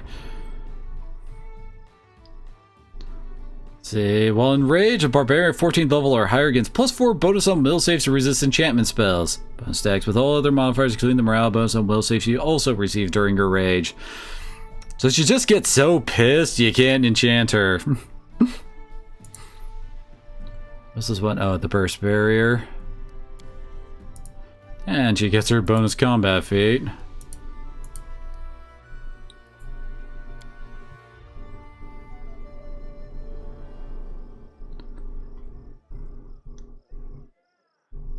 Oh yeah, that's right, I did give her outflank, so she's got that. I wonder why exotic weapon proficiency is on the oh hell no list. Is it because of all the reasons I gave before?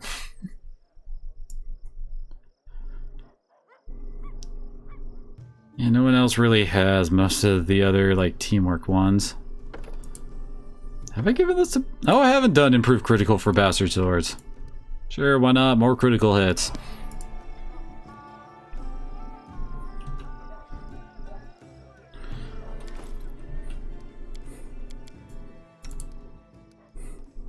Let's just do Canary and Kalik, and then we'll probably stop doing our level ups. That's, you know, these are the ones I mainly use.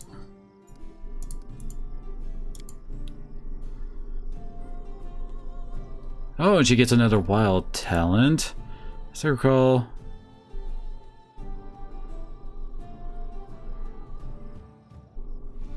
Yeah, she can actually cause haste.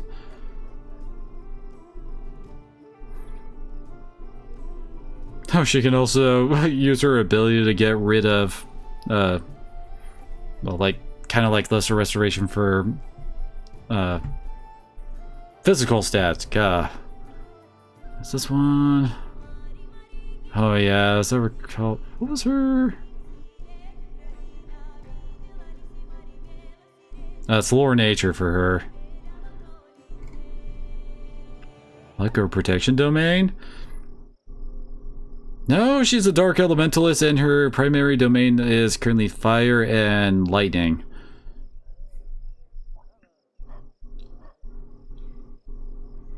So that wouldn't give her much. What was this?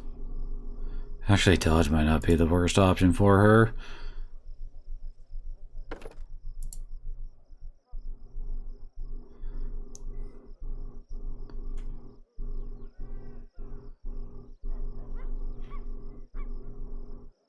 Oh, she can give herself freaking partial cover.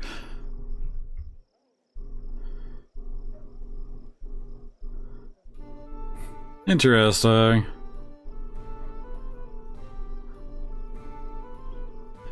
Or she can deal damage when people hit her. I think this one sounds kind of cool. Oh, what one should you do? I'm not entirely certain, like, what do they, like, don't those provide, like, your specific, like, spells for free, the free spells you get for per domain? I'm not that up to date on the free, like, spell list, so I can't say exactly,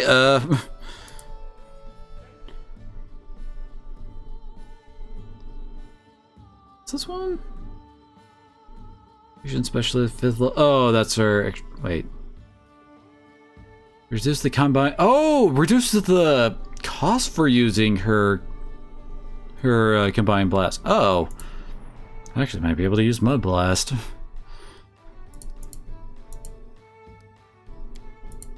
No, what do they do for you then?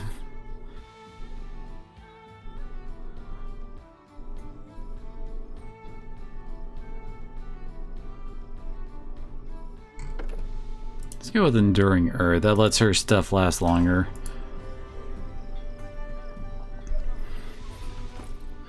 Yeah, what are the domain abilities for luck or protection? That should be... yeah, that's all of our usual. Oh wait, we should level up Tristian since we're doing his side quest right now, aren't we? But he's not really gonna get much from this level.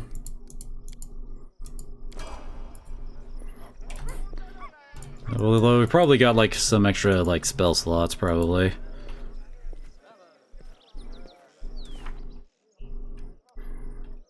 Oh, it gives you like 5th edition advantage. Yeah, they're working on their thing. I'm gonna have to search that place with Tristian. We're waiting on that getting fixed. Apparently we can't go to Pitax, so we can't take Octavia to meet her mother. I guess we could also do Regengars.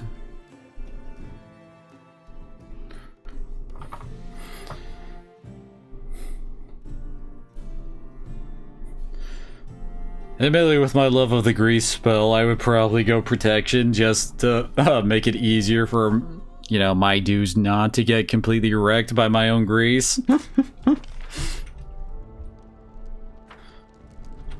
see. Don't think there's any other kingdom affairs to deal with right now.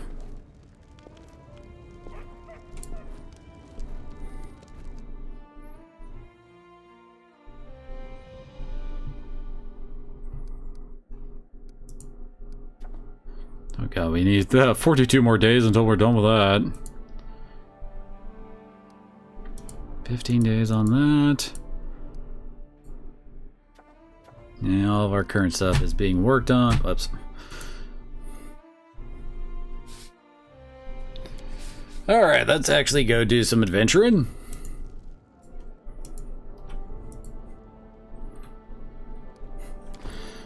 Although I will say this freaking ring we got, my god, that is ridiculous. Seriously. It's a lesser ring. I wonder, actually we should rest, get all of our stuff back. +4 save, +4 AC. Freaking, freaking DR.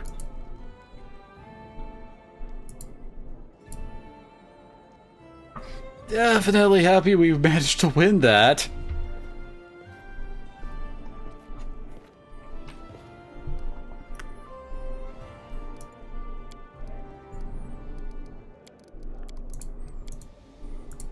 Alright, those two around.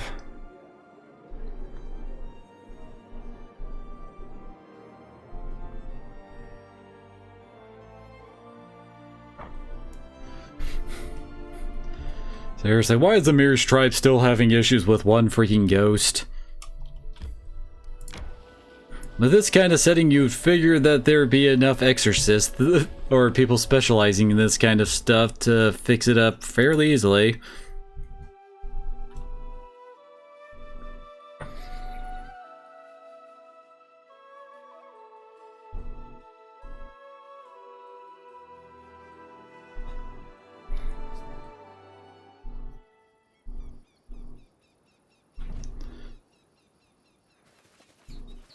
Something bothering you?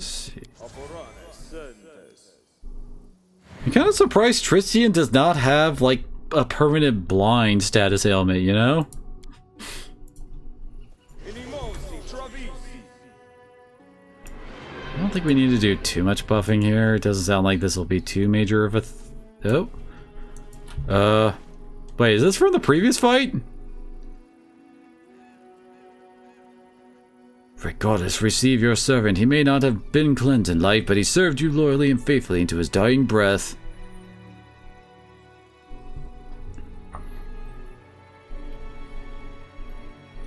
This is folly. The goddess has abandoned us. We're just wasting our time.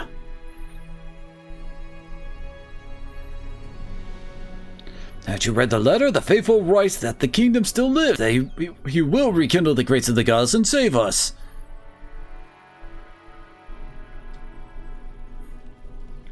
Wait, Dunsward? What about us? What about these lands?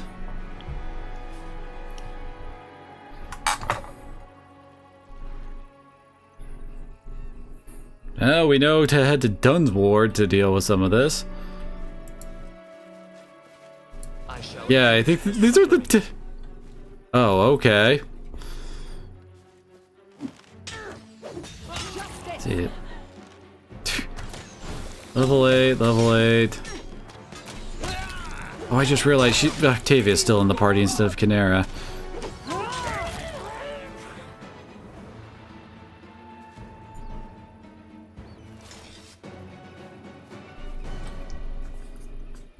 Here I thought we'd have a chance to chat, not instantly start throwing down. This is from the First Faithful. Looks like he's gathering his followers at a new location. He died a wrinkled piece of paper. Great legacy of our lady, yet live so long as the king draws breath. The curse hangs over us all. Leave your poison lands, abandon your cold houses, and go east. This is the land of ancient giants. The spark of the kingdom still lingers. I will fan it into a great flame, which will burn the impure and cleanse the world of filth. And the goddess demands sacrifices and prayers in the city of hollow eyes. Keep your mouth closed and believe no one. Well, we know where to go now.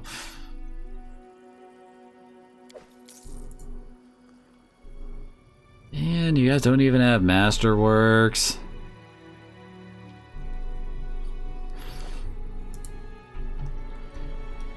Well.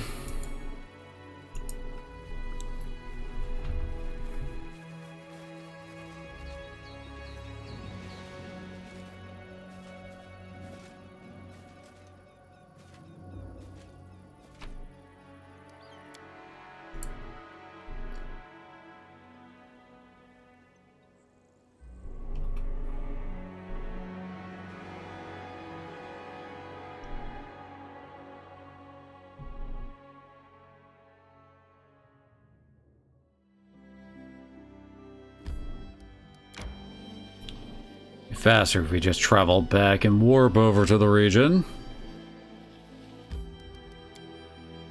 Also, we can swap out Octavia for Kinera.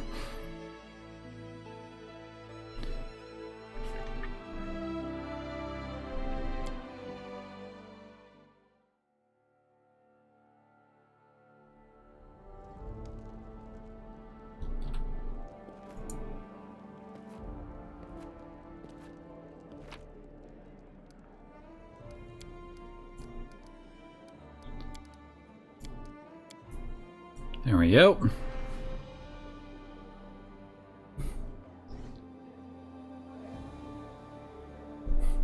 How long does it really take to fix that giant slab of iron that Amiri was carrying around? 45 days seems a bit long.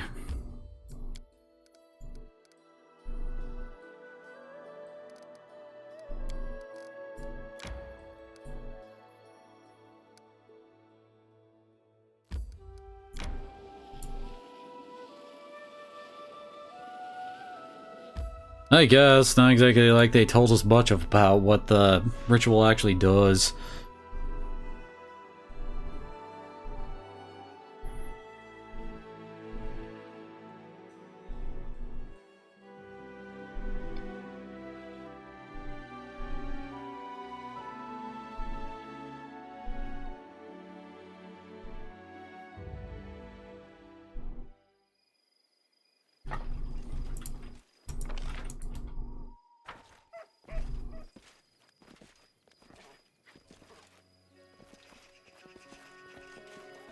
I'm listening.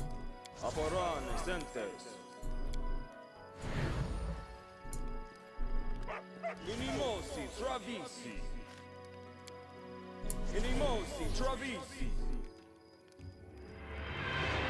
according to plan.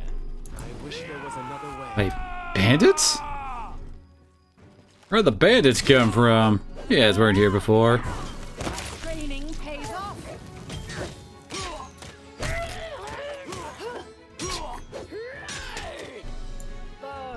You should have all of our backline go and take out that frickin' alchemist and his stupid bombs.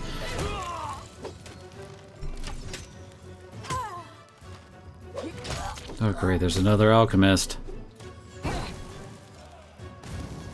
That does 0 damage to Valerie. Did I just miss these guys on the first run around?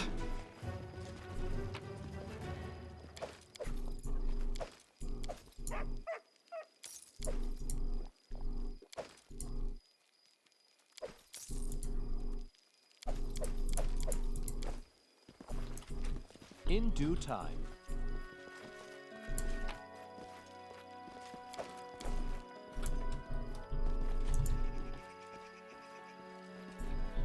Oh wait, I think this is the barbarians camp.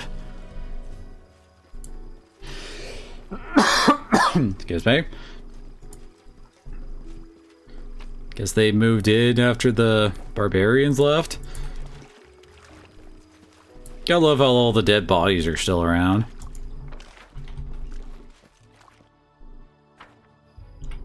Oh, they're probably somewhere in, like, actually inside the ruins, I'm gonna guess. Oh, your Inquisitor has been made, huh? Which god are you the Inquisitor of?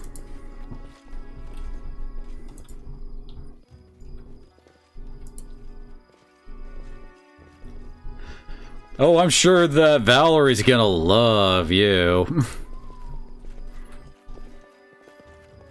Wait, what? Can't open it again?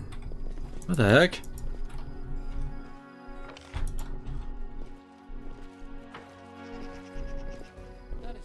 Okay.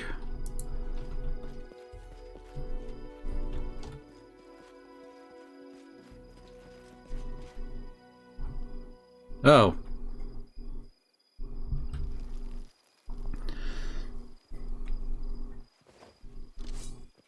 Goddess, you received the most innocent of your children. Uthgert, the first Fail looked at you from under a hood drawn over his eyes. Despite his face being cast in shadow, you see deep wrinkles near the priest's mouth and dark circles under his eyes.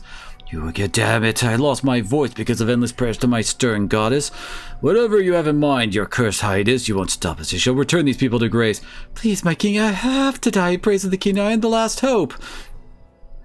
Poor lost souls, you've been fooled, deceived. Stay your hand, Uthgert, while you still can.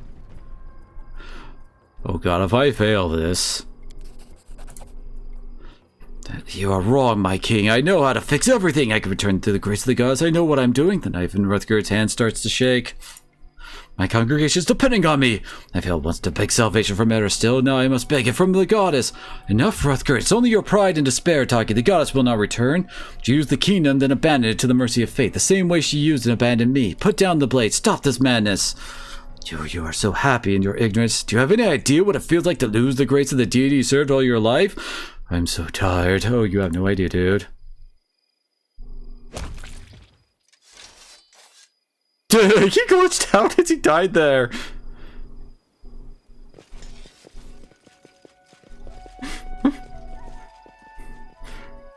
Way to take the weight out of this as he just, like... I don't know how to put it, just glitches out like a Bethesda game. Not I'd hoped to finish the story of the kingdom, but it is the will of the gods and of those who worship them.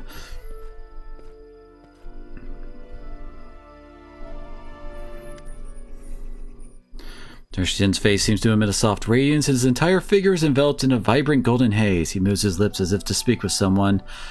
Lindsay opens her mouth with astonishment. She fumbles in her bag for her loyal journal, but she can't take her eyes off the priest shimmering with light. Is that what I think? Is it then? Damn, where's my notebook? Tertian opens his eyes wide, and there is a molten gold under his eyelids. How can you tell since he's wearing a blindfold? Emitting a warm light, Tristian's voice roars as if a whole host of divine creatures speak through him. Rion Bahu, I am here, and with me, the light of my goddess. The most merciful believes that I have drained the cup of retribution to the dregs and turning away from her will, I set in motion events that hurt the lives of many mortals. In her wrath she took away what once she had granted, till I cleansed myself of pride and cowardice. She decided to return me to her. She agreed to spare me my mortal chains that I may spread my wings once more. Tristian laughs happily, and unseen choirs turns his laughter into a symphony. Oh, lady mine, my healing light shall never stumble again and leave you. Oh, he says healing light. I thought he meant some ability he has. Nice. I hope you'll fly away to your goddess now and stop annoying me with your happy idiot's face, winged boy. Look at him. I cannot stand fanatics, but this is so sincere. But Nyrissa and the stolen land and you.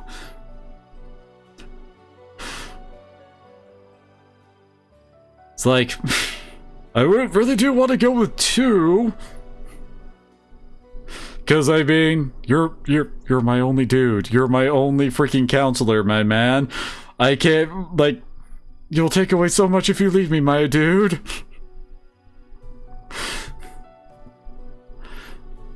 I have a feeling if I go with 3, he'll go with 2, though. Tristian freezes, and the golden veil that embraces him begins to vibrate. The devil's lips are moving, and then they cease as if inaudible conversations come to an end. My goddess sees a darkness upon the stolen land. Such evil must not cast its shadow in Golarion. Must be turned to nothingness. By mercy or deliverance, I am Serenray's warrior, will do my duty, and then I will be returned to her light. I mean, seriously, he's the only one for that freaking job. You watch the divine glow fade and disappear. Tristian slumps to the ground, sighs, and opens his blind eyes. She's gone. He lowers his head and suddenly shivers as if he is chilled to the bone. So cold without her glow. Tristian stands tall and turns to you. There's an infinite tranquility on his face, but her light is with me again, here. He touches his chest and smiles, not at you, but at that which only his blind eyes can see. I'll go with my alignment.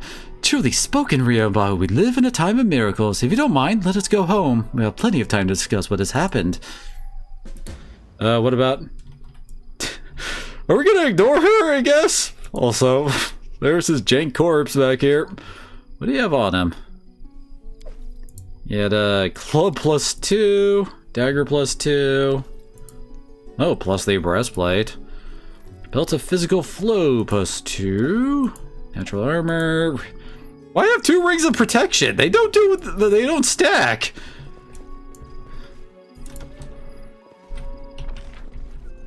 Okay, yeah, there is a pretty close exit for us. Then let's warp back, and then we can go do Regengar's side quest. Hi, Kiba.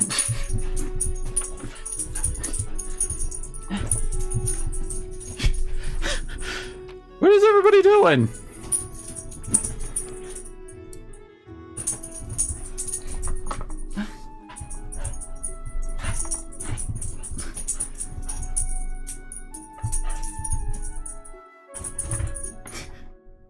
What are you doing, Kiba? You silly little... And now he's gone again. He just keeps running in and out of the room.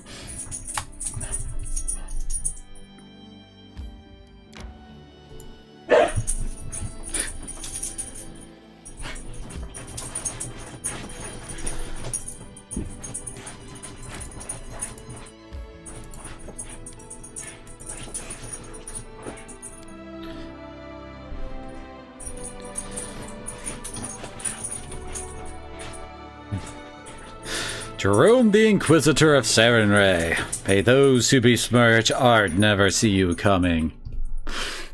No, wait, you're an Inquisition. May no one expect you.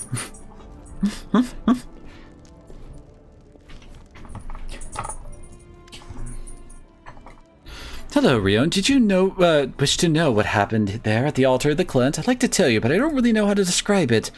One way or another, I walk in Serenray's light once more. May yet be many hardships ahead, but now I know divine bliss. I start to forget how soothing it feels. It has given me a special power, a gift worthy of her messenger in the material world. I think this power will be useful to us when we confront Nyrissa in the final battle. Okay. None of this would be possible were it not for you. I owe you my life and my salvation. I once told you that I'll stay by your side until I repay you for your kindness. Now I promise you I won't back down until Nyrissa's finished.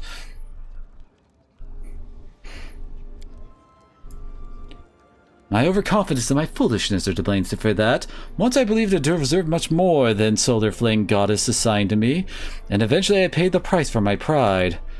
I've been traveling amongst the worlds when I noticed something strange. How could I describe it? It was like something had pierced time and matter, leaving a slight trace. I should have turned back and told my brethren about my discovery, but I was sure I was able to find a reason of this strange phenomenon by myself, so I decided to go for it alone.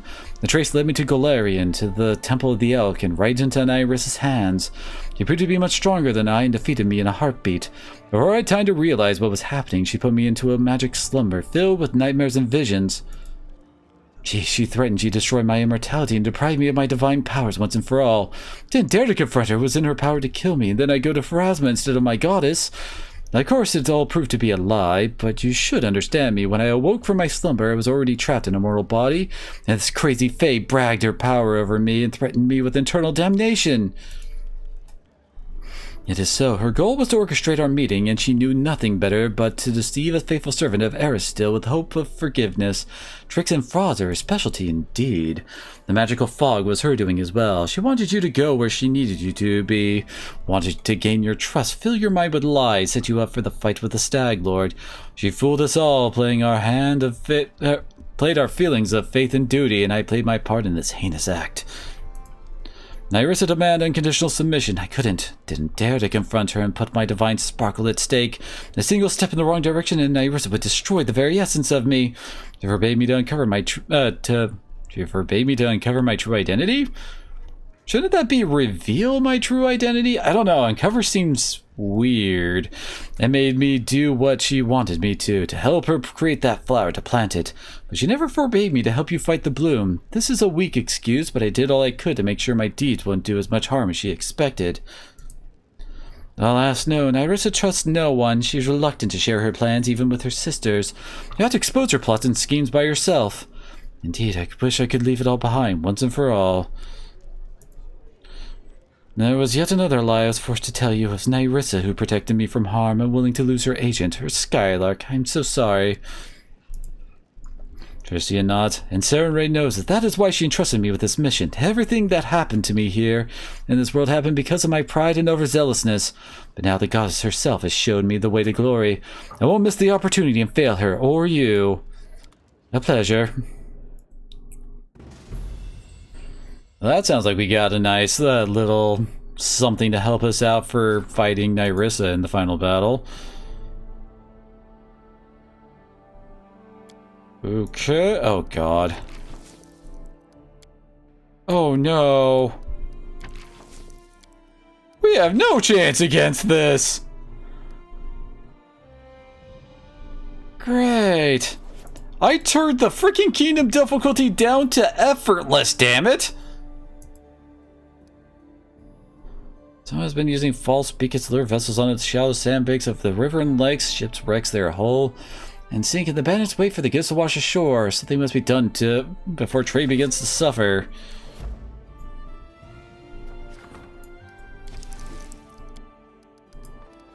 Yeah,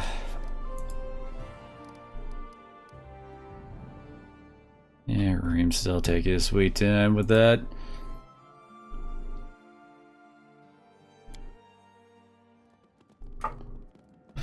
I'm not sure how I could be that underleveled for stuff like that, given the fact that I have no tokens left. I used up the last of them to handle the curse crisis.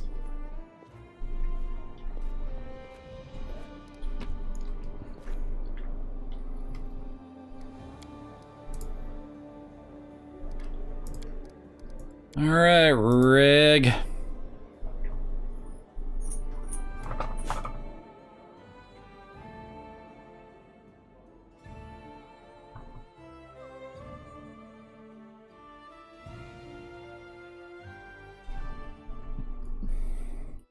I am on effortless now, and I'm still having issues. Wait, so where exactly are we going for his?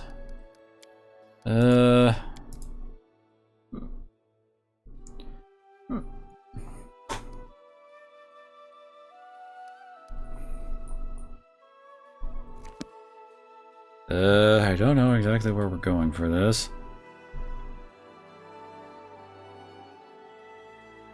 Oh, okay, there we go.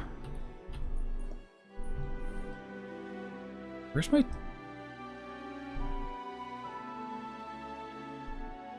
Don't I have a town up here? What the hell? Oh wait, there it is. It's Glenshire. Yeah, I know, Kibai, stop scratching your ears.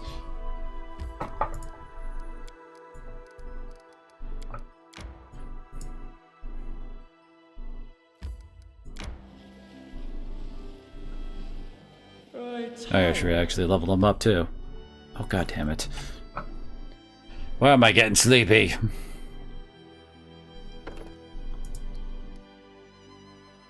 What's he getting here? Magus ability to cast spells and make melee attacks improves. When using the spell combat ability, Magus receives a +2 circumstance bonus on concentration checks. Wait, at 8th level? That's at level 14.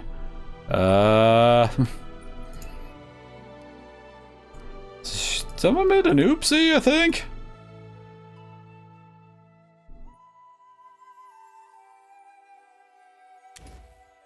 I feel like effortless armor would probably work well for him. I'm sure he'd love to spray people with acid.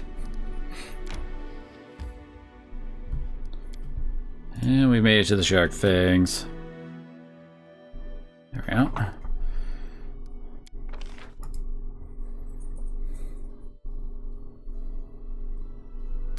I'll tell you, we don't really have anybody for... That's it. Most enemies who are weaker than Regengar will avoid facing him and won't attack your camp. Okay. He doesn't have much to add, does he? The blind man's gonna go hunting with Amiri. My friends, we had a glorious feast after the coronation, but I'd still like to propose another toast to our friend. To you, our leader, may your kingdom stand for 1,000 years. That was like a year ago.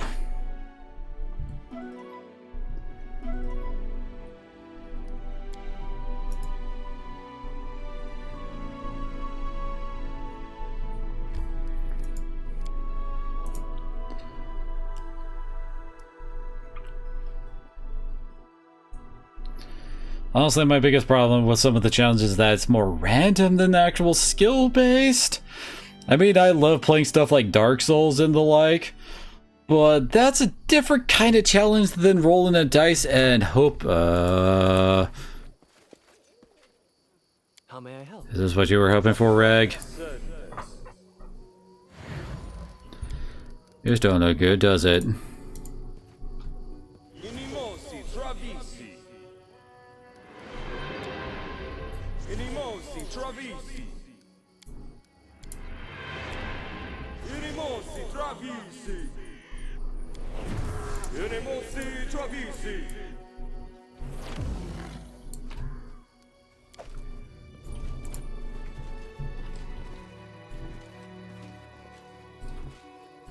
Looks like someone blunted these fangs.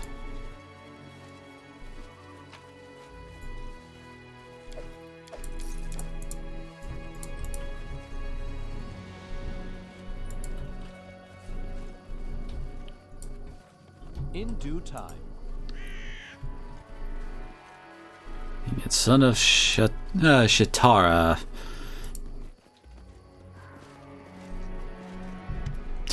As everyone rearranges.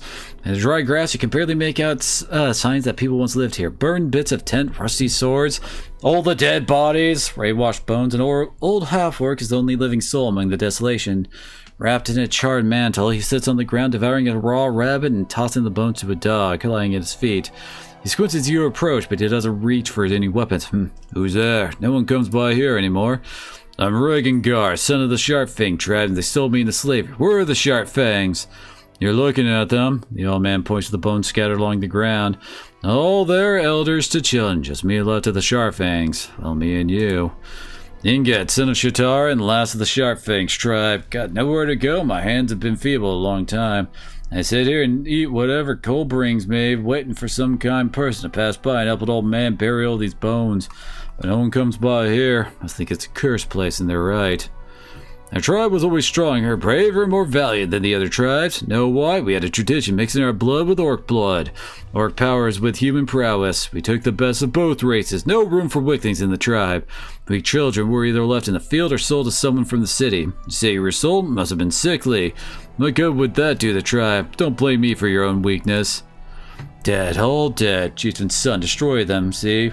Chieftain Agdad, may he feast eternally with Gorham. He didn't want anyone else's kid to become chieftain after him, so he needed an heir with incredible power. That's why he chose Grod the Dragon Eye to bear his children. She was a mighty orc warrior who scorched her enemies with lightning, boasted of having dragons in her family. She demanded a lot of gold for it, but she delivered more than she promised. She had not one child, but twins. Agdan thought a while on what to do, then wisely decided that a tribe doesn't need two chieftains, sold the weaker one to someone from the city to get back some of the gold he spent. Started raising the second one, Stragar, to be our new chieftain. The boy was alright, deaf, cunning, strong. He knew how to use dragon charms, could strike an elk with lightning from his hands when he was knee-high. But there must have been too much orc and dragon blood in him and too little human. The older he got, the more, well, you know. Old man knocks on his head with a bony knuckle. Had a temper like a dragon. Something went wrong, he'd start a fight right off. Couldn't tell his tribesfolk from strangers, but shoot lightning at the tiniest provocation. Apparently I should have been giving Rangangar more lightning. Was always cocky with his father, too. Called him names, screaming about how Chieftain sold his brother, saying he'd look for him and return him to the tribe. And it worked crazy. Anyone else would have been happy that the Chieftain's mantle, the one I wear now, anyone else would be happy to be getting that mantle, especially with no rivals for it. But he was stubborn, wanted his brother back, no matter what.